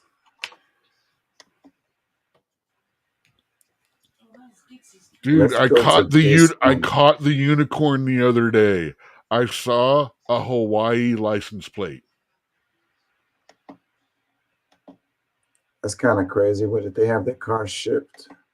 They had to have had their car shipped over, or they had to have had their car shipped over. Yeah. Let's do this one right quick. You heard about the Pearland mass shooting, right? The who? Pearland. No, I didn't. Let's play this. But we begin with the breaking news of the deadly shooting that shocked Pearland. Thank you for joining us. I'm Keith Garvin. Good evening. I'm Daniela Guzman. Well, these two teenagers have been arrested and charged in the mass shooting that left a 10-year-old little boy dead and 4 others hurt at Kohl's Flea Market in Pearland. And that is where a manhunt is still underway for a third teenager accused of firing his gun. Let's go to KPRC2's Bryce Newberry. He joins us live now with the breaking details from police. Bryce?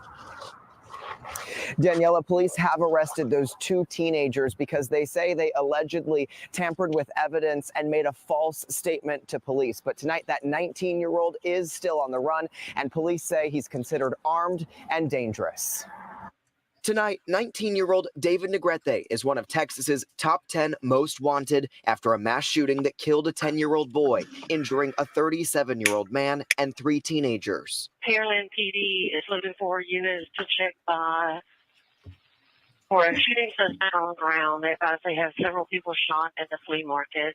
The shooting happened just after 5:30 Sunday evening at Kohl's Flea Market. Crime scene tape surrounded it after police say an argument between at least 2 people turned into a shootout. This senseless act of violence, whatever caused it to happen, which we will figure out what caused it to happen, is extremely sad. 3 of the victims have been identified as innocent bystanders, including the 10-year-old who died at the hospital. 18-year-olds Juliana Espino and Cruz Mesa are in jail. charged with tampering with evidence and making a false statement to police. Mesa, in his mugshot wearing what appears to be a sling, got hurt in the shooting, just released from the hospital this afternoon. Extremely tragic for the city of Pearland, tragic for Cole's Flea Market, tragic for all the families that attend that flea market, tragic for the families that work at that flea market trying to provide a living. The flea market has been open for more than 5 decades, drawing thousands of people each weekend. I know there's a lot of livelihoods that are dependent upon that flea market opening again. But tonight, several lives are forever changed,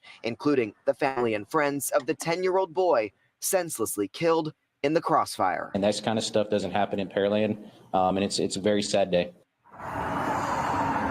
Police say that 2 teenagers are still in the hospital tonight. One of them who may have actually been involved in the shooting, that's something that they're still looking into. As for the suspected gunman, David Negrete, he is still on the run tonight, charged with aggravated assault with a deadly weapon. But that's a charge that police say could be upgraded as this investigation continues. Tonight, a $15,000 reward is being offered for any information that leads to his arrest. We're live in Pearland. I'm Bryce Newberry, KPRC 2 News. Can pretty much guarantee they're going to find this guy. They're plastering his face and name all over the place. So, yeah. So that was a whole lot of non-information there. Yeah, because it happened a few days ago now. So this is like, you know, they did a bunch of news stories on it already when it happened. Well, from what I have no idea about the 2 that got arrested, but they didn't pull the trigger. The guy they're looking for pulled the trigger. Yeah. They just didn't, you notice there's a whole lot less information than like the Uvalde guy or I'm still going to say it's the trans chick that shot up the church school up there. We're hearing a whole lot less about information about what really is going on. So I'm assuming there's not going to be a manifesto and all of that crazy stuff. That there's no what happened here.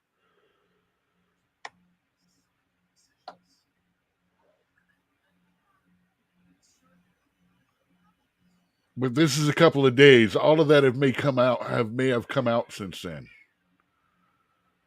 Yeah, it's been like 5 days, I want to say, since the shooting. It was really big news, and they were covering it like crazy.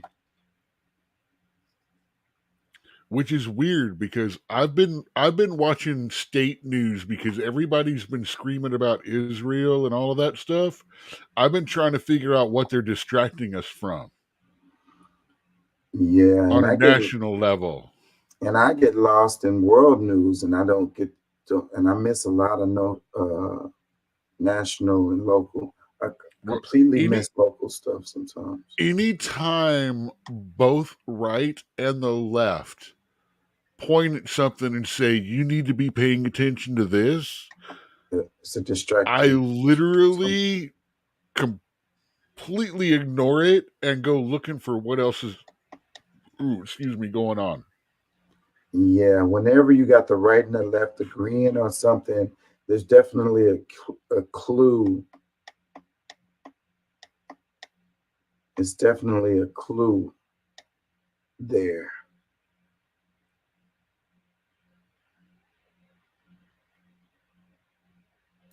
Okay, so did you catch the sideline thing that Russia may be instituting a draft soon?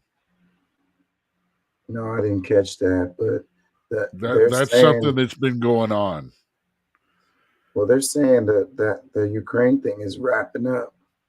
That's what I've been seeing. I have a good idea of something that would be really, really cool. Women want equal rights and all of that. So how about we make them register for a draft or not be allowed to get a loan, be free, get a driver's license, go to college or anything like that. I mean, because that's what guys have to do, right? As soon as you turn 18, if you don't register for selective service, you can't go to college. Matter of fact, I don't know if it's changed since then, but when I was 18, if you turned 18 in high school and weren't registered, they could stop you from getting your diploma. You couldn't enroll in college. You can't get any government loan or any kind of government money, including Social Security, including welfare, anything like that, if you're not registered and you're within the age limits. So why don't we do that for girls too? I don't know. The draft isn't going to happen. We're just doing it because, right? Yeah, I don't know if I would be on board with that one, but I get your point. In that case, we should take selective service requirements off, period. If you won't do it for girls, if you won't do it for women, then it's not right to make guys do it. Okay. All or none.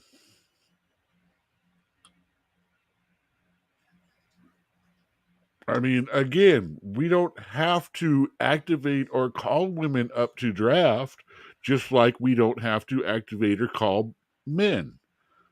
But is it not wrong, exclusionary, and sexist to not have both men and women apply?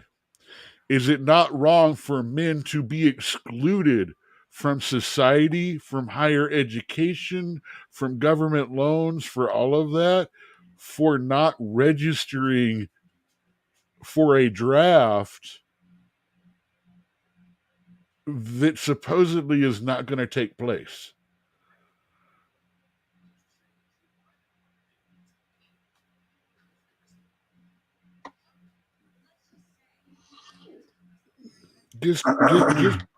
Just one of those weird questions, maybe even a topic for another day.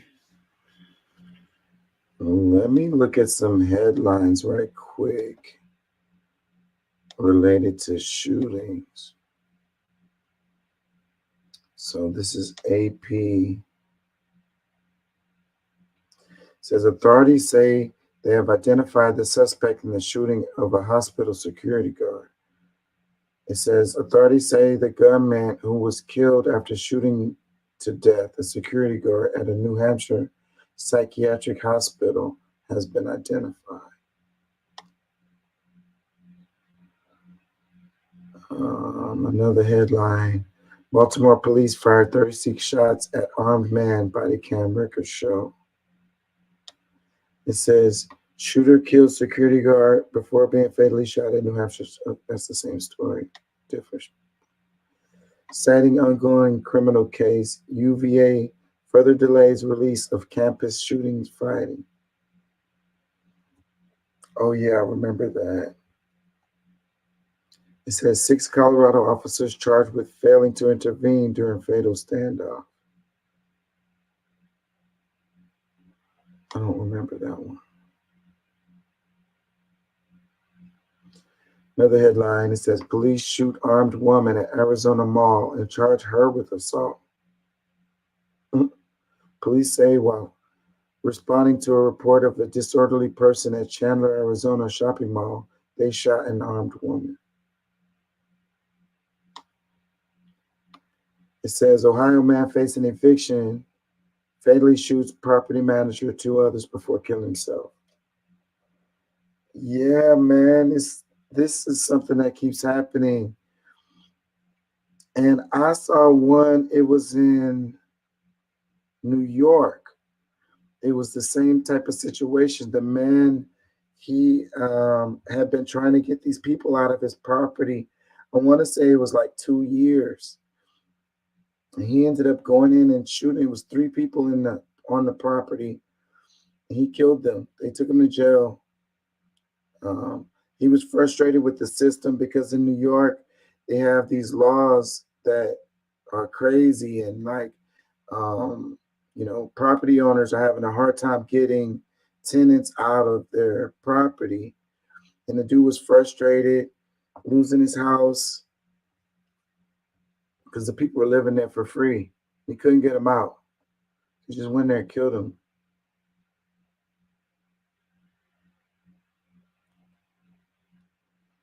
This one, it says, Texas woman convicted of killing pro cyclist Mo Wilson is sentenced to 90 years in prison. Oh yeah, I covered that.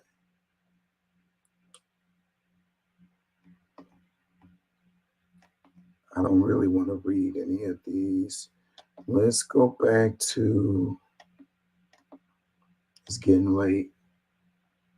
Let's try to get some quick stories out so I can have me some reels. Check this out. You would stay at home on election day? No. I love American democracy too much that Biden and Trump, if it's a Biden and Trump race, then I would vote for Biden, even if he was dead. Damn. No chance I'd stay home. And I'm a Republican. Is there any chance you would stay at home on election day? No. I love American democracy too much that Biden and Trump, if it's a Biden and Trump race, then I would vote for Biden, even if he was dead. Damn. No chance I'd stay home. And I'm a Republican. Is there any? That's extra. I'm likely to be staying home on election day. I ain't gonna lie. They got to give me something to vote for instead of something to vote against. So this guy said he'd vote for Biden if he's dead. Wow. And he said he's a Republican. Let's read some comments. It says, that's what's up. I'm a Republican and I'm still voting Trump, even if he's incarcerated. Trump 2024. MAGA. This is clearly a black guy. Streetwalker Keith. Unless it's a fake picture, but I doubt it. Another comment, because it's on D.L. Hughley's page, so it would make sense that it would be a black guy. Another comment says, man, Trump wasn't racist when he was with Tupac and other celebrities back in the day. Only when he became president, right? Trump 2024. Another one, it says, I am a Democrat, and if it comes down to Biden Trump, I will vote Trump. After what I am seeing, it's clear that this country needs to hit rock bottom so its population wakes up for some change. Biden will keep the empire afloat just enough for people to stay asleep. I think this is a really good comment right here. Like, this makes sense to me, even though it sounds kind of crazy, but this makes sense to me right here because the incremental change, this tokenism, this baby formula feeding you Democrat shit pisses me off, you know, and, you know, I think maybe we need some extreme situations to get people to wake up and get engaged. So maybe Trump will be the answer. So your idea of a good call is letting the pilot of the plane crash because that's basically what you're saying, man.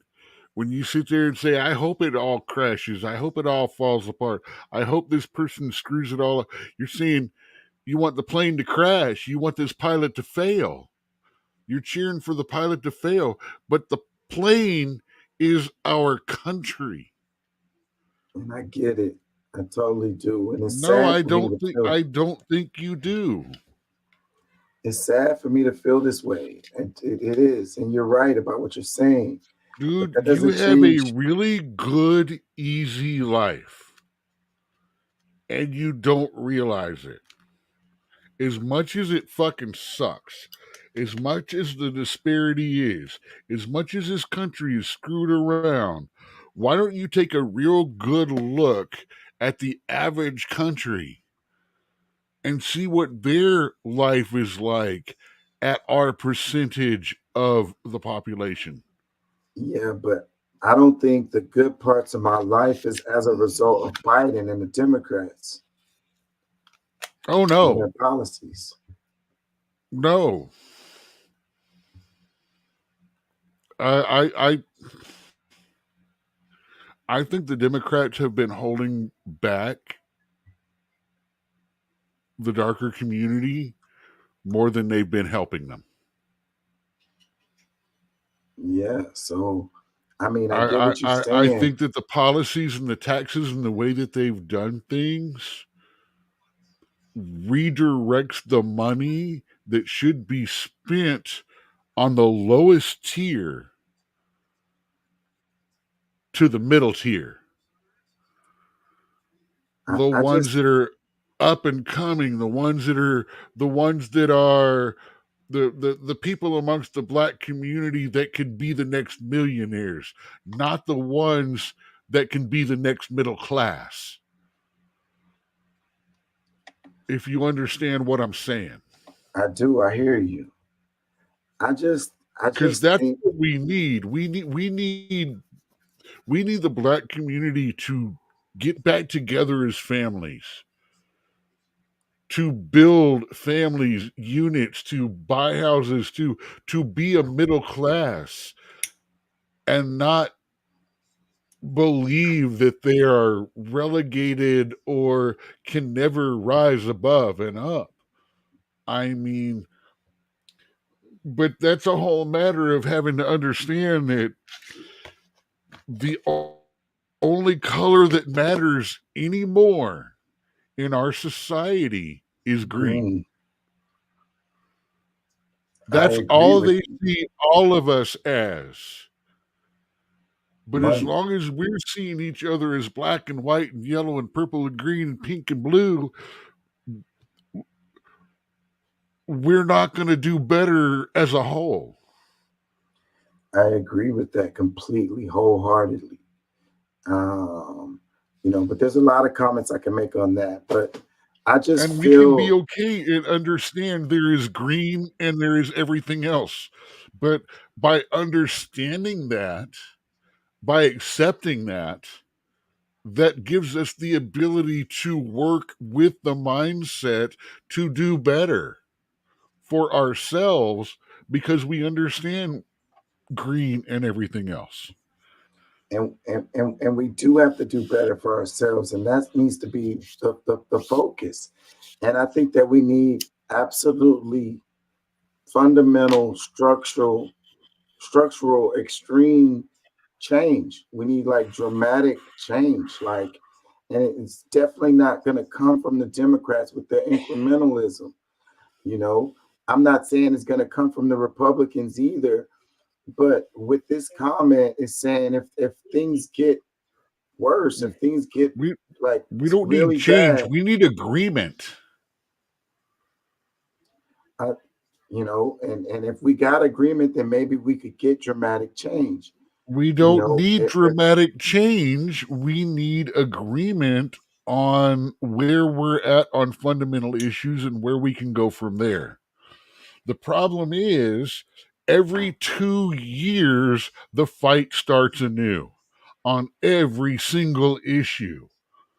Nobody right now is going, hey, these are the issues that we've got going on.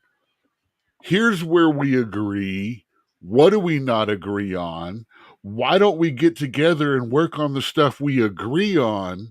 And maybe that will lead us to understand each other better and how to work towards things that we don't agree on.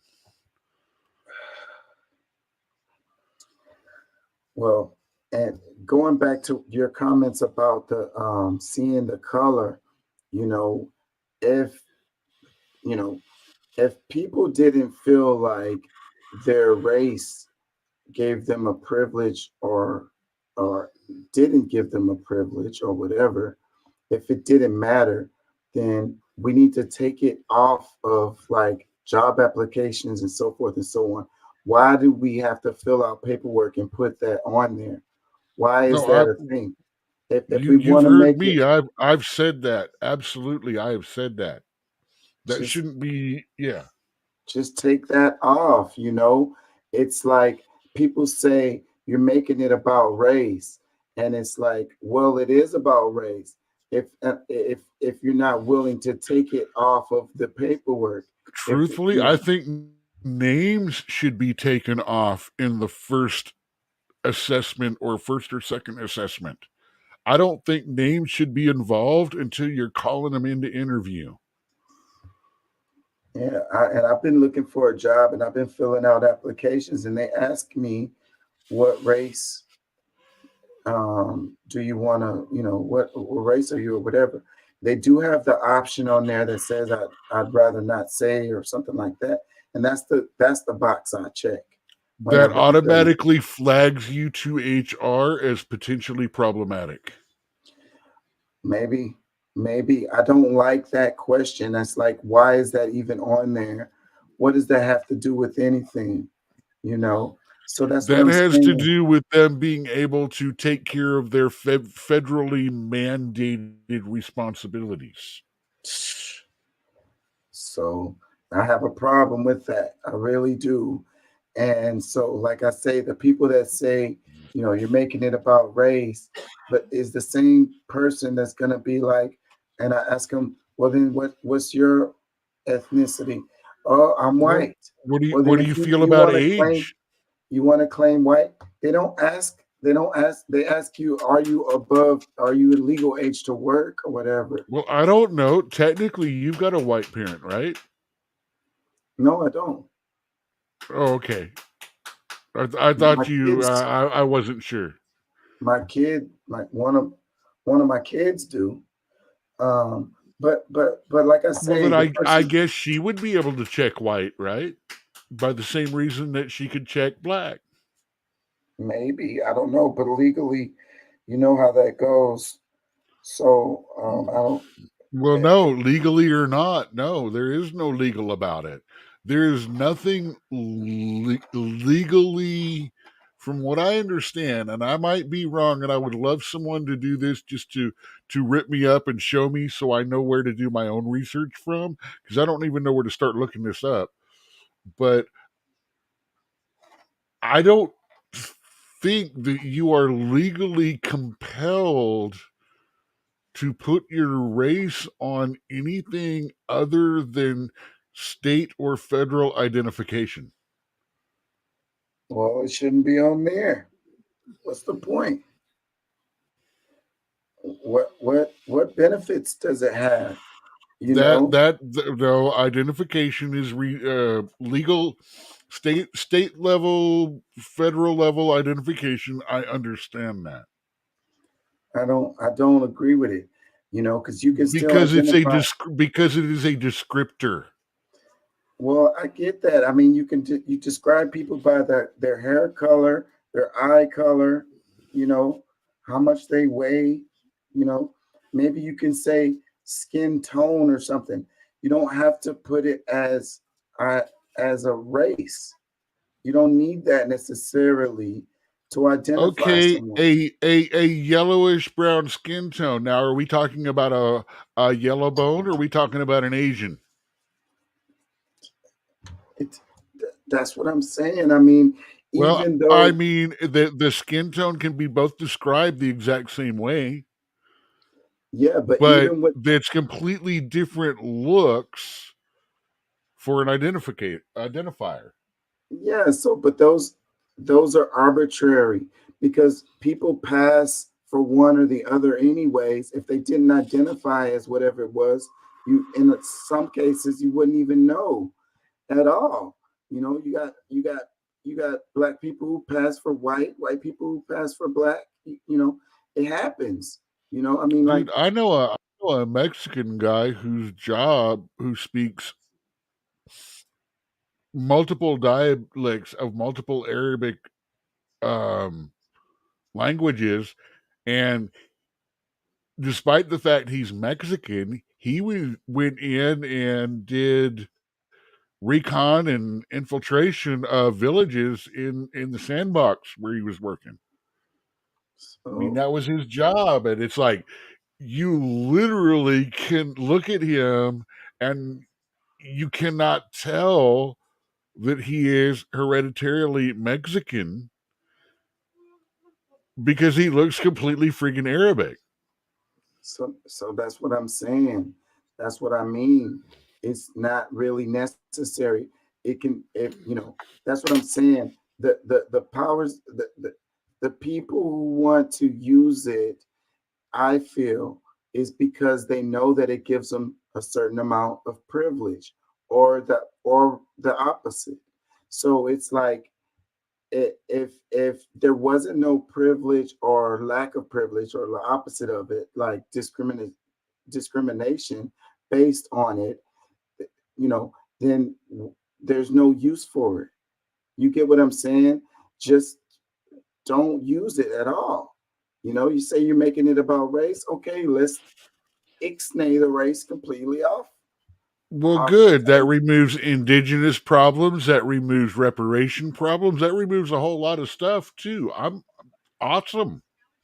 I'm okay with all of that. I really am. If it gets to the point where, you don't have to identify as a race. Just let's scratch it all and let's start from square one. Dude, you forget. Right now, we have boys identifying as girls and vice versa. Everybody's trying to find what to identify as. It's not good enough to be I am. Everyone has to hook themselves up with some sort of other smaller box or group so they can get a check mark on their inclusivity check. And that's how insane this thing has gone. It's gone completely out of control. We can talk about ethnicity, we can talk about culture, we can even talk about nationality or whatever, and that's fine or whatever. But we don't need that race distinction. It's not necessary. But the system that we have completely relies on this. So the idea of getting rid of it is like crazy talk, Well, I just think it's absolutely funny that now that he has moved over to the United States, that Elon Musk is the richest African American in the world. Yeah. But I don't think he goes by that. I get in trouble for saying that too, but I just think if you think about it and the way we're talking about it, is it not true? It's 100% true, but I doubt that he goes by that distinction. I'm willing to bet on his ID it says white.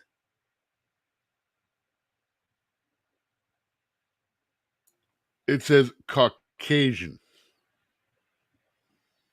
See, white should be taken off of it because white is not a race. Caucasian is.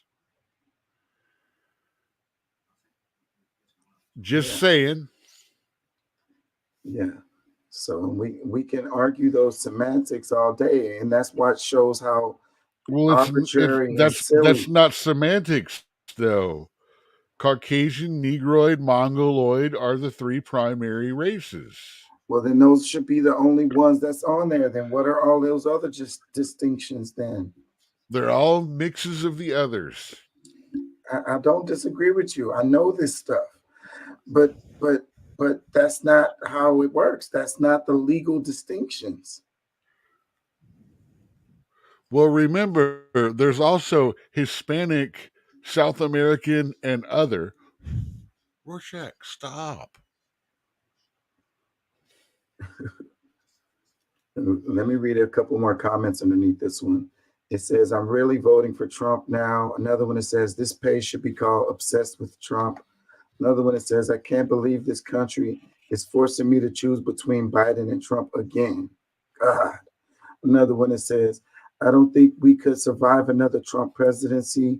We haven't recovered from the damage he did while in office. It was a traumatic 4 years. Another one What that says, damage did he did? yeah, 90% of the damage was from the left cock blocking everything he even tried to do. They spent more time trying to impeach him than they did spending time working on laws and things that would help the freaking country. and it's people making voting emotionally. We got to remember that Trump was also a backlash from Obama. All of that hate that came as a result of Obama being president and being a black guy. And the other part was the hate against Hillary Clinton, which was warranted, I would say. And I don't like Obama either, but we have to remember that, it was a lot of racial tensions going on, and it caused a backlash, and that's what gave us Trump. Well, Bernie could not beat him. No chance. But they thought Hillary could. And no, because Hillary is like Kamala. She is just unlikable as a human being. I think I disagree. I think Sanders would have beat Trump. They didn't give him a chance. They cheated him in the primary. He should have won the primary. Way too far left. He was way too socialism is the way. He could not have taken he would have lost that 6 to 8% off the top of the Democratic Party that does not think socialism is a good idea. Yeah, well, because he's got social programs and things like that. He is socialist. Well, we'll never get to know if that's true or not. But well, especially since they basically paid him off with a house. Well, I mean, that proved that he's not really very socialist after all. Well, the way the system works is, the person who runs in the primary and wins gets to run in the general because that person has the strength, to go against the other side. But they didn't allow that process to happen properly in that primary because it was like they wanted to technically he won. Technically she won because he bowed out. Yeah, well, like I say, he got screwed on that one, and I think he would have beat Trump. Let me read some more comments. It says, if anyone think Trump would be handling Israel-Palestine conflict any better, they're kidding themselves. Biden is most definitely playing politics, whereas Trump doesn't even understand the game. I disagree with that. I think that both of them would be playing politics, and we'd be in the same boat, really. Another comment, it says, and this is why Trump really lost. It wasn't the Dems. It was his own party that voted him out. Republicans who never voted Democrat and are going to do the same this time around. People really think we want Biden again? Hell no. America just keeps on giving us the lesser evil candidate. Yeah, I think they're right about the Republicans being the reason that Biden won, but what he says, he said they're going to do the same thing this time around. Nope, I don't think so. I think they're flopping back on the other side this time. It's those same people. They voted for Biden. I mean, they voted for Obama. They voted for Bush. They voted for Obama, and they voted for Biden. It's the same group. And they have the analytics to prove that shit.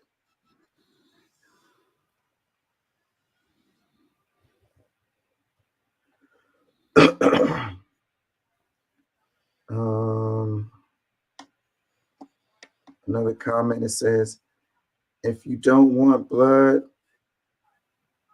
hold on, it won't let me scroll. It says, if you don't want blood on your hands, think twice before whom you vote for, because Biden is spending billions to killing men, women, and children. How are you going to explain that to God? Another comment that says, we're effed either way. I think that's the best, that's the most accurate comment right there. We're screwed. Another comment that says, Lord knows I'm currently pissed with Biden's handling of the massacre in Gaza, but anyone with a D behind their name against Trump will get my vote. Yeah, there it goes. It's the people. They just vote D or R. They don't even care about the policies or the person or anything. Big D, big R. Let's move on from the politics. This one, controversial $9 billion project to widen I-45 to start. I think I covered this. It says, after years of planning, studying, and designing, followed by public protests and a county lawsuit, the expansion of I-45 through downtown is on the horizon. I'm not looking forward to that. That's going to be Dude, a mess. that's just even a wider freeway to miss my fucking lane on. Yeah, that's going to be such a huge mess. Dude, I literally, I'm driving Lyft, I'm driving Uber. When I get sit downtown, they're all like, "Oh, well, that's where you make the money." No, I want my ass out of there. Do you make money at the airports? No, I want my ass out of there.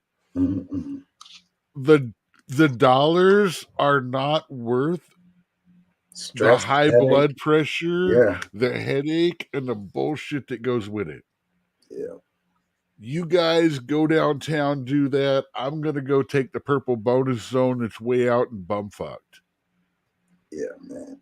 It's such a pain. And it's not going to fix the problem. See, they widened I-10. We got the widest freeway in the world now. And half the time it's like a parking lot. It hasn't helped the situation. It's just too many cars. More cars, more cars, more cars. You can widen the freeway. Well, it's also because by the time that they realize that we need to do this work, get it contracted, get it bonded, get it paid for, get it done, or get it working on and get it done, how big is Katy become in the 10 or 15 years that it has taken from the time that they realized we need to do this to the time they got it done? I mean, that is it's tripled in size. So now there's 3 times the amount of traffic on something that they only increased 30 or 40%. Something that was good for the traffic then.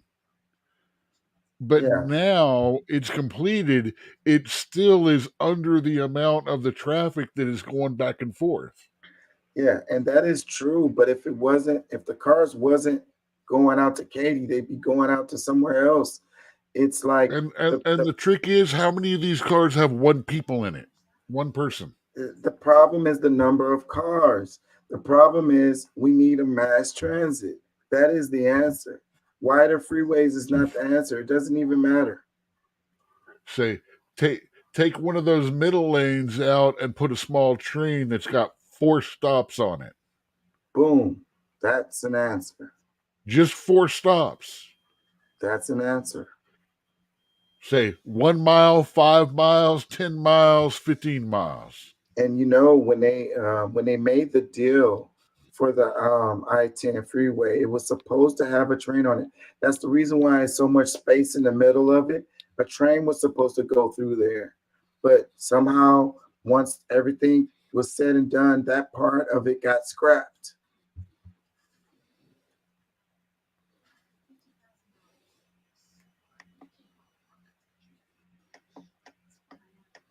Wasted space. We ain't never gonna learn. We keep making the same mistakes. Really, really sad. I think I covered all of this. That's okay. I think it's funny how I've noticed when I was shopping cars and everything, the big electric vehicle, your average gas tank and everything, it's all between 350 to 400 miles. A tank of gas will get you that far. One charge will get you that far. I just thought that was real interesting as I was doing my, mileage conversions in math when I was shopping cars. It seems like 400 miles is the area that they want to try to keep us in the future. We didn't really talk about the censorship of Rashida Tlaib and how it's like the conservatives are all about free speech until it's somebody talking about something that they don't agree with.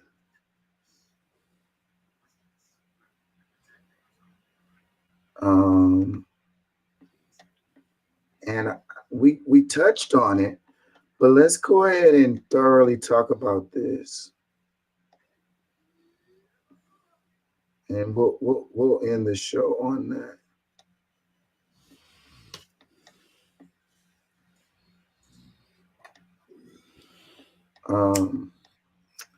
Because, I mean, if you standing on the principle of free speech, she got censured for saying stuff, and here's where you got to understand.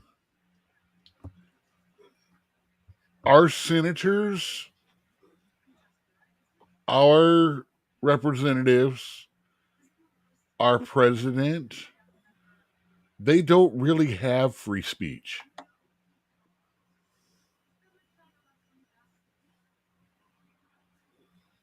Well, they can say opinions and things like that, but there's a certain amount of decorum, there's a certain amount of reasonability that they should all be held for.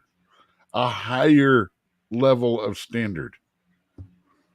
Yeah, well, somebody made the comment that made sense. It's like you can say what you want, but it doesn't mean somebody's not going to punch you in the face, But that's what it is. There's repercussions for what you say, but the free speech should be there. You know what I mean? Taking away that fundamental constitutional right. You got to realize the left is the one that also says speech is violence. And that's why this is weird to me, because yes, I expect the left to be one to cancel somebody, wants to censor somebody, wants to say, we can't listen to them or whatever, because they're whoever. We disagree with them, so we don't want to hear what they have to say. Let's censor them. Let's cancel them. But I don't expect that from conservatives. If they're standing on the principle of free speech, then they need to stand on that, regardless of who's talking. But it seems like things have changed now. But is it a censure of someone who is speaking out from how am I trying to do this? Is it personal or professional speech that they are censuring for? I don't think that matters. I think it does very much.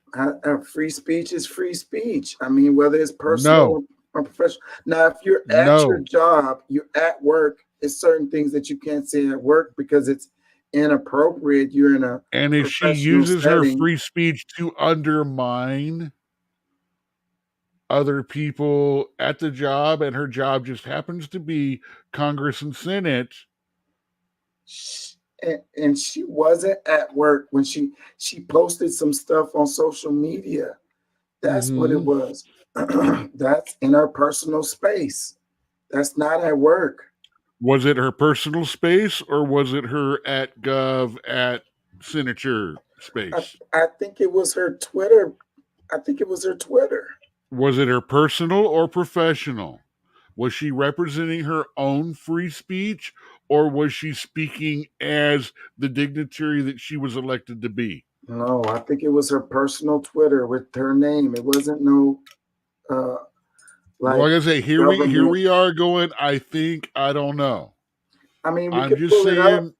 Personally, there's a distinction between the two for me. We can pull it up, but I don't think that that's what it was, and I don't think it matters. You know, free speech is free. I think it absolutely matters. Let me play this clip right here.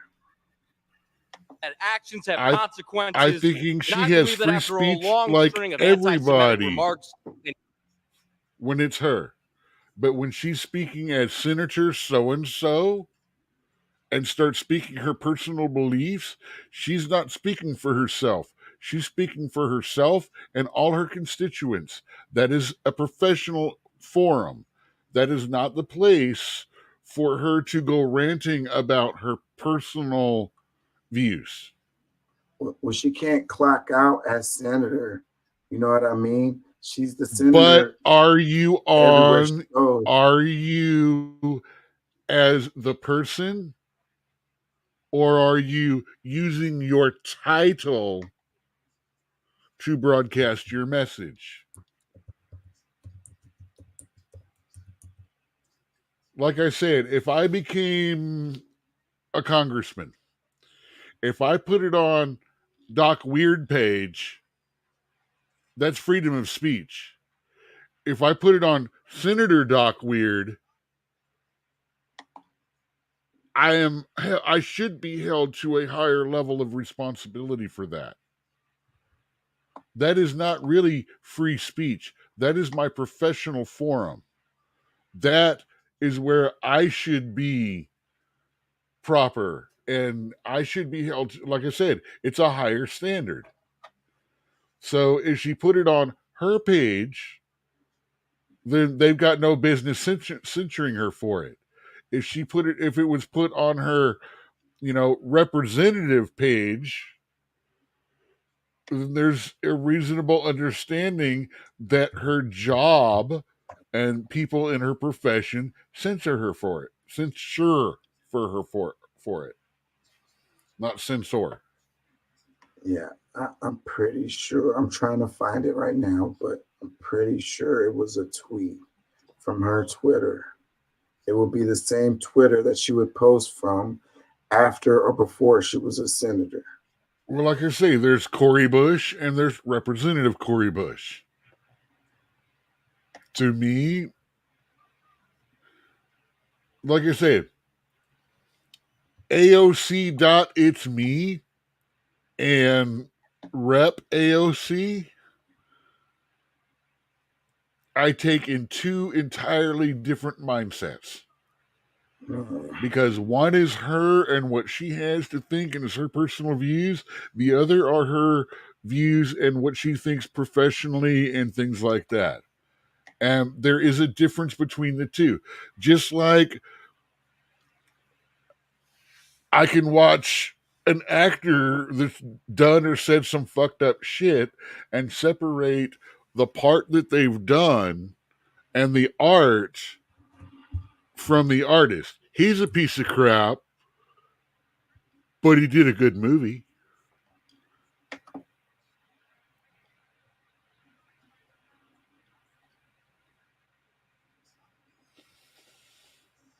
Let me play this clip, and I'm gonna look for it while this is playing. To look like a normal tourist visit. It's not surprising because this is the place where our Black and brown staff members repeatedly speak of experiencing racism and sexism, Islamophobia, get pushed off at elevators, xenophobia, and more right here in this workplace. This is the place. And let me say this. She mourns for the 1,400 Israelis. The gentlelady's time has expired. She mourns for the 10,000, and she will not stop. No gentlelady's more. time No has more expired. lies. Ceasefire now. And she takes the death threats that you all send that they The gentlelady is no longer recognized. The gentleman from Maryland. To her, the desire to save lives is greater. Gentleman from Maryland is recognized. That's what I said. I believe that actions have consequences, and I believe that after a long string of anti-Semitic remarks and hate-filled rhetoric, censure is an appropriate consequence for the gentlelady from Michigan. Gentleman's Never time has again. expired. Damn it means never again. It's outrageous that my colleagues are blatantly attempting to silence the only Palestinian American representative right here. It's outrageous, but it's not surprising. And let me tell you, it's not surprising because this place is where 1,700 members of Congress, this elected body, enslaved Black people. It's not surprising because they thought it was right. It's not surprising because this is a place where members continue to claim that the insurrection on the Capitol just appeared to look like a normal tourist visit. It's not surprising because this is the place where our Black and brown staff members repeatedly speak of experiencing racism and sexism, Islamophobia, get pushed off of elevators, xenophobia, and more right here in this workplace. This is the place. And let me say this, she mourns for the 1,400 The gentlelady's time has expired. She mourns for the 10,000, and she will not. Go ahead, comments. I'm searching for this, but it's so many articles. I'm going to flat out say, according to Robert's Rules of Order, which is the rules of order are what is done on this, she is out of bounds.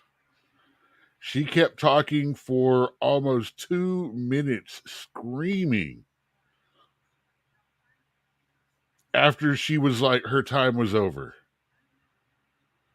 Not much a big fan of this guy. He kept these guys are going back and forth all this, but I just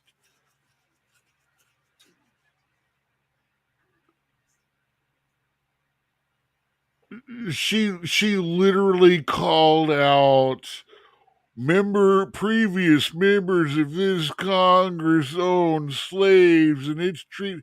I'm like, okay, this is one of those. It's like, you are so obsessed with racism, you're going to see it everywhere, no matter what. You can't help the cause if all you're doing is continuously ripping scabs off of wounds and re-injuring the subject. There will never be progress on racism with that kind of mentality or that kind of aggression.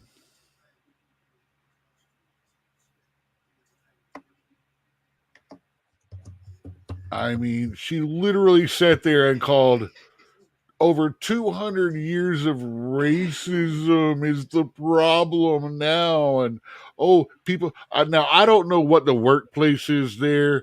I don't know I've never, ever in my life worked in a mixed race environment where people of races got shoved off of elevators and shit like that.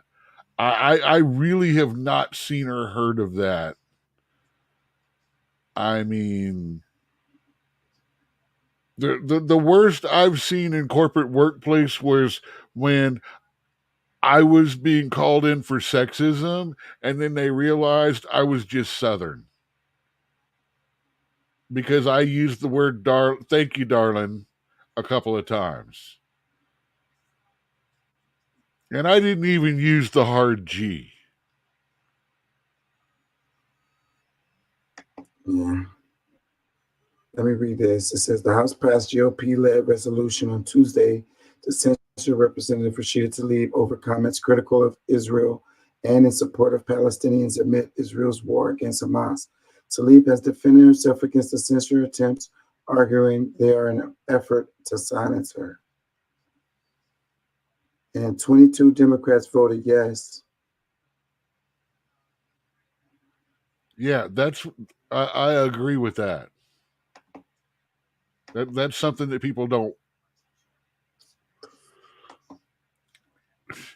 There's actually in the House she was censored in is a Democratic majority. And she got censored because, dude, she said some harsh shit. Yeah, but that's now personally, my problem is all of this public's right to know, C-SPAN, all this shit, if we saw less about what was going on there and trying to call everybody out for everything that they say, mistakes that they make, or it's like, yeah, really? They could have just sit there and said, okay, yeah, that's some hateful shit. We're going to not worry about that and go about things. But they can't do that. You can't do that now. I mean, Yeah, but like I say, are we supporting free speech or not? Like, that's pretty damn simple. no, it is not simple in this case. Like I said, was it said in the professional environment or was it said outside of the professional environment? The professional environment here is our Congress. It is the place where people make laws and stuff like that. That's not necessarily free speech. Absolute consequences for that. If she said it on Twitter on her own account, who cares? I'm pretty sure She that's what said it that was. as that representative. She said, this is the opinion of the people that voted for me. No, I'm pretty sure I it am was on her speaking. personal. She is not speaking for herself. She is speaking, when she is speaking in that capacity, she is speaking for the people that voted her in. I'm pretty Yes, sure that it is, was on that her is, personal Twitter. Pretty sure. I can't find it, but I'm pretty sure that's what it was. Let's play this. But Palestinian people are not disposable.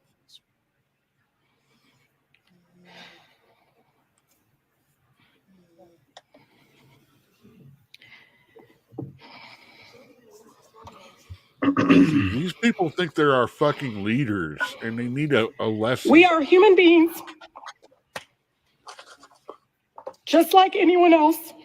My city, my grandmother, like all Palestinians, just wants to live her life with freedom and human dignity we all deserve. Speaking up to save lives, Mr. Chair, no matter faith, no matter ethnicity, should not be controversial in this chamber. The cries of the Palestinian and Israeli children sound no different to me. Why? What I don't understand is why the cries of Palestinians sound different to you all. I can't believe I have to say this, but Palestinian people are not disposable.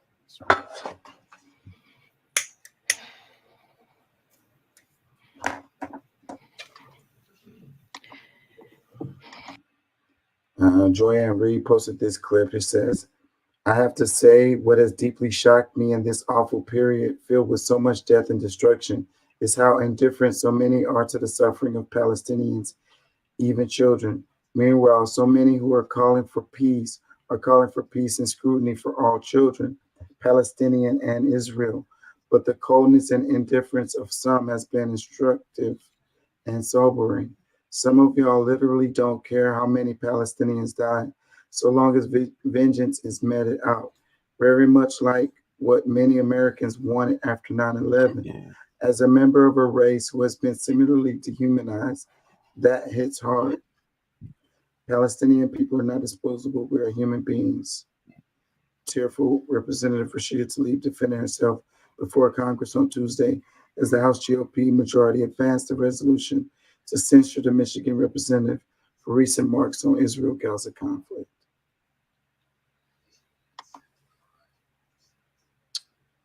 I have some more of these. I watched that whole thing because Pat sent it in the chat. It was on Forbes. Can't remember. They showed the whole thing, and I watched it, the whole thing, because I was just appalled at conservative after conservative getting up there and saying, you know, yes, I care about free speech, but we need to censor her because her words are too extreme. And I'm like, I don't know how you can say that with a straight face, because that's the opposite of what freedom of speech is. The whole point is people that say things that you don't agree with still have that fundamental constitutional right to say those things. Yes, like repeating a Hamas war cry that is about the literal abolishment of the Israeli country of Israel. You do understand that from the river to the sea means the eradication of all Jews in Israel, right? You do understand that. I don't think that that's what that's saying. I really don't. That is absolutely what that's saying. That is what that is the Hamas from the river. Take a look at the boundaries from the river to the sea includes the eradication of Israel. It has always been what that's about. This is what you're not considering about Hamas and about the stuff going on. That's why I keep telling people we should stay the fuck out of it, because we don't understand it. So, but even if that is true, the fundamental she right is repeating. That's like me getting banned for the motherfucker that put the ISIS flag on my on my Facebook. She is ignorantly repeating literally a chant that is the same as death to it's the exact same thing as the Nazis were doing toward death to the Jews. That's literally what it says. But even if that's the case, we don't get to pick and choose when we are allowing free speech. Free speech is about not inciting direct violence. That is about directly inciting more genocide. The answer to the genocide is genocide. She's doing it. If she wasn't, it's the forum. It's not the statement. And I'm sorry if she went on and Twitter and all of that bit. If she said that not where she was, I would get it. I'd be okay. I would defend her. But when she's talking from the river to the sea while she's on the floor of the Congress, she's saying, as a representative, I support the wiping of Israel off of the map, of it no longer being there. She didn't say that on the floor of Congress. Yes, she did. Let me play this. That's part of why she's being censured, is saying shit like that. Thank you, Mr. Speaker. It is glaring hypocrisy when 4 Republicans voted against her. on the other side of the aisle trying to create definitions and say Rashida wants to annihilate people, when Max Miller himself went on TV and said we're turning Gaza into a parking lot and we want to annihilate Palestinians. Nobody condemned him on that side of the aisle. What is true here is that every single one of them has not acknowledged the fact that Palestinians are dying in the tens of thousands, but will continue to say it is us who are not acknowledging humanity. Rashida will stand strong. Gentlelady's time has expired. Movement will continue for liberation until every single Gentlelady's time has Palestinian expired. has the right to Gentleman live from in Maryland liberty. is recognized. Thank you, Mr. Speaker. It is glaring hypocrisy when you have Republicans on the other side of the aisle trying to create definitions and say Rashida wants to annihilate people, when Max Miller himself went on TV and said we're turning Gaza into a parking lot and we want to annihilate Palestinians. Nobody condemned him on that side of the aisle. What is true here is that every single one of them has not acknowledged Why do you play these ranting things 2 or 3 times? But we'll continue to say Did I play this already? who are not acknowledging Dude, this is the second or third loop of it. Gentlelady's time. And I'm sorry, I already don't like this woman. for liberation until every Gentlelady's time is expired. I'm searching at the same time while I'm doing this because it's Yeah, so I many- already think this woman should have been kicked out of Congress. Not because of her views, but because plenty of other reasons that have been proven, that have been looked over because she is who she is. And to question her in any way is to be anti whatever just ist that you are to question her. I really wanted to hear. I think it's right here. Let me see. Let's play this.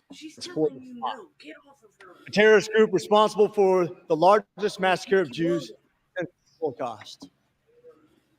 Representative Tlaib has levied unbelievable falsehoods about our greatest ally, Israel, and the attack on October 7th. Recently, she even falsely blamed them for bombing the Al-Ali Arab Hospital, which all our current intelligence shows that Israel was not responsible. As stated in my resolution on November 3rd, I have images of 3 builder police and grew up in Dunwoody, Georgia, who was killed by a Palestinian assailant. For the safety and security of our nation, we must continue to support Israel, a nation fighting for democracy, decency, and Western values. Representative Tlaib has undermined U.S. interests with their statements and must be censured. With that, I reserve. Gentleman reserves. The gentleman from Maryland, Mr. Raskin, is recognized. Mr. Speaker, thank you. I have images of 3 politicians in my office: Abraham Lincoln, Robert F. Kennedy, and Samuel F. Bellman, who was the first Jewish person ever elected to the Minnesota legislature, a great champion of civil rights and civil liberties in the Constitution and of the creation of the State of Israel, the Jewish democratic state, in 1948. And he was my grandfather. He was elected at a time of terrible anti-Semitism, not unlike today. Minneapolis was actually called the anti-Semitism capital of America. And my grandpa told me a story I'll never forget. The Democratic Farm Labor Party and Republican caucuses both had their annual retreats at a country club that did not allow Jews or blacks to enter. My grandfather complained privately to the speaker about the fact he wouldn't be able to go to his own retreat, and the speaker apologized but said that it was a tradition. So my grandfather, the only Jewish person in the chamber, spoke on the floor about anti-Semitism, and he was booed and jeered at, and members left as he tried to speak. When the minority leader asked me to manage our time today, I thought about my grandfather and how he must have felt on that day. So I rise here not in spite of the fact that I am a Jewish American who supports the Constitution and the Jewish democratic state and hates all the anti-Semitic tyrants and terrorists of the world, from Putin in Russia and Mohammed bin Salman in Saudi Arabia to Hezbollah and Hamas. I am here because of these things and because of everything that I believe in and stand for. At this moment, when democracy is under siege all over the world, America must stand tall for the Constitution of the United States. And this resolution is about one thing and one thing only: the punishment of speech. So we have the chance to show the world what the American Constitution means and how we hold fast to our core principles, even when we're drawn away from them by our passions and our righteous anger. The Constitution is the supreme law of the land. In the very heart of it is our First Amendment, which protects every citizen's freedom of speech and says Congress shall make no law abridging it. The freedom to speak includes the freedom to disagree, the right to think radically differently from the majority about important things, or else it is no freedom at all. It's easy to defend freedom of speech for people when you agree with them. The test for each member today is whether you can defend freedom of speech for people when you most fundamentally and vehemently disagree. That is the point right there. And this is coming from a Jewish person, you know? It doesn't matter. Okay, dude, we can't sit here and talk about race doesn't matter and say that it comes from a Jewish person, but yes, that he's right about that. Okay, this is what I'm saying. Regardless of agreeing with her or not, and the conservatives are all together on this. Why in this particular situation are they championing, censoring someone, taking away their ability to have their fundamental right of freedom of speech? I don't understand it. It doesn't. No, I don't. No, whoa. What is your definition? What is going on here? What do you think they're doing? Well, I understand that this is just the censure is really it's really just a formality. I understand that. They're not stopping her from speaking. They're telling her what you said was unprofessional. It didn't belong in this forum. That's what a censure means. They're not stopping her from talking. They're just telling her wrong shit, wrong time. That's still. No. I expect that from the left. I don't expect that. I expect that from the liberals. I don't expect that from the conservatives. That's the point. Then the 22 Democrats that didn't vote lockstep against the other 184 would feel the same way, right? I don't get what you're saying. I expect them I'm to saying 4 Republicans voted no, 22 voted yes. The majority said yes. It was the Democrats that put them over. Yes. And I expect the Democrats to want to cancel someone. Simply, what is the canceling? That's basically what this is, right? No. Dude, this is a write-up at work. That's all this is. It's a write-up. They've done it to Ilhan Omar twice. Now, if it was an impeachment or something like that, that's different.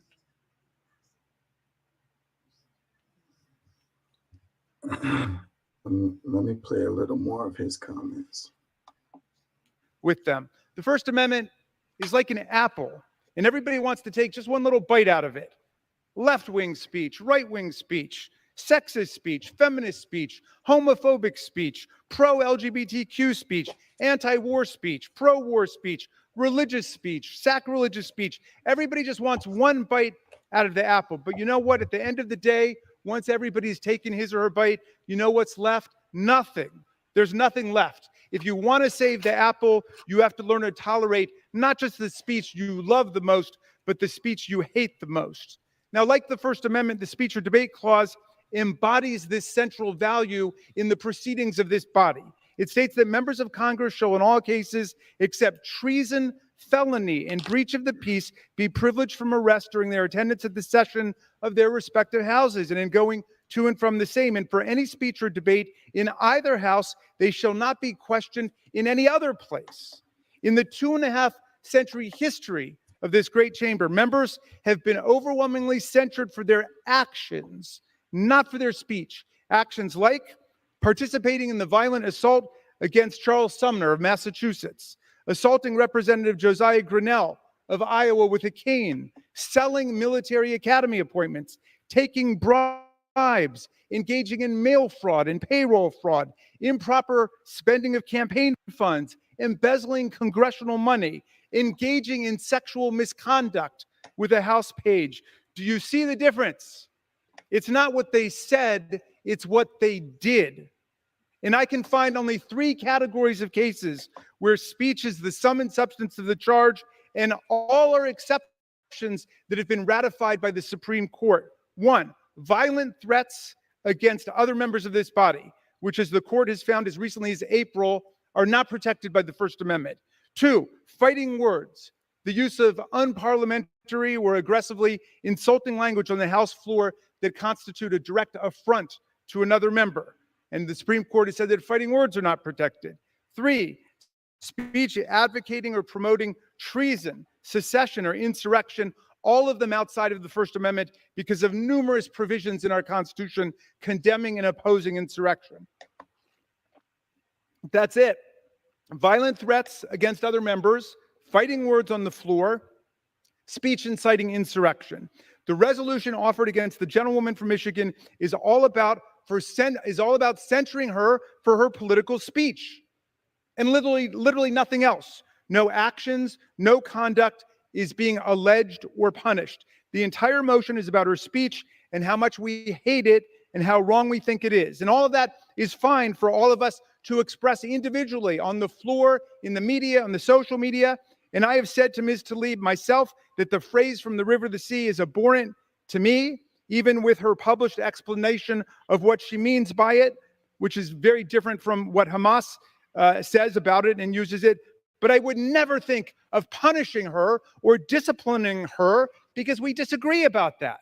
But the resolution proposes to condemn her for quoting this objectionable phrase in her video, a video which is indisputably protected speech under the First Amendment.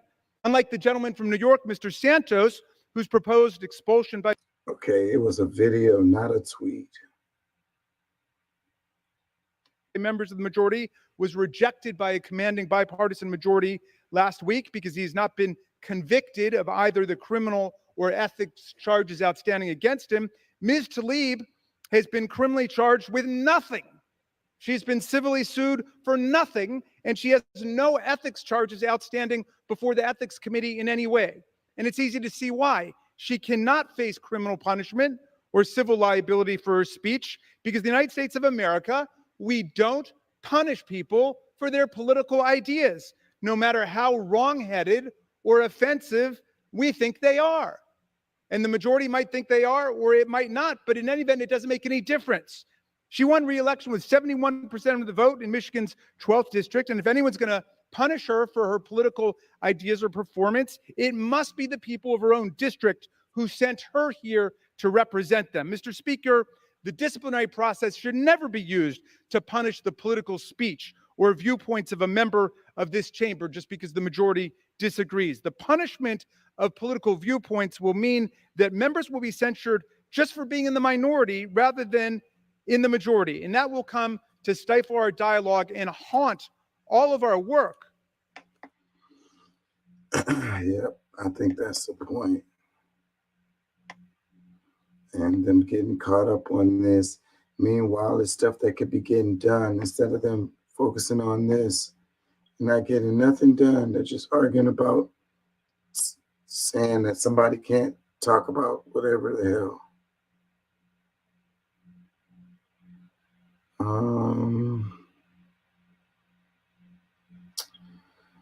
Let's play just a little clip of them explaining the whole thing. 49 seconds. Meanwhile, the House voted yesterday to censure Democratic Congressman Rashida Tlaib over her remarks related to the Israel-Hamas war. 22 Democrats joined Republicans to formally rebuke the only Palestinian American in Congress. The resolution accuses her of promoting false narratives surrounding Hamas's attack on Israel. It also cites her use of the phrase "from the river to the sea," which is regarded as a call for the eradication of Israel as a Jewish state. She has defended that phrase, saying it is an aspirational call for freedom, not death or destruction for Jewish people. Hey, thanks for watching. Don't.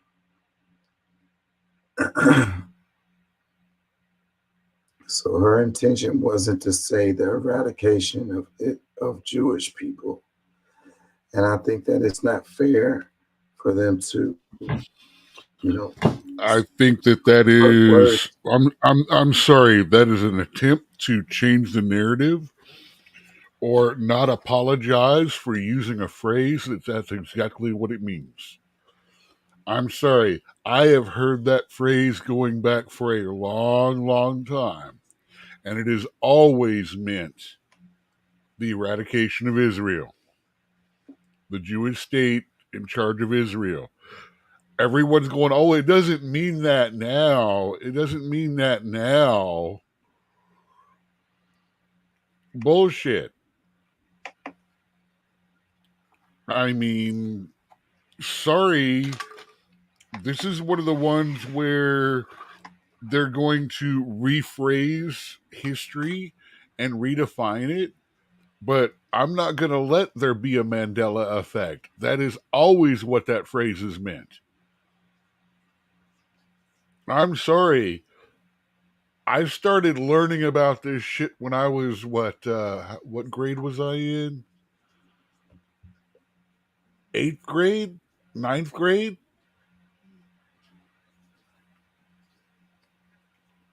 And not from school and all that, but from people from both countries. And yeah, no, that's what that phrase means. Now, she may not have understood that, but if she was not raised in Palestine, if she came over here very, very young, she may not understand that. But yeah, no, that's what I'm sorry. I'm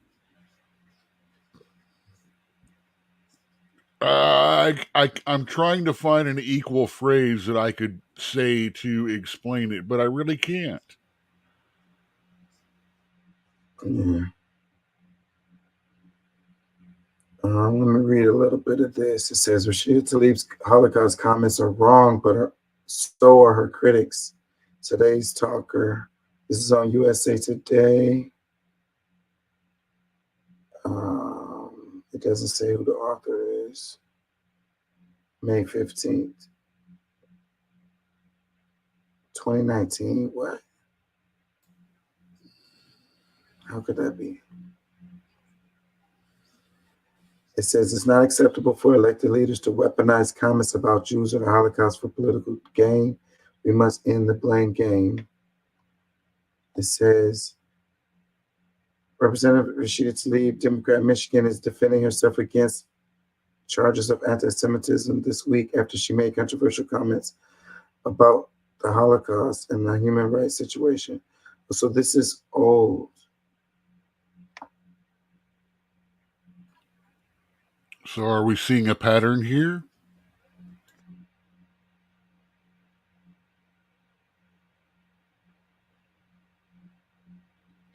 She made comments on a podcast for this one.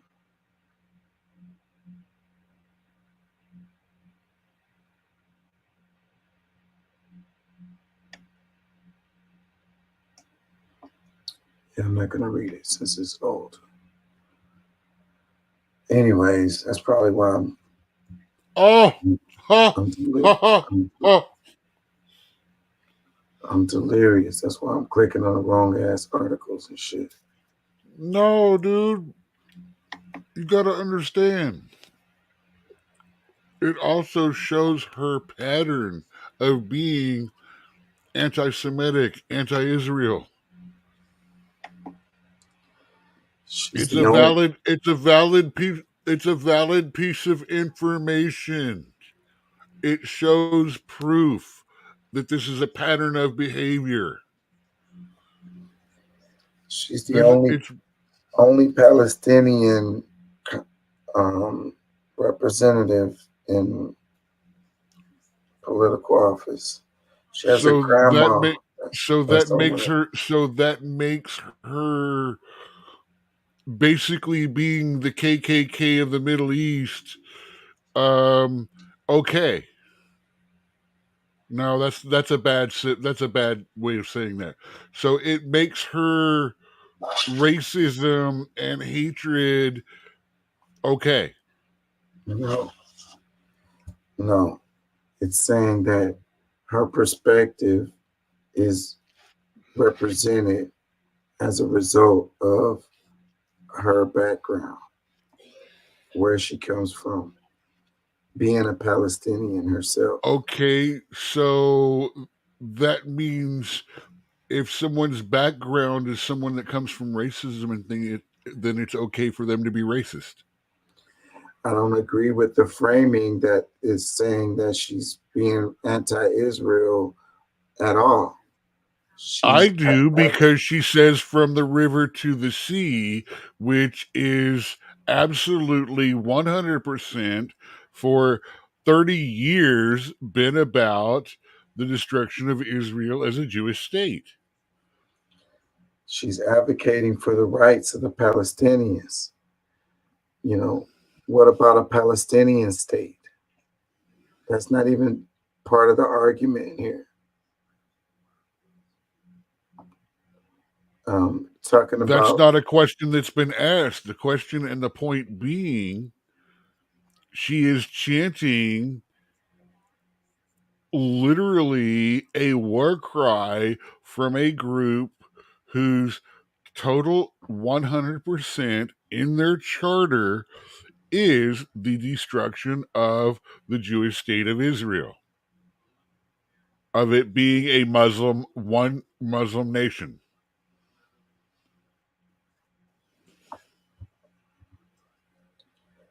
well, the issue is the same land that is Israel is the same land that is Palestine. So and Jordan's got a little piece of that too. And kind of Egypt does in a way as well as 7 to 13 different other groups of people do. So when are we going to draw the line? When are we just going to decide? When are you going to decide? Okay, well, it's theirs because it was that at that point in time. Or it was theirs because it was that point. Oh, well, they have the first claim to it. Actually, all of the Abraham religions have claim to it. Yeah, so, but the news is like Israel has a right to exist. Well, does Palestine have a right to exist? I think that's what she's advocating for when she says what she says. Well, let's see. Are we talking about Palestine or are we talking about Hamas? Because Hamas is the problem right now.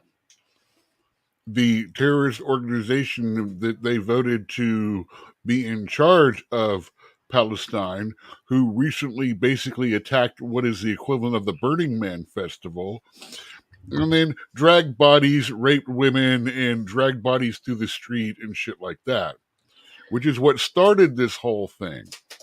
Well, Hamas is not the Palestinian people. No, it is not. It is just what is in charge of their government and the leader of the Palestinian encampment and area, because they voted them in. If you remember, we talked about that on the show, and I said this shit was going to fucking happen.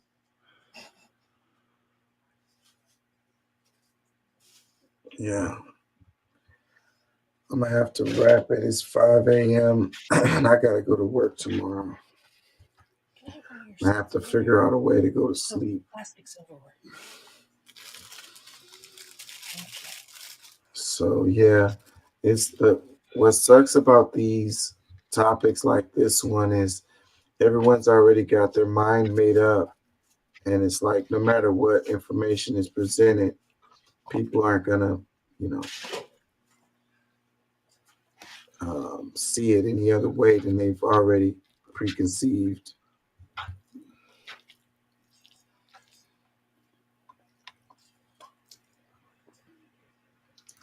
And I was just making the argument that it's crazy to me to hear the conservatives stepping on free speech when they're all like, they want free speech. But they're choosing to... What free speech did they block? What free speech have they countered in this censuring her, of telling her bad girl? Oh, I mean, that's exactly what they're doing, is No, saying you can't I'm trying say. to figure out why you're all up in arms about it again when there's a whole bunch of other shit going on to pay attention to. You're worried about her getting spanked for talking some hateful shit while you're doing 20 dances around the fucking pole trying to explain why it's not hateful shit when I just explained to you why it is and has been for 30 fucking years. Because I'm saying, even if you feel that way, even if it's seen as that, saying that you can't say that is going against free speech. Who said she can't say it? They're saying she was wrong for saying it in the arena that she did. That's the whole thing that they're saying. You can't say that. If you're saying you can't say that, then you're saying So you could I don't care about free speech. completely go after and destroy someone's job, business, and all of that for saying people are peeing in the wrong fucking bathroom. But it's not okay to tell someone that it was a bad idea to say, yay, Palestine, destroy the Israeli state? Peeing in the bathroom is an action. The saying words is saying And words. the total eradication of the Jewish state of Israel is not an action. It's words. It's not something that's happened. That is It's not what hard that feelings. call is. That is what she was advocating for.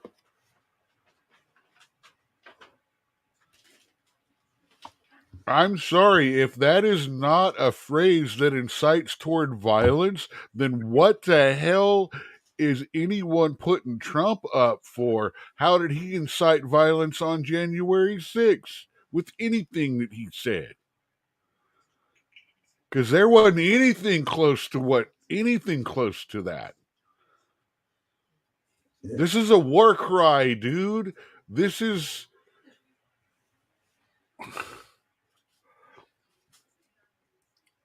a battle cry, man. It's not just random words thrown together to elucidate a certain idea in the current day and state.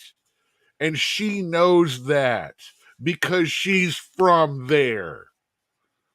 She knows that. If I know that, she knows that. She knows exactly what she was saying. Yeah.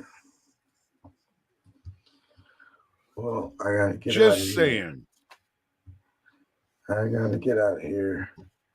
Peace and love. Thank y'all for joining. Thank y'all for listening. I'm gonna try to get some sleep. Hey, All right. man, vitamin C, a lot of liquids. Yeah, that's what I've been doing. I feel, even though I sound like shit, I feel a lot better. Yeah, you don't look bad. You sound like you got a little congestion kicking. Yeah, it's still in my throat. And it's because I'm spitting that shit up. You got the vid, man. You got the hokey pokey. Yeah, man. All right, man. Let me get out of here. You need another booster, man. Hey, man, I didn't take none of them shots. I ain't taking none. Say 9 isn't enough. They didn't give me with one, not one. Wait, though. Remember, he just commissioned researching for them to get a new one that actually works. Yeah, this one You actually remember, works. you played the video. He actually said that out loud. Yeah, this one actually works. Yeah. No, one that actually works. He didn't say this one works. Yeah. He said he wants to commission one that does. Yeah. All right, man. Let me get out of here. It was good talking to you, bro. I gotta get All out. right, man. Peace. Peace. Love.